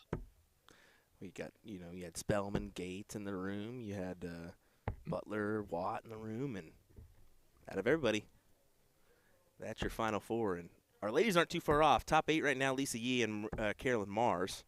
So I wanted to mention that. Which is, honestly, it's really impressive that they've caught up like that. Oh, I figured they would. Yeah. They were behind quite a bit there. As you see, Ethan throwing the double on the double 18. And Mike Maloney, this is why you're literally teaching these 19-year-olds to shoot at doubles in cricket. And that's just unfair. It's unfair for them. It's unfair for us. Get it together, bud. Right. And the semifinal for the ladies that's going on currently is Callie West versus Maria Carley. So Maria just continuing her display of fantastic runs over the past couple of days. Callie feels like she hasn't had the best of weekends too. So and I would agree with that. It's been kind of a tough one for her. Usually she finds herself deep in events. Not this weekend. My goodness, look at this kid. Dude, I tell you, he's phenomenal. And what's funny is I asked him. I said, Joey's just like, whatever. I asked Ethan, I said, you going to OKC next week? I mean, we can team up. And he goes, I think I'm going to take a break, man. I said, are you kidding me? You can walk into that room and single-handedly win this. Oh, yeah, because of Ethan. Ethan could partner with anyone and single-handedly walk in there and probably roll that thing. You're okay, Will. You're not that great at darts. That's why you're here. I'll stick to. That's why you're doing commentary. Stick to production and commentary, right? Ethan just. Well, that's what you're best at. And then some points, and I think he's going to get those pretty quick. Yep, there it is, and game, set, and the match. Yes. Nope, that's only leg number 2. 2-0 lead now on oh, yeah, Joey Lanaugh. There's a race to 3. We moved to a first to 3. Oh, my. Yep. I didn't even see that. Well, if you were to listen to me do commentary, you would have heard me at the very beginning say it has extended out to a race to 3. Oh, see, yeah, they moved top 4 in finals. Last year it was just the finals that was best of 5. Wow. Huh, okay. I like it. Apologies, Sean. Apologies. That's why it took me off. Apology is accepted, but barely. Ooh, Joey with the bull. And there goes Sean's commentary as he slips out of this. Listen, you can't say things like that on air because my wife will be like, oh, really? No, we'll just keep turning you she's down, right now and eventually nobody hears you, Sean, because now your mic's off. You see? See how that works? Perfect. Okay. I can scream in this room. Well, you're good now. You screamed when Stowe won, that's for sure. I did. Oh, dude, I was so hyped. I didn't know you were going to go live right away. I threw in a couple expletive deleteds as well. Man, how awesome. How proud to be an American dart player it feels right now with Stowe doing what he's doing. Oh, exactly. See, Ethan shot at the double there, and that's what happens when you shoot the Maloney double. And Joey Lanaugh just runs. Going to work. Maybe like runs through some brick walls, like a juggernaut maybe. Going to work. Big 7 there for him, and I think he's going to have no hard time coming up here and hitting the 16s or 15s. Yep. Yep. Joey Lanaugh. The juggernaut. These throwing a kids are 5-5 in this leg. They're going off right now. And Ethan is not. Ethan's throwing just a 1.8, but it doesn't matter because Joey's throwing what he's throwing.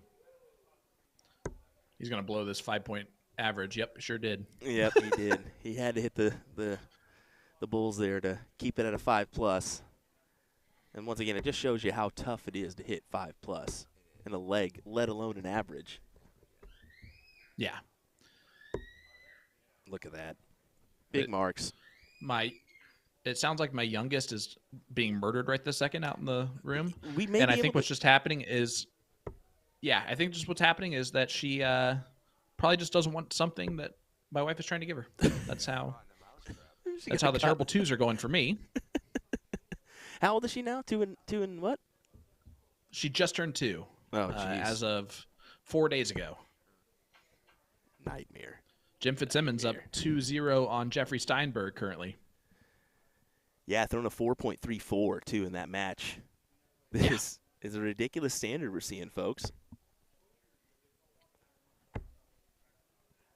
Ethan taking off the last leg and trying to get back in there now. Joey, when he throws well, his darts just are so smooth on the release. And right now they are smooth. He has no movement. That's the thing. He has no movement other than the arm.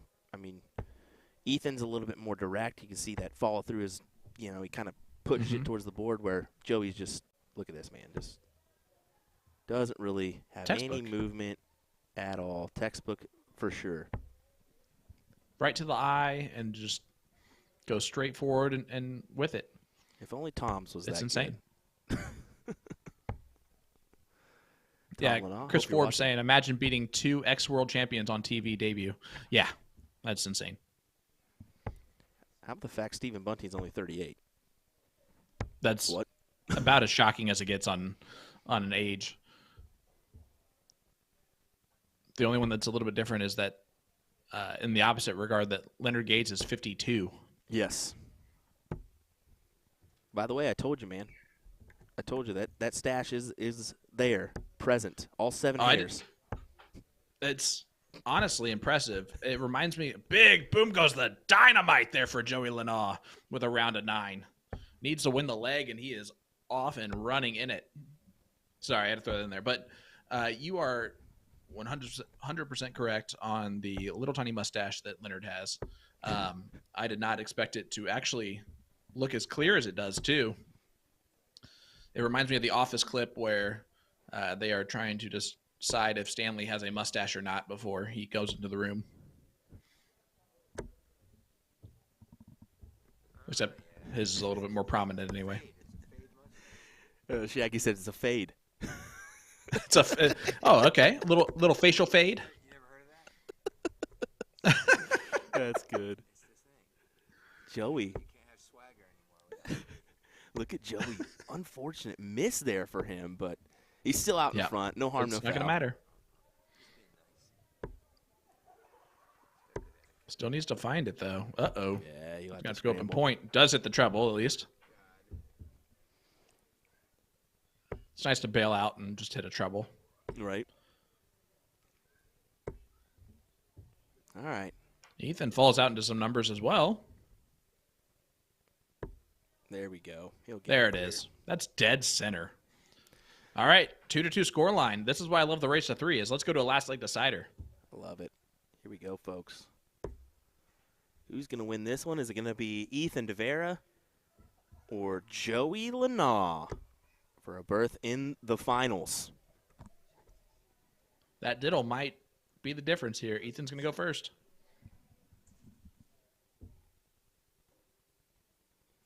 Looks like Jim Fitzsimmons. Again, this is the semifinal. Looks like Jim Fitzsimmons is probably going to wrap up this match. We'll see. But looking promising. He's 2-0 ahead. He's got the advantage in this leg.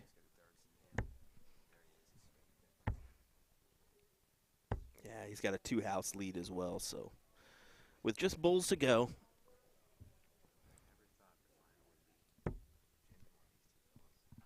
The quarterfinals for the women is set up. It's, well, the semifinal, sorry, is Maria Carley taking on Callie West, which is going on right now. Yep. Maria has a 1-0 lead. And then Paula Murphy versus Caroline Mars. Oh, Caroline came out on top. And look at that.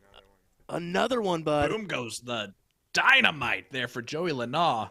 His second of the match. Wow. Oh, look at Ethan. Oh, my goodness. They're both. These kids are insane. They're going nuts right now. And look at Joey. Oh, my gosh. Almost back-to-back. Follows the 9 with a 7. He's still throwing a 7.0 in this leg. This is great. Share this around if you have not. Let your friends know we're live for the semifinals of the singles cricket event at the Seacoast Open. Joey closes the 18s and then tries to go back to points. Unable to do a whole lot there. Ethan, 2 treble 17s will get him to look at the 19s. Nope. So close to.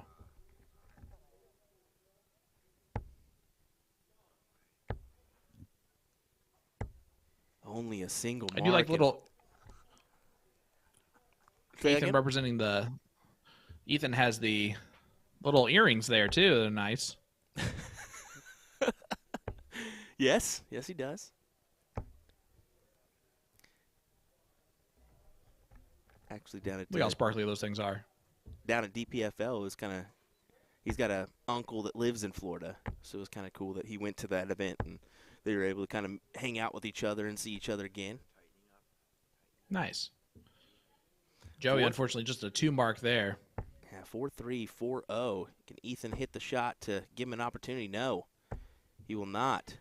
So 5 on the 17s does get the lead, but he would have wanted a shot at the 19s there. Oh, and only another 2 mark from Joey. The Juggernaut is running out of steam. Unless Dave's in the room, then Silent But Deadly is running out of steam. And you can see Joey there kind of looking to the floor for a second, shaking it off, knowing that what just happened here. They went from 7s to now 2s and 1s.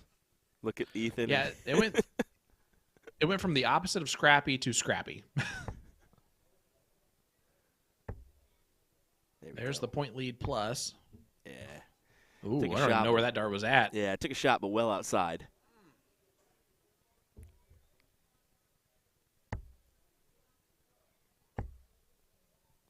There's the point lead from Joey, and Joey unable to take the stab at it, and he looks over at the camera like, what the heck?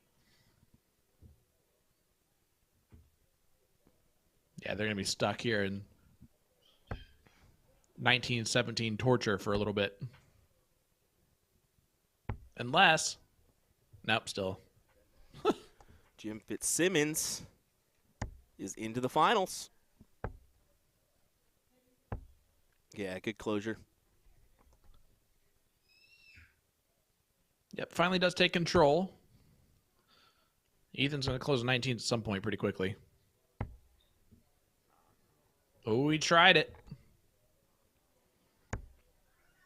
And here comes Man, Joey. look at Joey. The Juggernaut! Another 9. Big shot there for Joey as he extends the lead and looks to put himself into the finals here as Ethan closes out the 19s just for good measure. Is it yeah, too and of little, course too it was late? a triple. Yeah. Oh no, Joey a little quick on dart 3. But Ethan needs a round of 9 of his own here to solidify any shot. Not going to quite do that. That throw is so easily repetitive.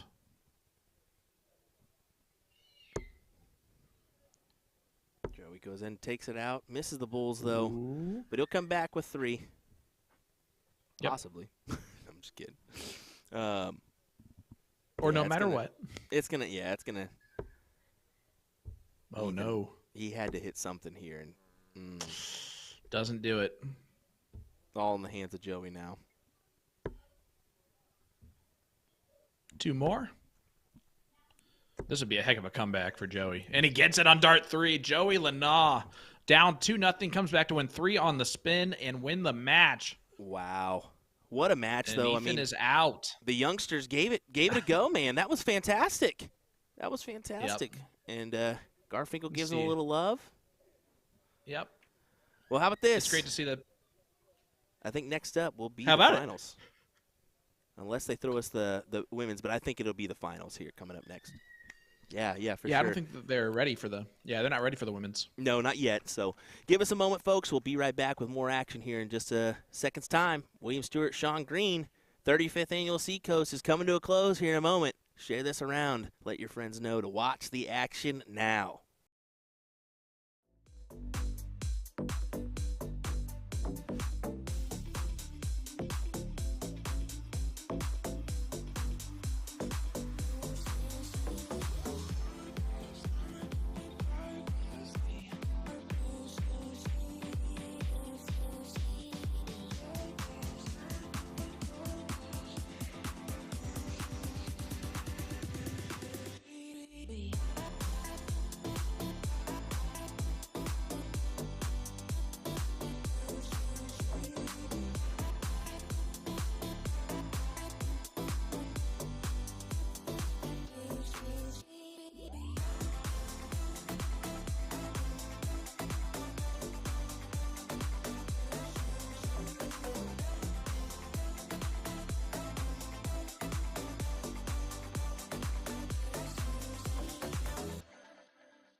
Here we go, ladies and gentlemen.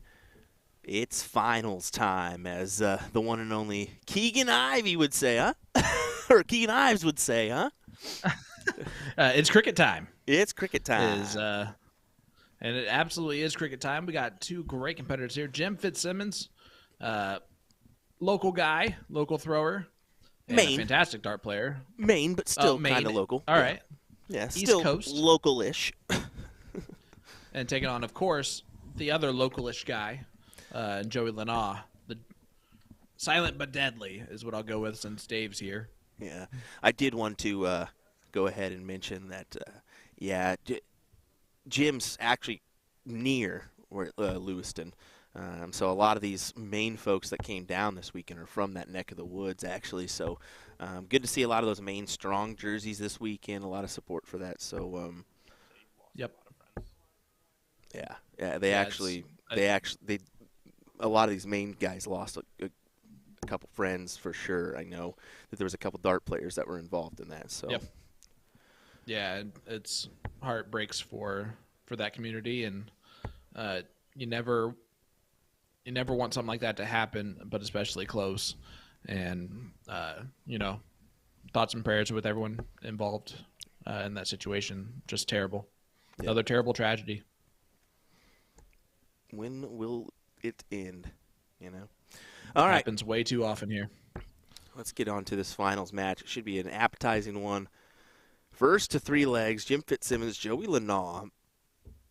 Both have played extremely well today. Yeah, Joey had to win 3 legs on the spin against the very talented youth, Ethan DeVera. So I was going to say DeVries for some reason, which was not right. And, he had to throw really well and able to do it. Yep. And here we go. Finds himself in the finals. First to 3 legs. So it's the same format as the semifinals. Both women's matches are tied up 1-1 in our semifinal. Did the women's play the same format? Is it race to 3 now? Yeah. Okay. Yeah. So Joey Lenaw defeated David Fadham. Jim Fitzsimmons beat Kevin Luke in the top 16. Fitzsimmons beat Matt Arpin 2-0, and Joey defeating Stephen Krikorian. Steve Krikorian. Krikorian. Yeah, very interesting flag that he has flying for him. And top 32, Justin Landcraft is who Jim Fitzsimmons beat, and Joey defeated Jason Dagnall. Look at this from Jim. Big Phenomenal. darts. Yep, and takes out leg number 1 right there. 4-0. That's a tasty average. Fun fact, Jim didn't even think he was going to be here this weekend. That's crazy. And he's here, and he's making it work. See, both of them are in the 25 there, still in the 25. Joey says, leave that because I'll kiss it off of it. And he does. Gets the bull, so Joey Lenaw will start leg number 2. Great.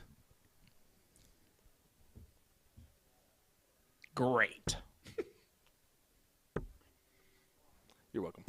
Joey Lenaw had 3 rounds of 9 in the last match, 2 in 1 leg.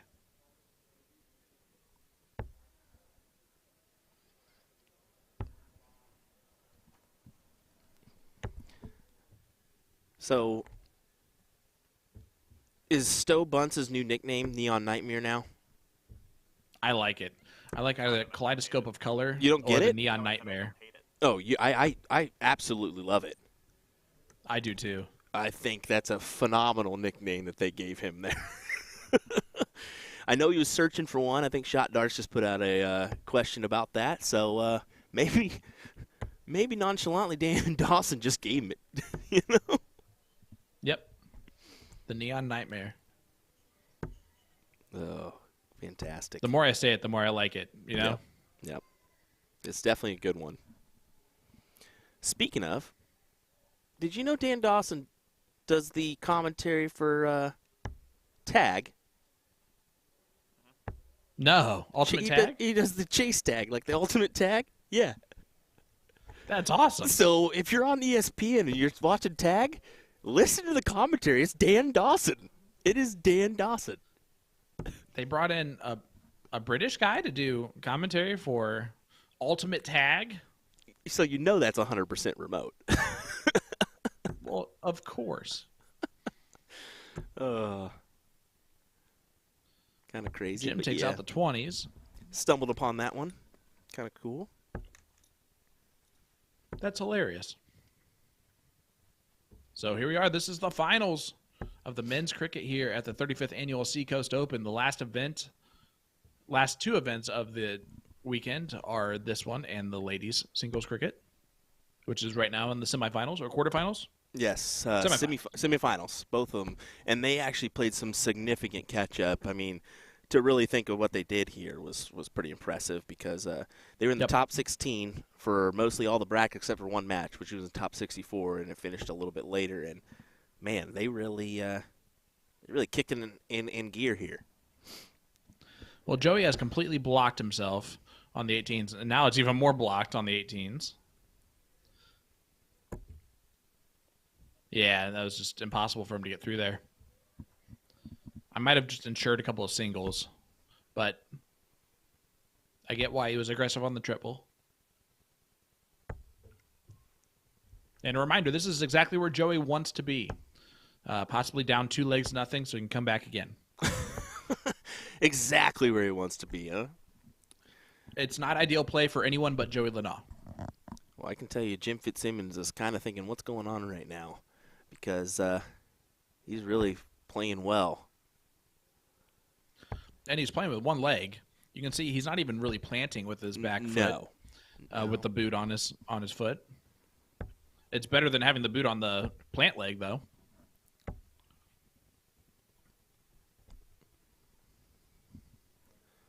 Let's actually see. We may be able to get a shot of that.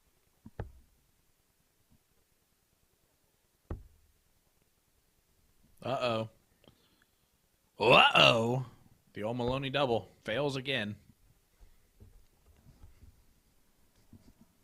Wow. Okay, so interesting, very interesting. We'll check this out here in just a second.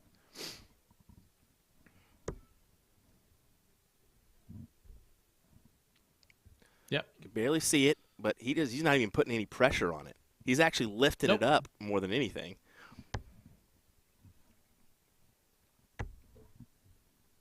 Great darts there from Jim.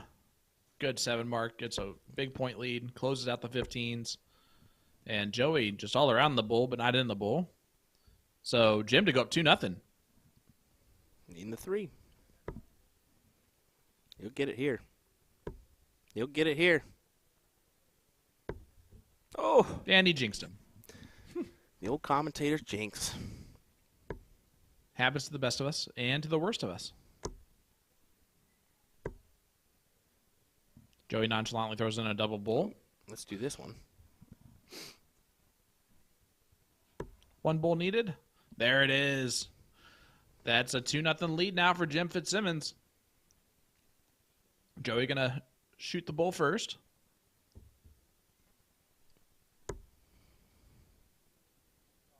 Only a 25.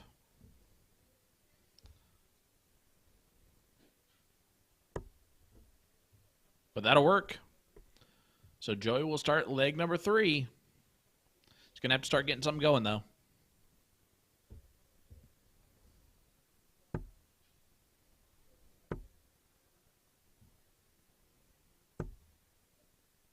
That's a good last. Good find there on dart 3.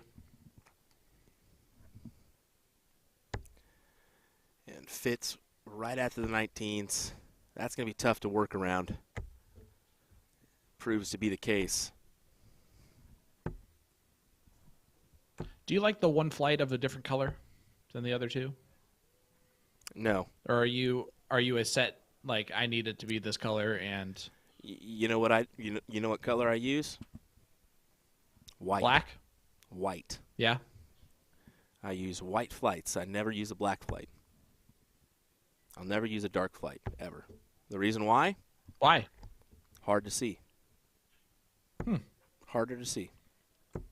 So you have bad eyesight. No, I don't. I really don't. I do have bad eyes, but I always wear my contacts.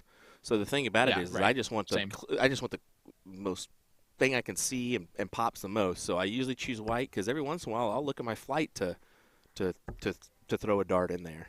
Seeing most people that throw black so that they can't see it. They don't want to see the flight. Yep. And that's the truth. David made it a good point here. He said most people that throw black don't want to see the flight. Exactly. So either one. Like I talked to Wes White, who's a big soft tip player. He says I can't throw white flights because it catches my eye every time he throws. So I can see that. interesting take, but it's just I found that white standard works for me. And then on the reverse, I just don't care on what like color I throw with. Like it is not something that bothers me at all. I've thrown 3 different colored flights before. I've thrown with 2 of the same and 1 of different, which I always throw that dart last, which I think is the same thing for Jim. That purple flight there is always his last dart that he throws in. There are some players that play with 4 different Darts. 4 different colored flights. Yeah, and 4 darts in their hand. Steve Hilger. Ethan DeVere.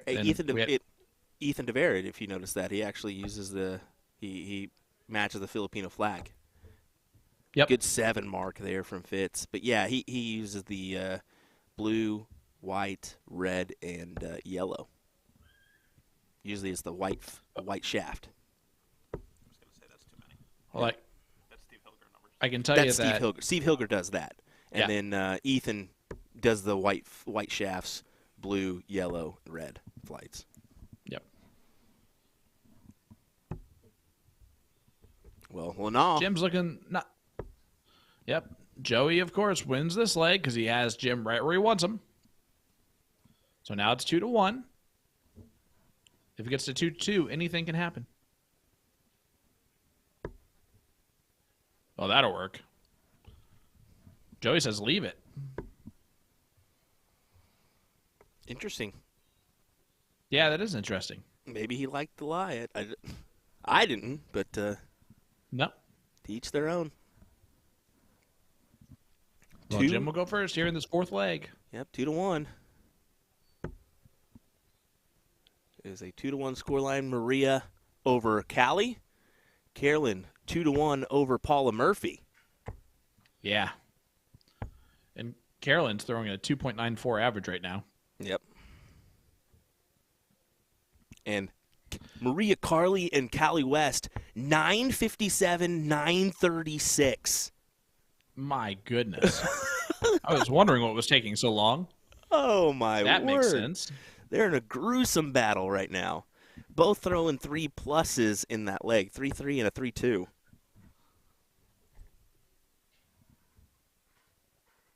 That is awesome.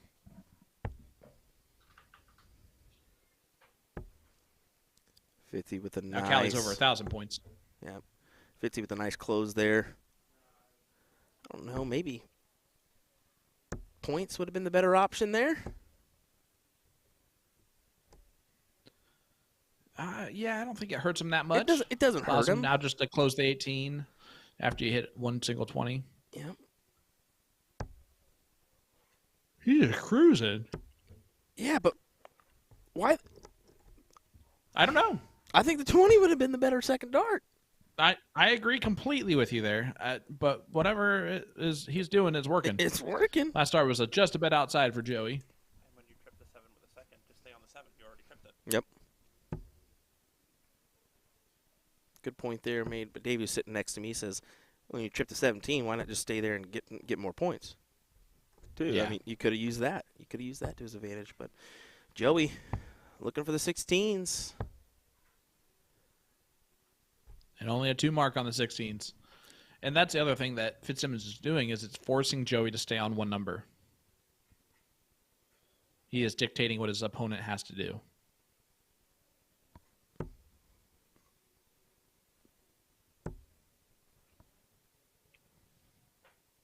Is he staying up there? Yeah, he is. Big 7 mark on the 20s. He said, fine, I'll point, guys.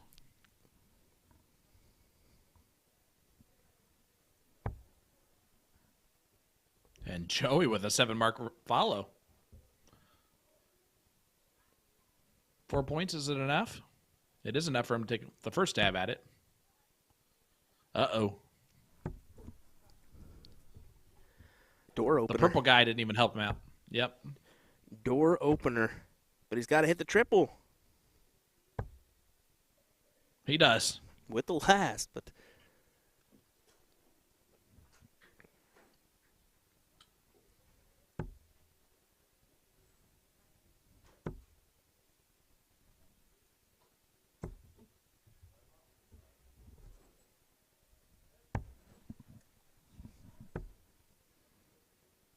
Joey trying to Big take out darts. those numbers, yeah. Must-win leg for Joey Lenal, down 2-1. He's just forcing Jim to take just a second. And look at that close. Back to the 17s. Great darts.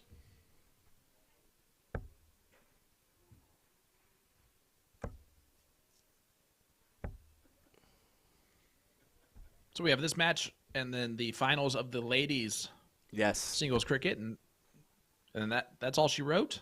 That is all she wrote.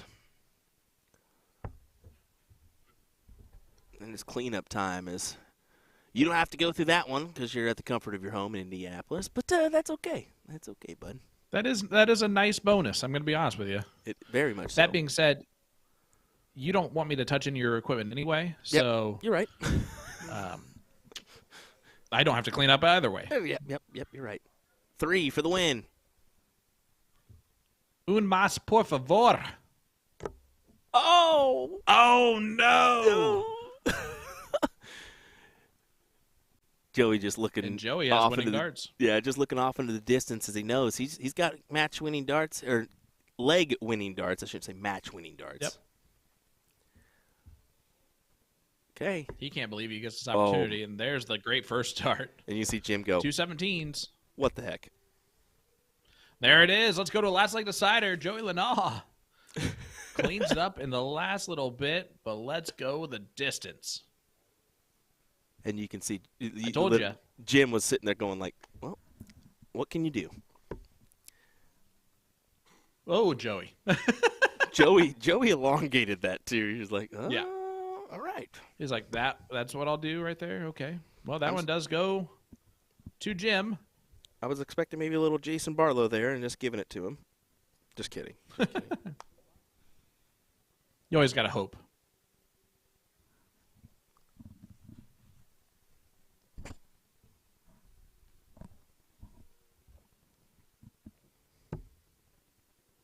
All right, so Fitzsimmons getting us started here in this last leg decider. This is for the title of this event.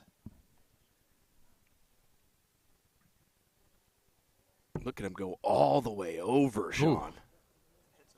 Yeah, and you went all the way over too. Man, I had to. I was like, this guy's straight off the screen.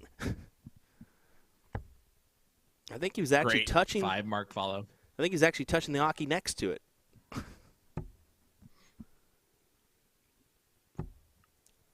That is very possible.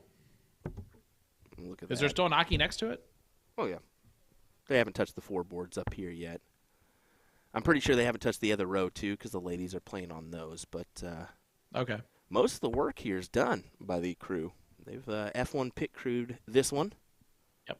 That's how you got to do it. Speaking of F1 pit crew, who else is waking up at 3 a.m. in the morning to watch the race in Vegas next week? Nobody. No, thank you. Stupidest race time ever invented. 12 a.m. Pacific. Wait. Get out of here. Wait, so it's on at midnight? That's when it starts. Pacific time Is at midnight? is at midnight. So it's perfect for So, UK. like- if you want to wake up at 6 a.m. Right. But No, does that it'd mean be- they're it'd so be they're eight- playing it'd be night? 8 a.m. Yeah. So they're doing night racing. And it's supposed to be 40 degrees. It In could be Vegas? the coldest F1 race in history. Oh, that sounds dangerous. Isn't that funny? There you go. Fitzy, 18's big mark there. It'll allow him to possibly close the door. just a single. Oh, he attempted it. Yep.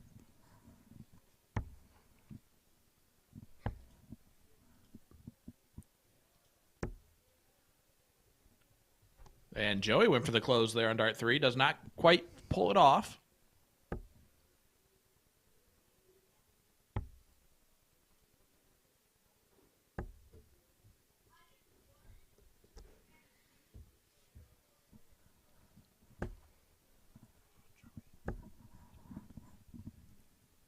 Maria and Callie are 2-2 as well. Wow. So big stuff. Is I believe Carolyn Mars actually came out on top of Paula Murphy. She did. Yeah, Wow. 3-1. A 3.09 average is pretty darn good. And it's 40-0 Callie West, and they've got like 5 more closed. So complete different game now. It's crazy. Yeah. It's so funny how that happens. Right.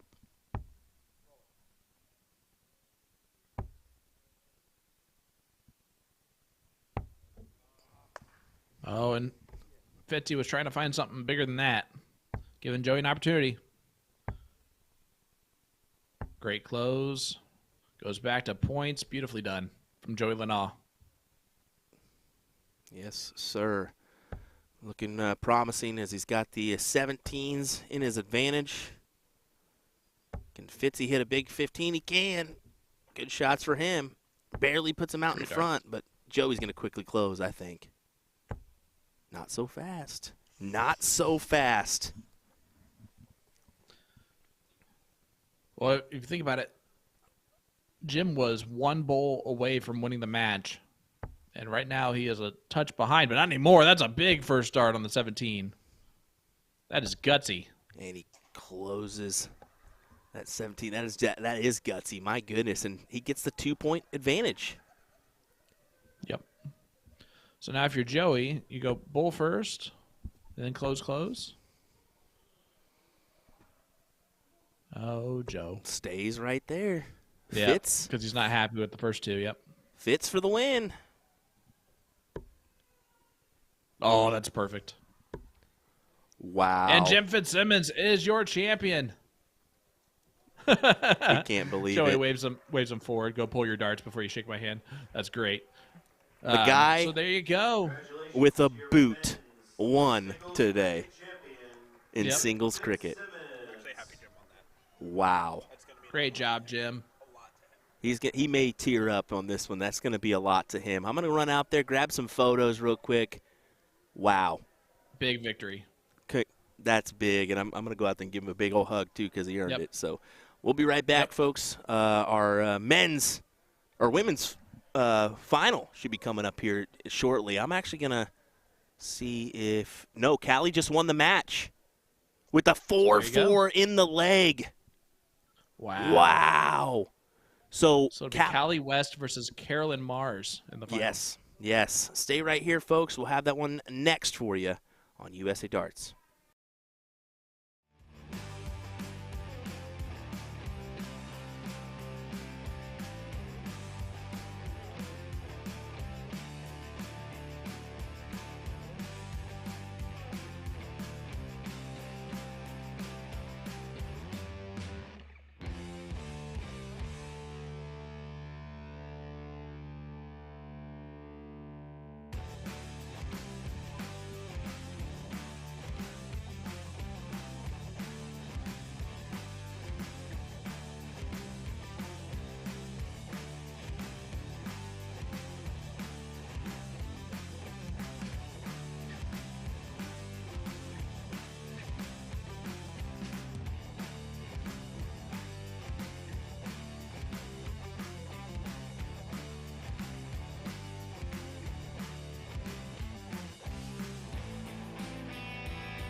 Well, welcome back, ladies and gentlemen. Here we go with your women's finals. Carolyn Mars, Callie West, who I believe Callie actually won the event last year, if I'm not mistaken. I know she was first or second. I think she picked up the title.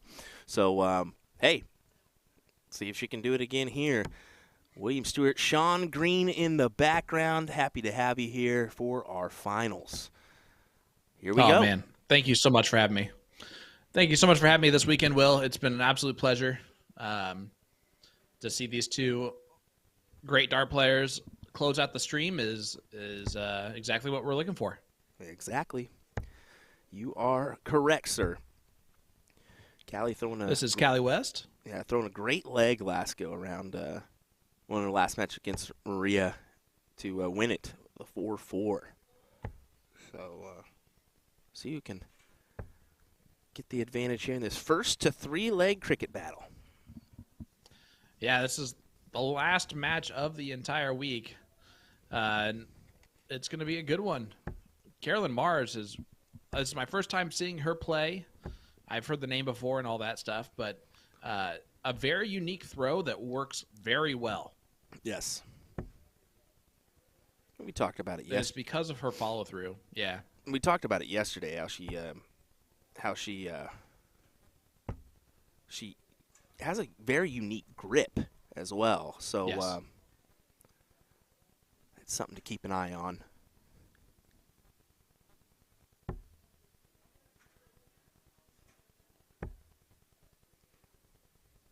All right, just we're looking at Callie trying to add some points. Not going to add as many as she wanted to. So now Carolyn, does she close 17s first? Try to go with the 18s? She closes the 18s first. Big dart. Huge. There goes the 17s plus some points. Look at Might as well just move it along. She went for the bowl. Oh, she went at the bowl on dart 3. I love it. Absolutely love it. You see Callie back there? I did not. Look at her right now. Yeah, oh yeah. She's wondering what the heck is happening.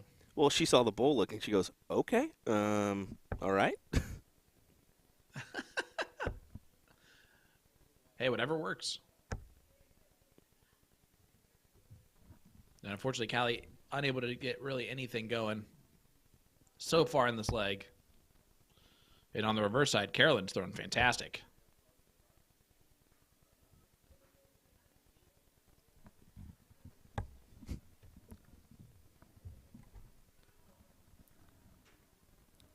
I like the ghost face t-shirt that Carolyn's wearing as well. Yeah, it's pretty good, isn't it? Yeah. It's not as cool as Callie's A to Z Darts, Magic Wear, Colonial. You think Callie's is good? Sure, Man, but it's pretty good. Robin's rocking a nice new jersey from Magic Wear that I just told her, I said, that looks crispy. I like it. Yeah. Gonna have to get us one of those. Yes. Yes. Big darts again from Carolyn, and Callie again shaking her head. Once she came back, she said, good job, but without her turning around, she was shaking her head. Like, what the heck is happening?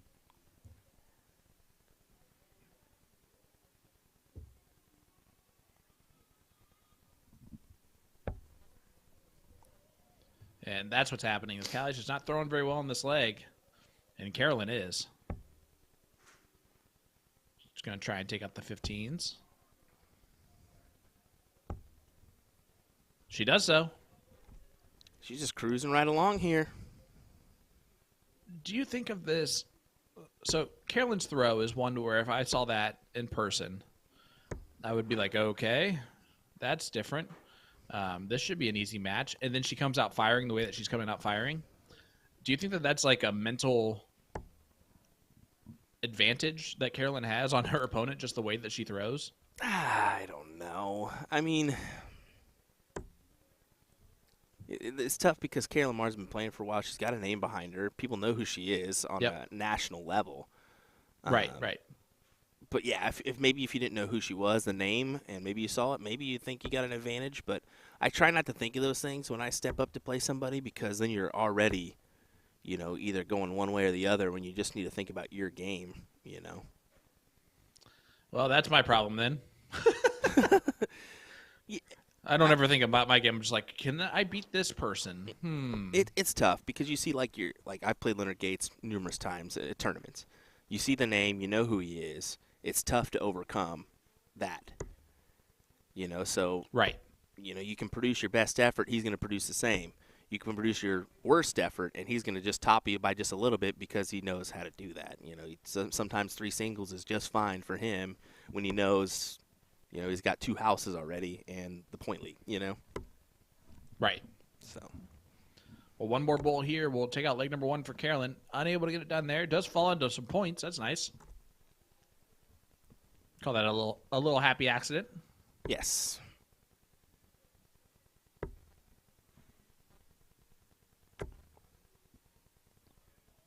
Callie going to add some points to her total, but not enough to get the point lead. So Carolyn going to go right at the Bulls. She needs 1. There it is. Leg number 1 goes to Carolyn Mars. What type of music is Callie grooving to? Good question, my guy. I'm not too sure. I've never asked her that question. That would have been the first question I would have asked her. Me and you are different, I guess. Just kidding. Carolyn gets it done there, and again, Callie's like, what the heck? But my goodness, this is going very well. Great final started. Leg number 1 to Carolyn, and she's out here firing again. Good 4 mark.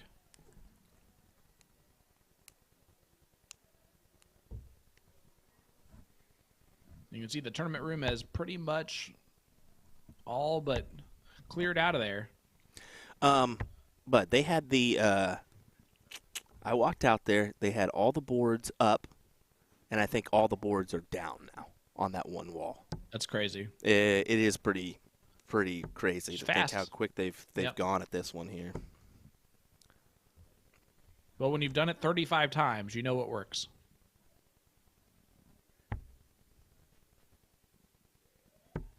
Is that Jawa helping move some stuff? Yeah, and I wasn't lying, bud. Look at this. All gone. Yep, they are all gone. What a tournament staff to get this one done. They had 55 boards, folks, and they have taken them all down in probably an hour. Yeah. Yeah, it was probably a lot longer for them to put it up. Oh, I can guarantee, yeah. Between setup and teardown, that's what a lot of people don't realize is I think they were here for a solid 10 hours on Thursday. Yep. Setting up, making sure they were ready for their New Hampshire State Dart Championship on Friday. Well, huge shout out to the tournament staff for a great event. Well-run event, as always. Yes, definitely. I know you enjoy coming to Seacoast every year. I'm glad you mentioned that. They're good people. It's been almost, actually, it's been nearly almost the same tournament staff, year to year to year. As this is the 3rd year I've been dealing with pretty much the same group of people, other than maybe one person that dropped, each year. Yep. But yeah, it's. And I'll say this: they've ran a tight ship this weekend. 212-person blind draw on Friday. Jeez. They ended that in 4 hours. 4 hours and 8 minutes. Listen to this. Today's men's cricket. What time is it right now? It is 5:52. It started at 2 o'clock. Yeah. Yeah, so about 3.5 hours. Yeah. That's pretty awesome. Yep. I would say so myself. They definitely know how to run things here. Good year for them as they've really put on a good 35th Seacoast Open. And we're looking forward to many more. Callie out in front by a little bit here. But Carolyn going gonna go into points. attack mode. See if she takes that last start at 19. She does. Drops it a bit low, but I like the move there. Still gets herself 5 marks.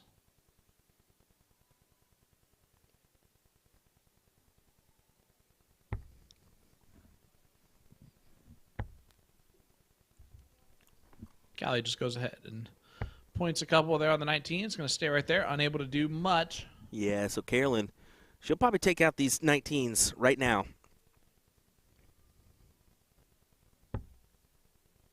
She does so. She goes back up to point. Yep. Yeah, and hits a big treble.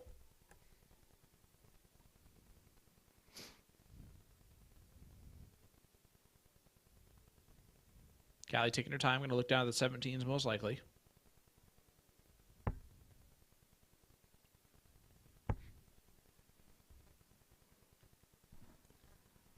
Is she overthinking it a little bit? Yeah, she probably is.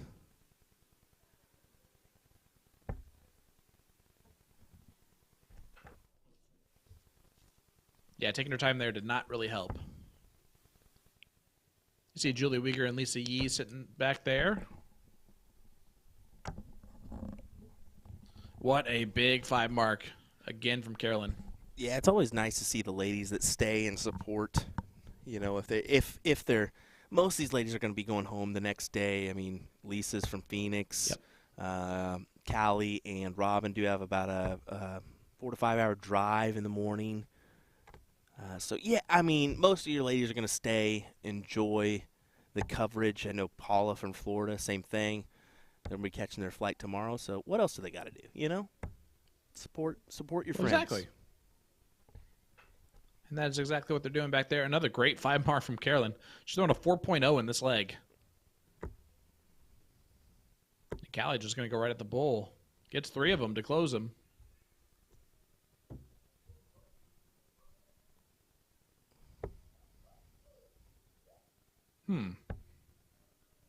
There we go. There's the close on the 15s. That's what I was really looking for before she shot at the bull. She tried to do that in a little bit of a different format, different order.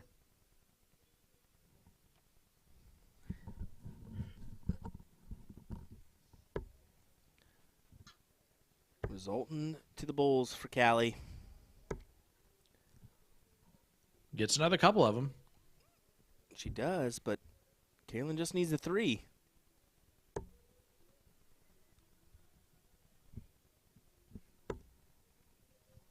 Oh, no. Bull trouble for Carolyn. Coming at a bad time.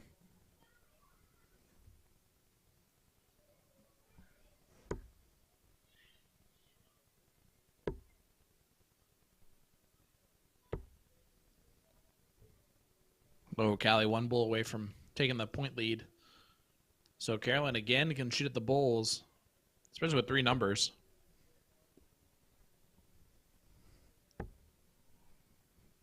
Yeah, going back to point. Smart way to do things there.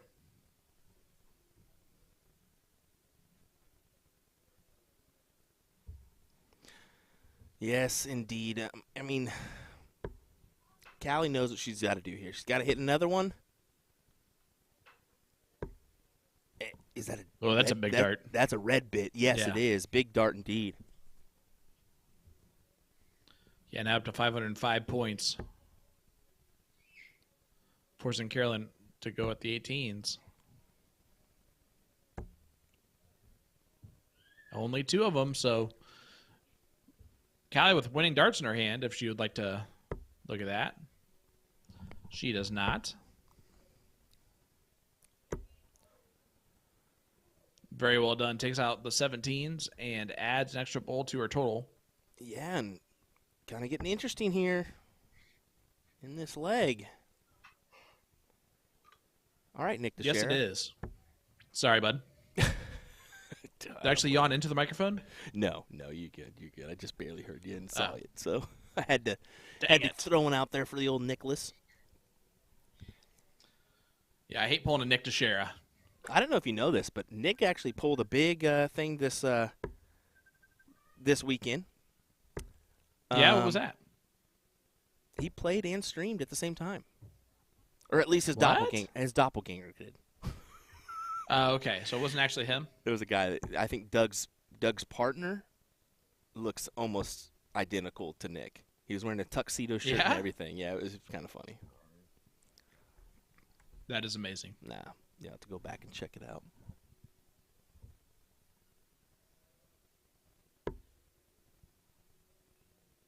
Callie's still going to the Bulls to point. And getting a lot of them. Was that a trip 18? I cannot tell. It looks like it. Yes, it Yeah. is. So now only the 15s for Carolyn to point on, and this is quite significantly coming back in Callie's favor. It really is. And, I mean, everything that could go wrong is going wrong for Carolyn right now. Which is just mad. It's crazy what has kind of turned around here. But so 3 singles. Oh. Gets 2 of the 3, but the door is open still.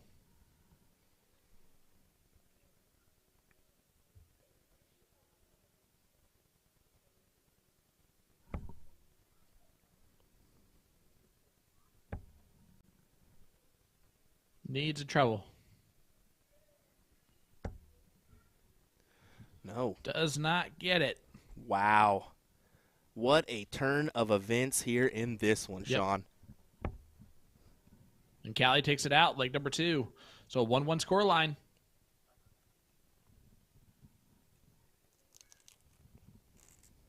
Look at that. She pointed 325 points on the bull.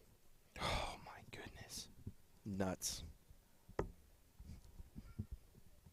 It's a pretty good marker. And a good blocker, too. Exactly what it was. As we'll take a look at Carolyn nothing. will go first here in this leg. That's actually Gail right there. Phenomenal player.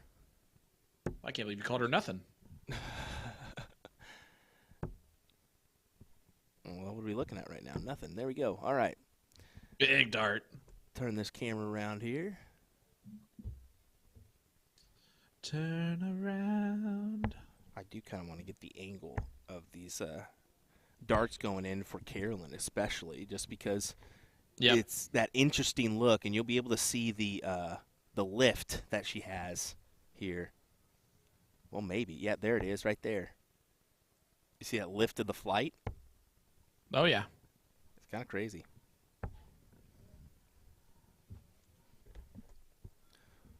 Watch Callie now.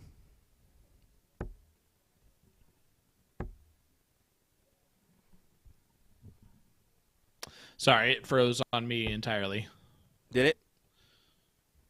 Yeah, so now I'm back. Sorry about that. Okay. No, you're good. You're good, buddy. If you, like I said, this is our. I've done this before with Ryan off and on, and now we're kind of experimenting with the second, third time here on our virtual commentary side with first time with Sean. So so far we've been doing all right. Have had a couple issues with the internet, but overall successful. Yeah, I've honestly been very impressed with how smooth everything's kind of been on my end of things. A little bit of internet issues today, and I think that was my fault for restarting my internet and that stuff a little bit before the stream started. I kind of lost track of the time it happens. of getting going. And so I was rushing to kind of put everything back together. Like I said, my father-in-law did some electrical work in my studio here today. Cannot say thank you enough to John. Big triple there for Callie. Good Big six. second triple. So Caroline was cruising in this leg until that moment. Big dart. And Callie, look at Callie back there. Yep. She's smiling and Yeah. nodding, and look at the little look on her face. Yeah, she had 2 16s and the treble 20.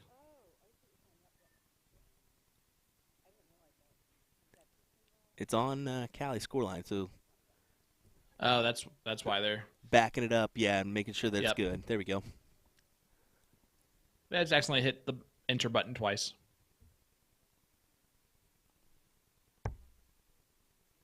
Callie right in. No, the last one just a little bit high. But it does get the point lead. Carolyn just needs 116 to close. There's the point lead back. There's the close.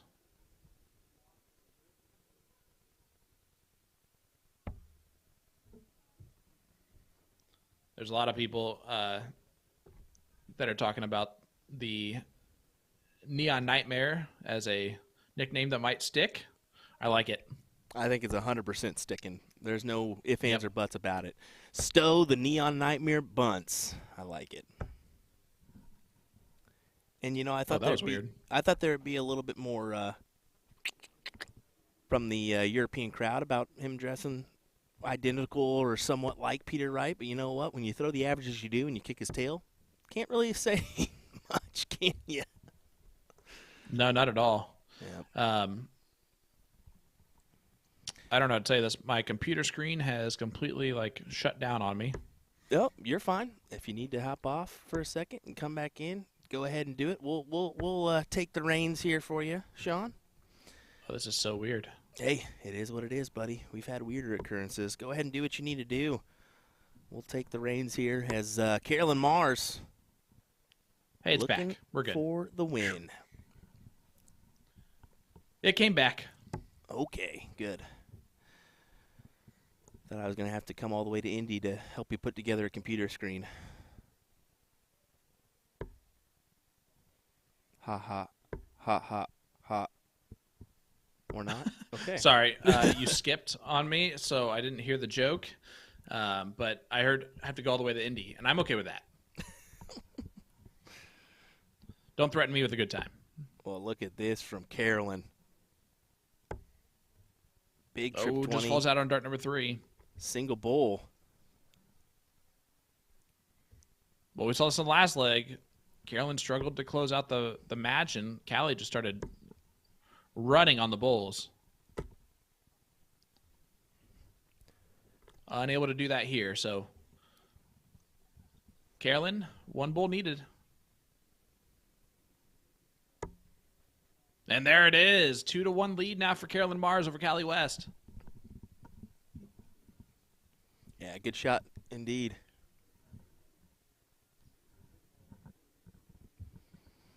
Look at our averages here. 2-8, Yeah. 3-1. That was a 3-4 and a 3-0 leg there. Yeah, definitely not bad at all.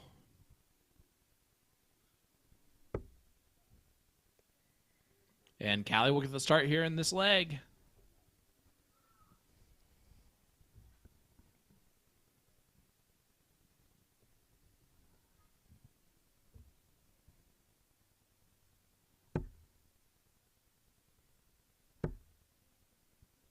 Callie's starting off nice.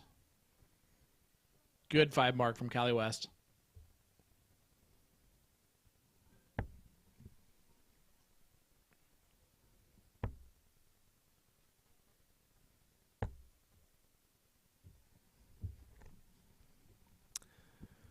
Yes, she's going to attack the 19s.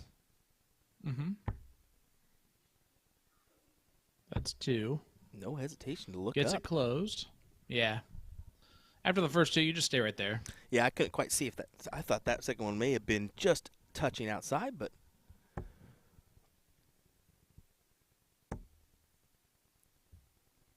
Little 3-dart close for Carolyn.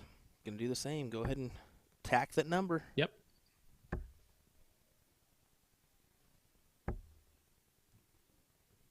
And Callie does that. Yep. Sometimes 3 singles will do the job.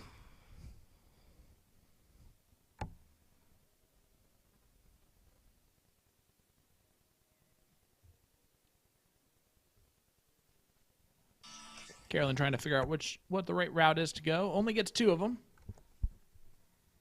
So Callie again with the opportunity just to keep rolling. Yeah, she's outside there, but just hangs true. She just hangs true there. Oh, she snuck it in there. Yep. Deceived once again, Will. I should just ran a camera out there and got a second angle real quick. Nah, it's too late. Too late, definitely. Little nod of the head from Callie there. It's almost like she expects it at this point. Yeah. Oh, yeah, definitely. And she's okay with that. She knows. I mean, these two were World Cup teammates in Denmark this year, so they know what each other are capable of.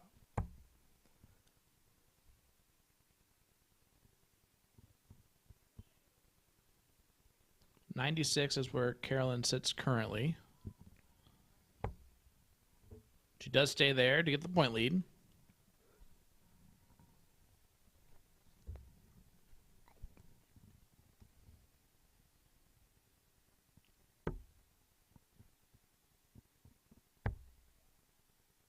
Chooses to attack.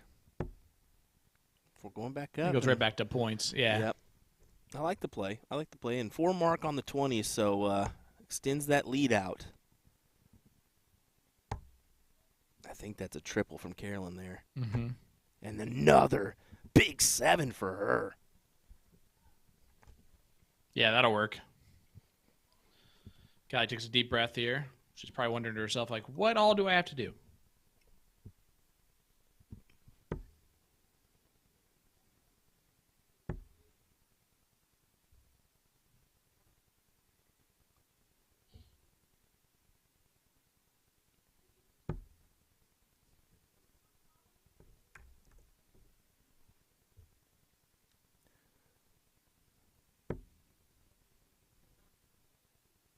As Carolyn here.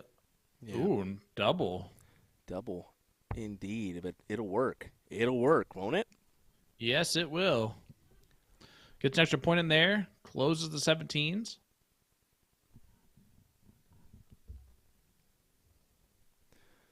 Callie just taking a moment, figuring out how she wants to go about it. All eyes on the 20s. She sneak it in with the last. No, just 2. Big triple would help. Yep. No, she'll have to stay as well.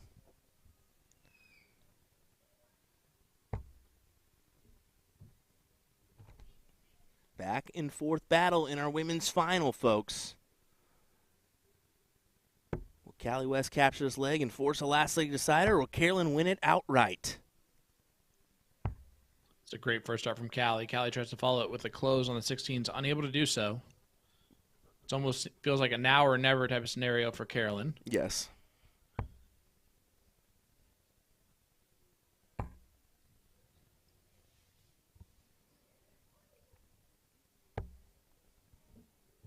Not going to do enough damage.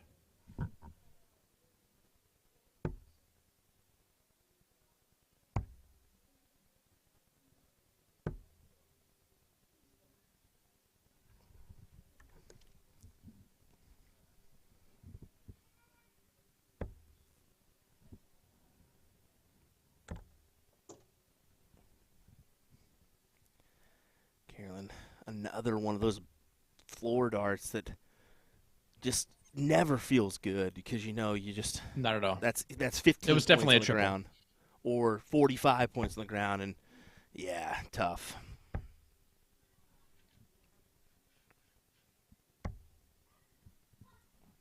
Did Callie get that last dart in there? Nope, just 2 marks.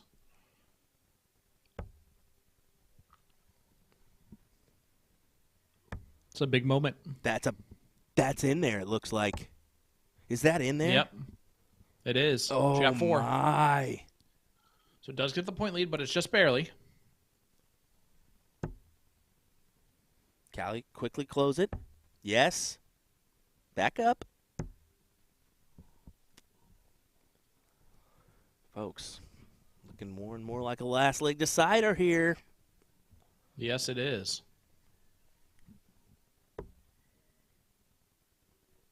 Maybe.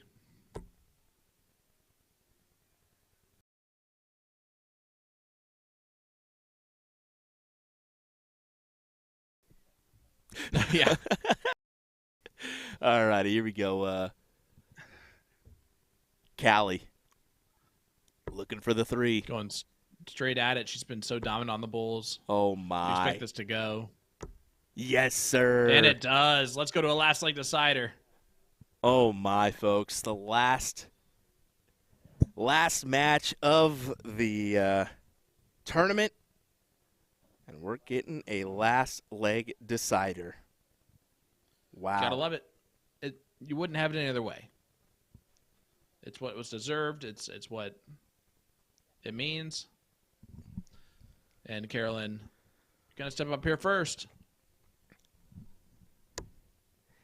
And you can see Great that was a little bit difficult because you could kind of tell that was a little bit difficult because Callie likes to really focus and pay attention. Yep. And I think Carolyn wasn't quite understanding what Callie was saying there. Well, here we go. Carolyn will go first here. Last leg decider. Who's taking the title, folks? Who is taking the title? On the line right now is $400 for first, $200 for second, and a nice trophy to boot.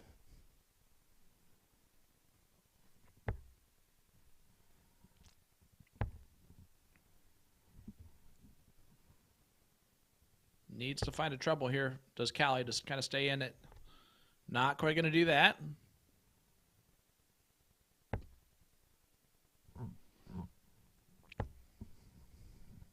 And Carolyn again just closes it out nonchalantly. Yes, sir.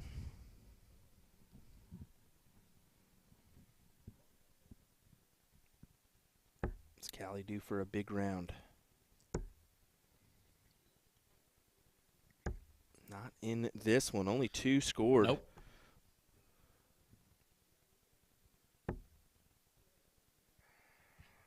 And again, Carolyn going right at it. Does get it closed, and is that in the trouble?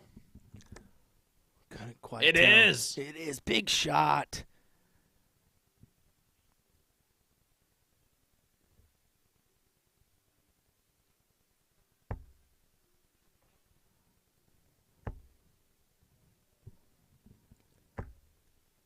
A good answer. Good answer, but it's not enough.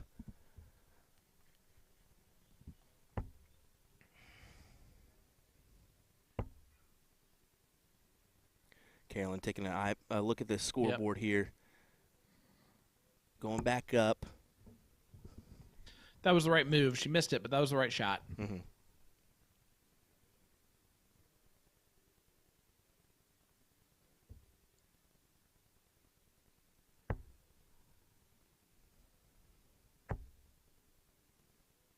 Great. Stay right there for more. I believe it's just a 4 mark. Yep. Just a 4.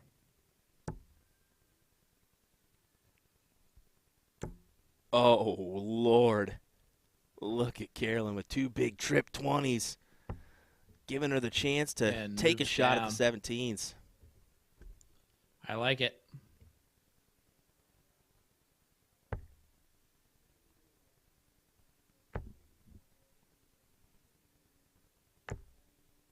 And Callie just trying to add to the point total. Unable to do a whole lot there, only 2. So Carolyn should close down the 17s and just keep moving. Agreed. Get rid of them. Continue on. And she goes double. Oh, how about that? Double with the last. That'll work. Look at Callie. Look at the smile on Callie's face. Yeah.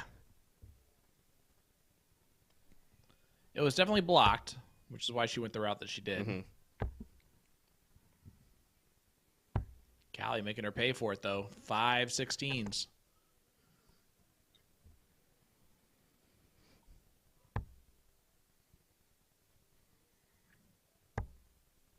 Carolyn again just trying to go for the close. Not happy after dart 2. Did you just close the bowl here? I would. No, she went up to the 20s. Mm-hmm. That's the alternative for sure. It's either that or the bowl.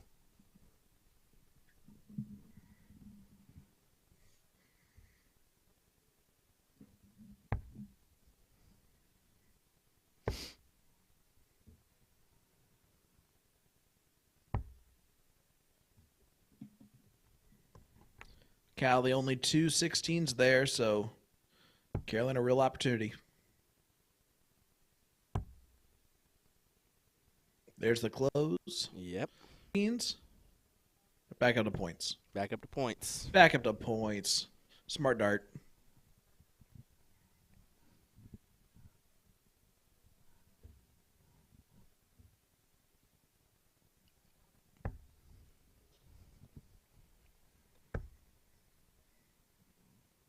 Callie just stepping over to take a look, see if that's in or not. Let's actually take a gander. It is not. It is not in there, so.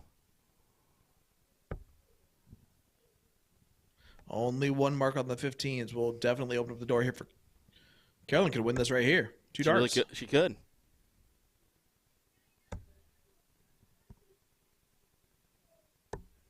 Oh, boy.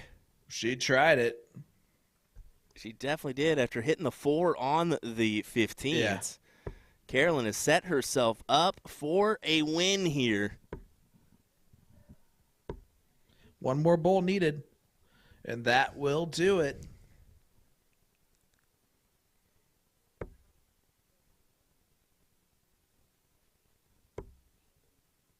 She thought that Oh, one was wow. in. Could She not thought get that closer. was in. And that There it is. Carolyn Mars is your champion. What a that was a good match. And you can see there's still some spectators here that joined us for the final of this one.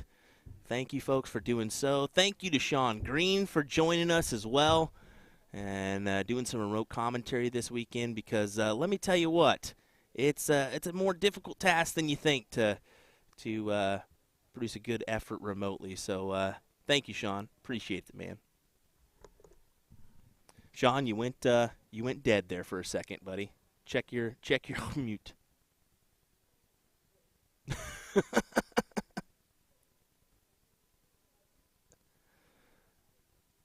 Maybe not. Looks like we lost Sean already. Well, it's all right. It's all right, Sean. He's still there. I can see him, folks. It's just it is what it is. Yeah. That's quite all right. I'll say the what Sean was gonna say. He's like, thanks guys, appreciate it. I'm gonna go home this evening. I'm gonna Rogaine the hair so that it's fully gone. We appreciate you joining us. Next time you'll see me, I'll be bald. So no, he's definitely giving me some explicatives right now. No, I know that Sean definitely would say, yeah, thanks for having me, whatnot.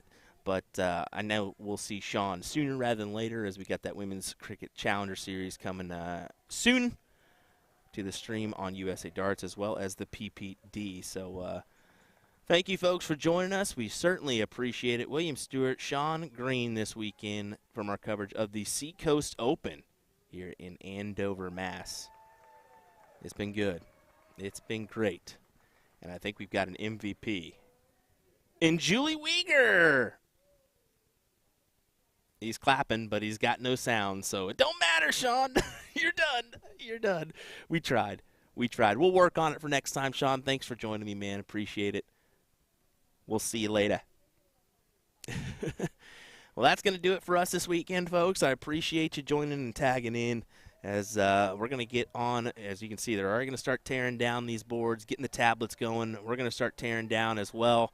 We've got some work to do with our cameras, and, well, we got a flight early in the morning.